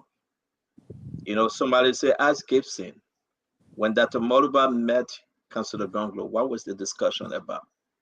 I'm going to leave it because he said no. He said no to Mr. Cummings. I know that for sure. He said no to Tewan Gonglo. I know that for sure. Joseph Boyka couldn't have asked him because they're from the same county. But again, Gibson, you wasn't there. So I'm not even going to look at you. You can do that shaking hand thing. But we all know that Dr. Moniba is a very smart young man. I older than him, 5 years. I was 175, 4 years. I was 175 and he was 179. March 15, and he brings good things. And we pray for good young leaders to come about. So if he doesn't win this thing, we hope he can help the next government with everything he brings to the table. But as they appear on Spoon, we remain respectful, faithful to him, and we wish him good tidings. And we pray that the grace of God be upon him. He's a young, good man. I can see it in him. He's welcoming, and we hope that we can help him learn the process, grow up in these things to help Liberia tomorrow. Again, I would say I gave him 85%. Till he, if I see that he's letting me down, I'm going to reduce. I'm going to minus something off. I'm going to take away something. But right now, he did extremely well. Don't mind what Fagon, not Fagon, what Gibson and Hussein. But I would say to you, Prince, I think like Fagon said, it is important for him to talk more about his son. Liberia respect family. He got a son. I knew he had a son. I called somebody and I said it to them. They said, "Oh, yeah." I said, "Yes." Like you. Well, how did I get to know about your kids in Liberia? People send me all this information, but I hope he can talk about his son. I hope he can talk about the way forward as he talk about Liberia. People will see through his son, through his relationship with his child, and they will support him likewise. A wonderful show. Before we leave you guys, tomorrow we'll be having Amos Toy. The Unity Party Secretary General will be our guest tomorrow. It will be rough. Tomorrow we'll be having Amos Toy, Unity Party Secretary General. Amos Toy will be our guest tomorrow. And let me play this video. Fagan will come to you. I want to play this video. A lot of stuff been going up and down. When I woke up this morning, Dr. Richardson, somebody said Jose Yema Bwaka will flew all of the country. Then I laughed. I laughed because I knew that Jose Yema Bwaka was he was leaving Liberia. He was going to Ghana, and he will be back in Liberia on Wednesday. I know exactly as Joseph Bwaka traveled, So then I reached out to, Joseph Bwaka. So I said, listen, just take some picture and do some stuff and send it to the people in Liberia. We know exactly, and Fagon will explain JMB trip because he's a media consultant for the rescue team, not me. I just do my show. But I would say, you know what? Send me some video. So this morning, Jojo, the son of Jose Imabwaka, took a lot of pictures, but we were able to download a few of them and videos.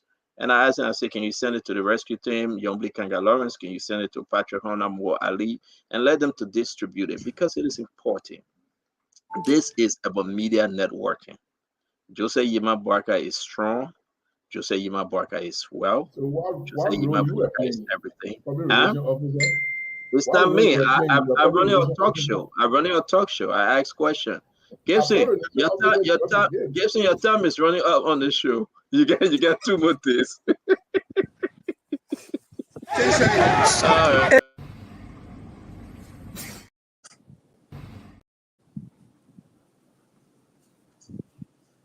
Okay, guys.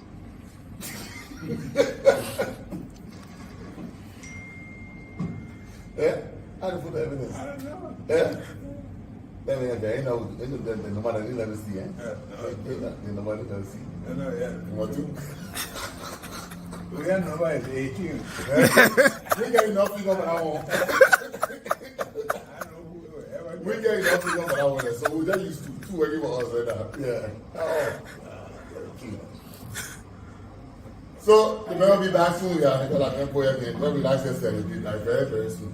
That's chill. No, all right. So in the meantime, yo, rescue SP. You rescue SP?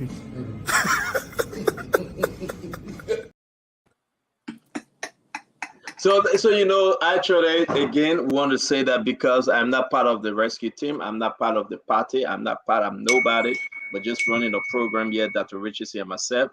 They just sent us this information to share. Jose Imabwaka is well, he's strong, he's upbeat. These are election time, though. It should be very, very important concerning to the ruling establishment and other opposition. That whenever, even Joe, we are leaving the country, it should be concerning. Because I will say to you, as you go through the ECOWAS community, it should be concerning. So I think the CDC were right today when they came out and say, Jose Imabwaka is traveling on this, on that. They were concerned. But one mistake they made, and which is bad, I asked them to download that clip. Jose Imabwaka going through the Liberian airport terminal. The clip that was recorded, it was wrong. It was wrong. They breached the security. It's in our chat room, guys. You can share it. Somebody recorded that clip, that video, and sent it to a CDC person. And said, look at Jose Imabwaka going through the airport. I think how to call it?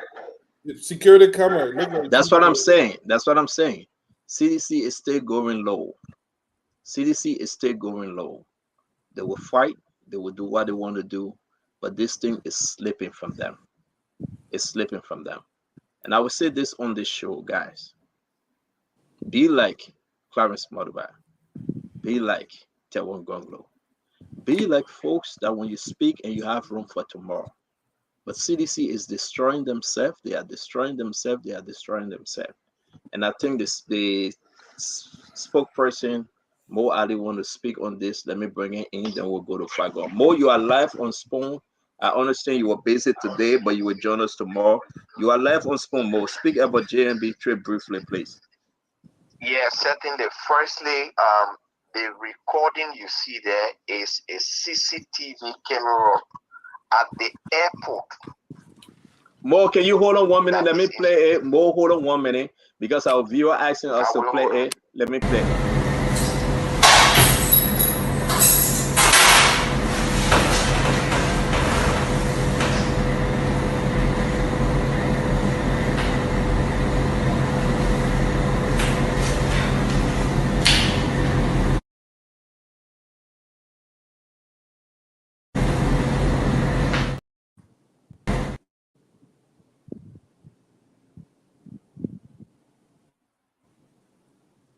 Okay, folks, so we're going to put this in our chat room and we ask the guys to share if you have not seen it. And this is very, very horrible. You do not want President George Manneh. We are going through the go ahead, talk to us, Mo. You are the spokesperson. Talk to us. Yep. We have now become extremely concerned about the security of our standard bearer and the former vice president. That recording was posted today by Abraham William. Abraham William works for Freedom FM. Freedom FM is owned by the director of the National Security Agency, Sam Sion. So what they are doing now is tracking the movement of our standard bearer. That is the airport installed national security camera. It is not ordinary camera that recorded him. It's a CCTV recording.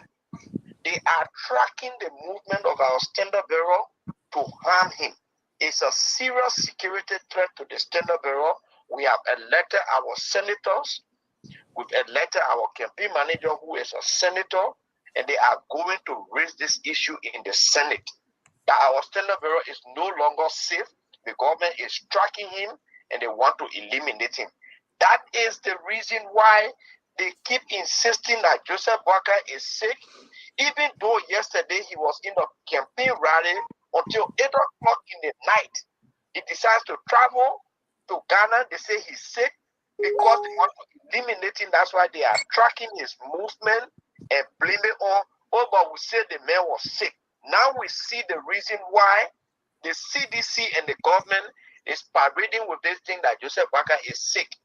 That's why they are tracking him through the installed government CCTV camera. And our senators are going to take up this issue tomorrow in the Senate. It's no light matter.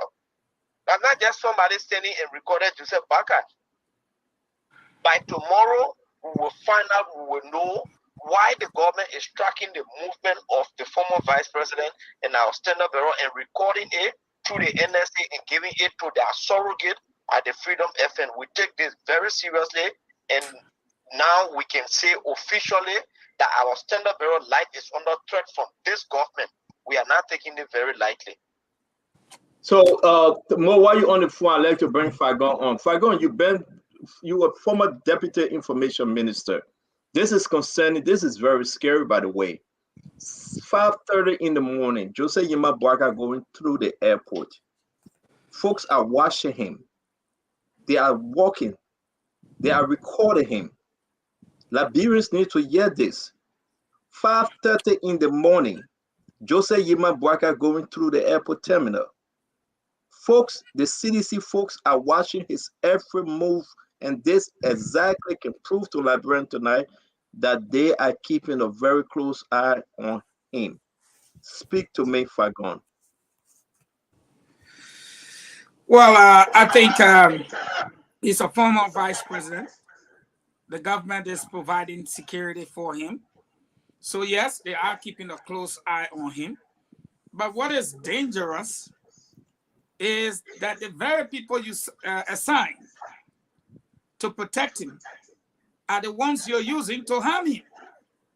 Whether it be in the media, on social media, the print media, or electronic media, or compromising his security.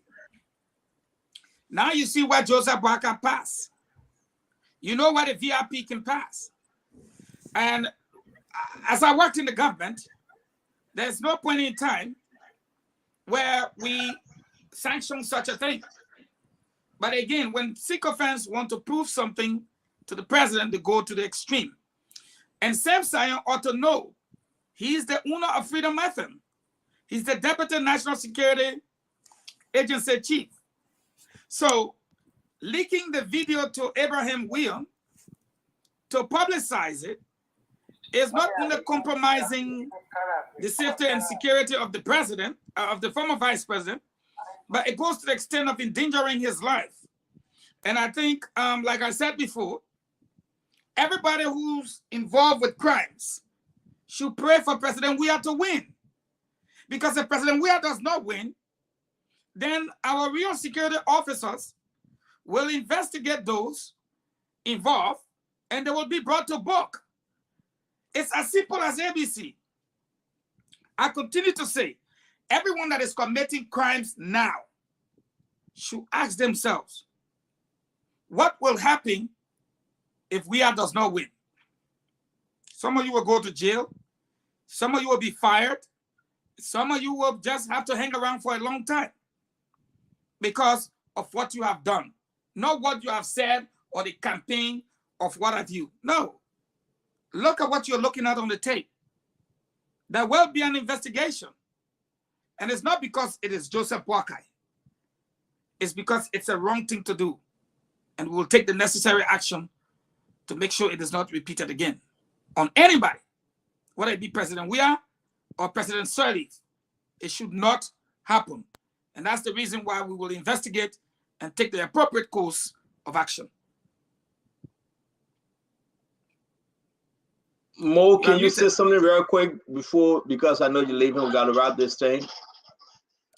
And quickly, the video you show, can you show it tomorrow? Yeah, we're gonna show it. We're gonna play the whole thing tomorrow. Yeah, because I want Emma Stewart to speak. I want Emma Stewart to speak on it, but would you like get more off the phone?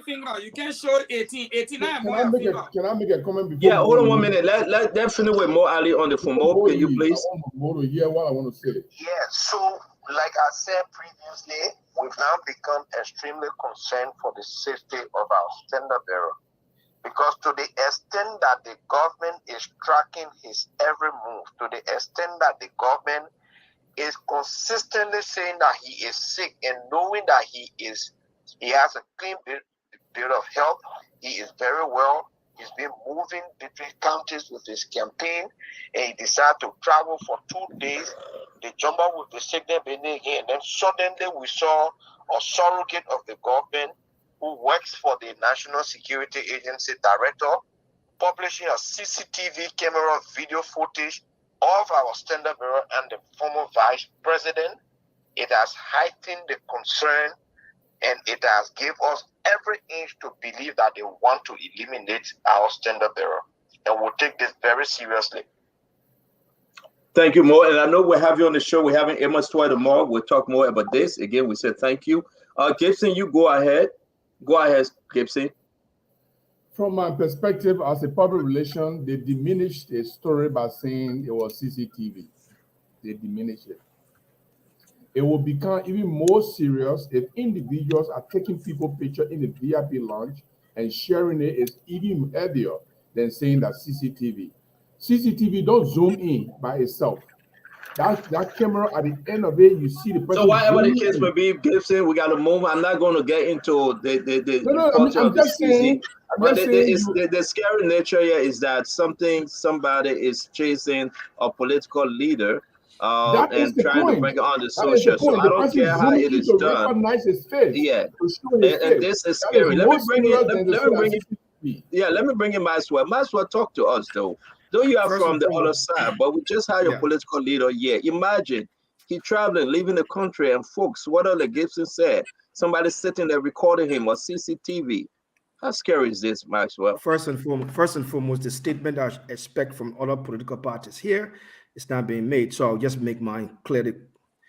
Leno condemn in its strongest term the recording, the practice of video surveillance of political actors and presidential candidates must come to an end.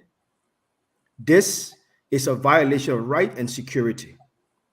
The vice president, despite the fact I disagree with him from a democratic perspective, he still, on a mind understanding of the law in Liberia, maintains his right to privileges and privacy. This should not have been put out into the public. As a matter of fact, that compromised the security of the airport. So the government need to make clearer clarification about this and inform the Liberian people why this happened. So Leno condemned this in the strongest term. This should not be happening. That's a great point. Fadiga, can you go ahead? Fadiga? I thought that was very disturbing when I saw the clip this afternoon. Look, the biggest threat against this administration is Ambassador Wika. We all know this is a two-horse race, and the only thing that want to stop this president from and remove them from power is Ambassador Boyka. But when I smile, because if this was meant to be a bad PR to prove that he was ill, it didn't. If you look at the video, anybody that knows the Ambassador Boyka, he's a very cautious man. He's an older gentleman. That's a fact. We cannot do nothing about it. We all will get old one day. But the fact here is, you do not be sick and go through in the airport. Even in the US, they got wheelchair. Nobody in the right mind can look at that video and think that this man was ill going in there. That's the first thing. So they fail on that. But it shows that this government doesn't have any message, nothing to run on. For the last 6 years, this election is a referendum against George. We have bad governance and peacetime looting of the country. So they have nothing to run on. That's why they've been booed all over. But like Mo Ali said, this also, what also causing the concern is the safety of Ambassador Boyka. His safety and security is paramount. And I'm cautioning those in the Unity Party, those around the former vice president, they should not take this lightly. They need to double up the security around the former vice president, whether in and out of Liberia, because these guys are desperate and they will do everything to cover up the loot. And I will close with this one final word. We do not know the magnitude of the damage that George Weah and his homeboys have done to Liberia.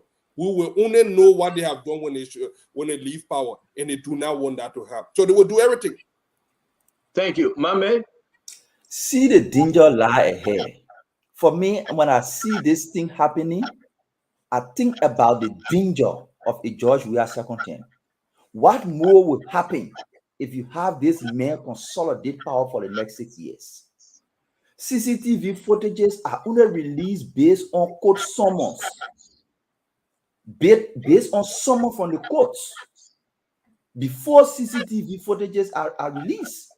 Because when you release them arbitrarily and in a manner and form, it undermines security and privacy. Some people at that airport, they're there with their wife or they're there with their fiancé, kissing and making love and having, just being happy. They don't want other people to see it. People can only see it if it's summoned by the court. Let you go there. People can only see it if they are summoned by a court. So they violate all the rules only to make George Weah happy. To breach protocol and take CCTV footage and put it on the social media only to make George Weah happy. Gentlemen, this thing is happening. We're seeing it, but I'm worried about the future. What more can this man do? People will be in their rooms, people will be in their places, and you will have security guys manning them and taking their private information, sharing it only to make King Weah happy. This is dangerous. I'm looking at it beyond Joseph Boakai. Dr. Richardson, thank you very much. Dr. Richardson, you want to say something on this? The person who put the video out should be fired. This is a privacy issue. Is just bad. So, and I actually encourage a Unity Party to get their own security don't depend on the government security, because it's the government who putting the information out, as you stated. So then why would you want to use them as your security? I mean, the government does provide security for the vice president, but I would keep that security person at bay to the extent that you can. So it's a privacy issue for me. Fire the person. Thank you. I know that Richardson will operate for that, but they ain't going to fire anybody. You know that. That's what they do. Thank you very much, folks. Don't forget, tomorrow we'll discuss the United Nations General Assembly. That President Weah decided to take 29 security officer, EPS agent, excluding Tricon Robert is not there, because when we said Tricon Robert would lay aside, he came out and said, no, I stay on the job. But you're not seeing around the president, because the president don't want to see him. He doesn't want to see Tricon. And now we get a 29 security officer, and everybody has the list of everybody going. It's like just a Gibson. This is horrible, though. The list of the people that come into the UNGA in September. Look at them. We put this in the chat room. You know how many it's a lot of them. We'll call their names. We'll call their names, because this is shocking. This is very shocking. We'll read this thing tomorrow. We'll ask the Liberian people to listen. We get the pictures of them. We'll put a picture up also. Let Liberian people see them. Again, Joe Manor, we are bringing the entire Liberia to UNGA. Yes. I don't know why the president doing that, Fadika. I don't know why the president would travel. When we check, other country came with only 15, 16 individuals. Joe Manor, private jet. Yeah, Joe Manor, we had decided to bring all of them. The names on here, Prince Maxwell, Dr. George Weah, Clark Weah, Edwin Snow, and all coming. I don't know whether they would give him his open and all. I don't know whether they would give them visa.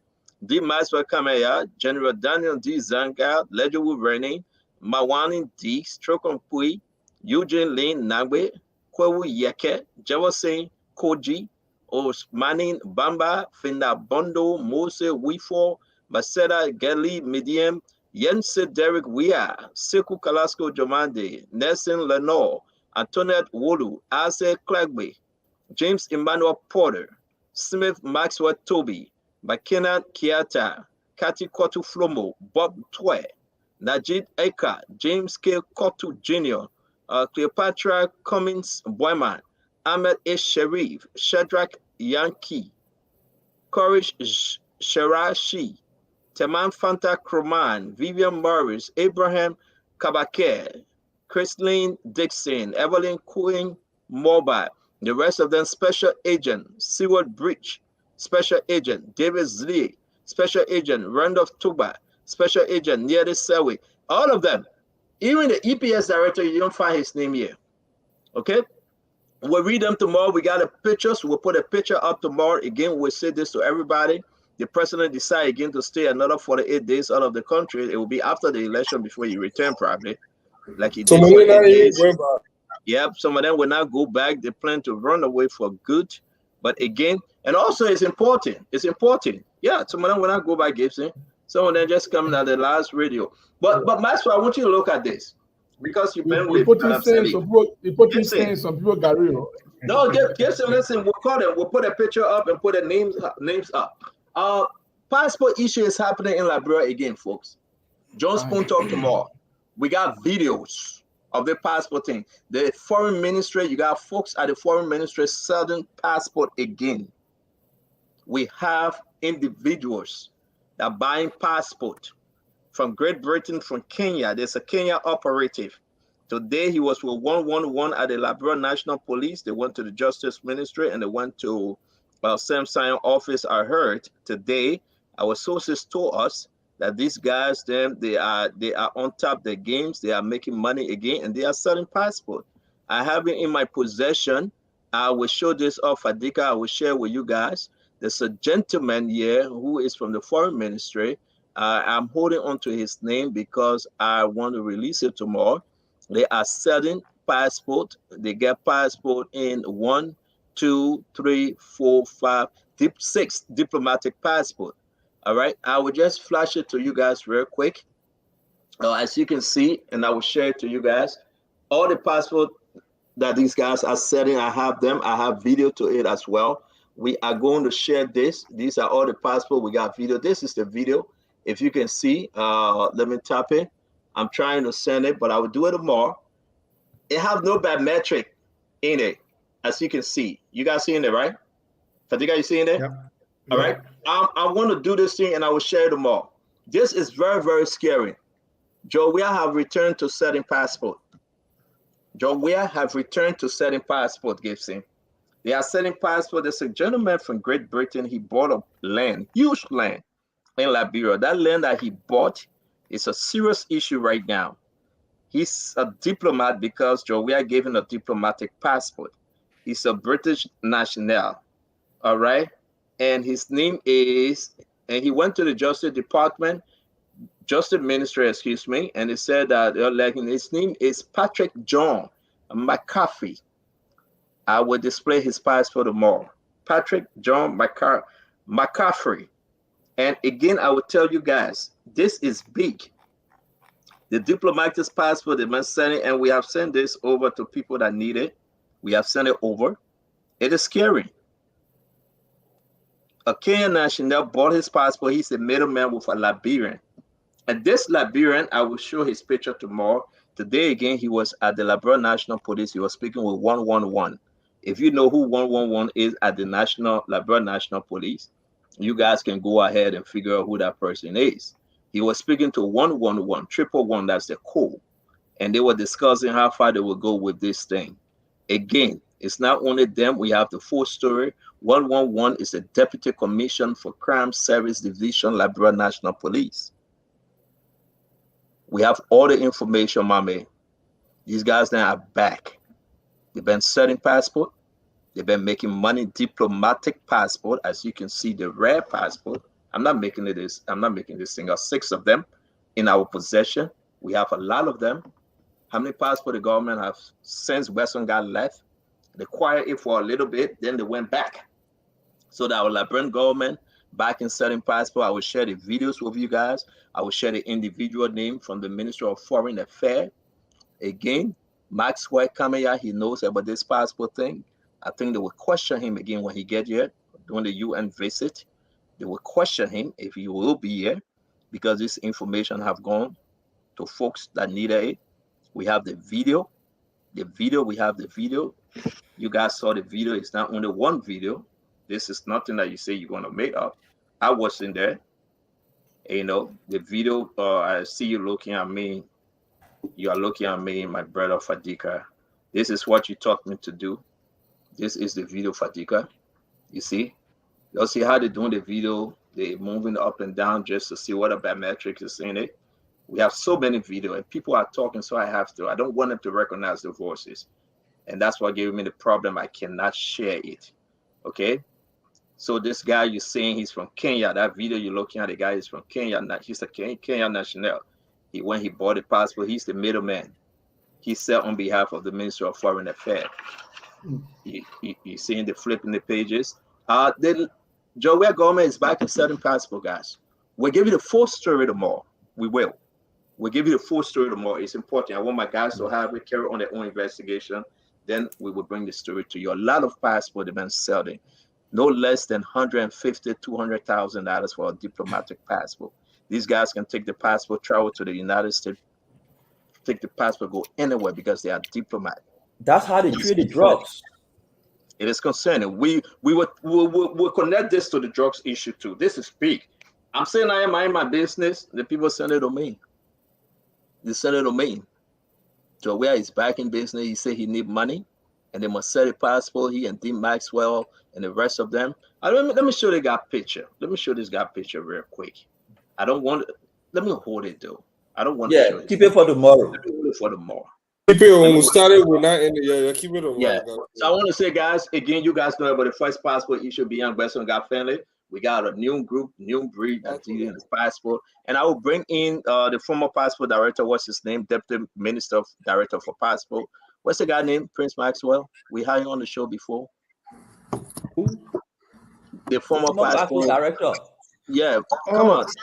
I forgot his name, but yeah,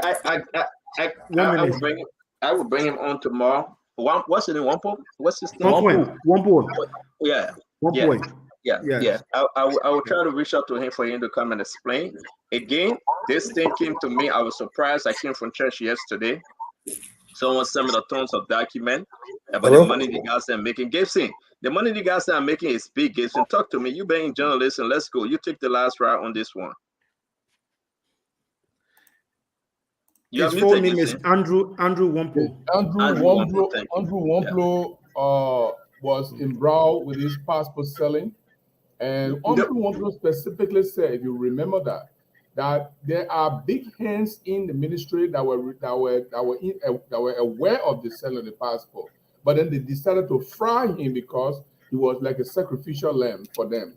So they set him up. That's what he said, and he tried many times to come out with his stories, and people try to arrest him and all of that. I believe these people, this syndicate of selling passports is also connected to the way drugs are coming into the country. And foreigners are now involved in the bidding of in the process of selling passports.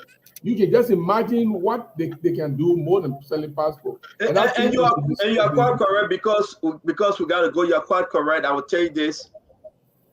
Foreign Minister Maxwell, Finance Minister, 111. They are even bringing in the Justice Minister. I don't know why. The president is fully informed. He's fully part of this thing because it's a lot of money. And folks' names that come out of the document I'm receiving. These guys are doing a third-party collection of the money, and it's getting worse. But folks, bear with us. Tomorrow we'll give you all this information. It's bad that the president have gone back. We have gone back to do the passport selling to make money. I don't know why we are do that. I don't know why we are recruit his folks just to bring in money. Our country is bleeding. Again, let me end on this note. It's very important.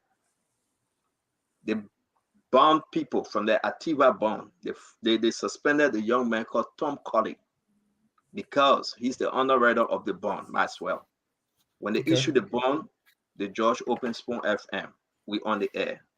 Samuel Twe and the rest of the guys, a representative called Guy from District Number 5, Magibi County.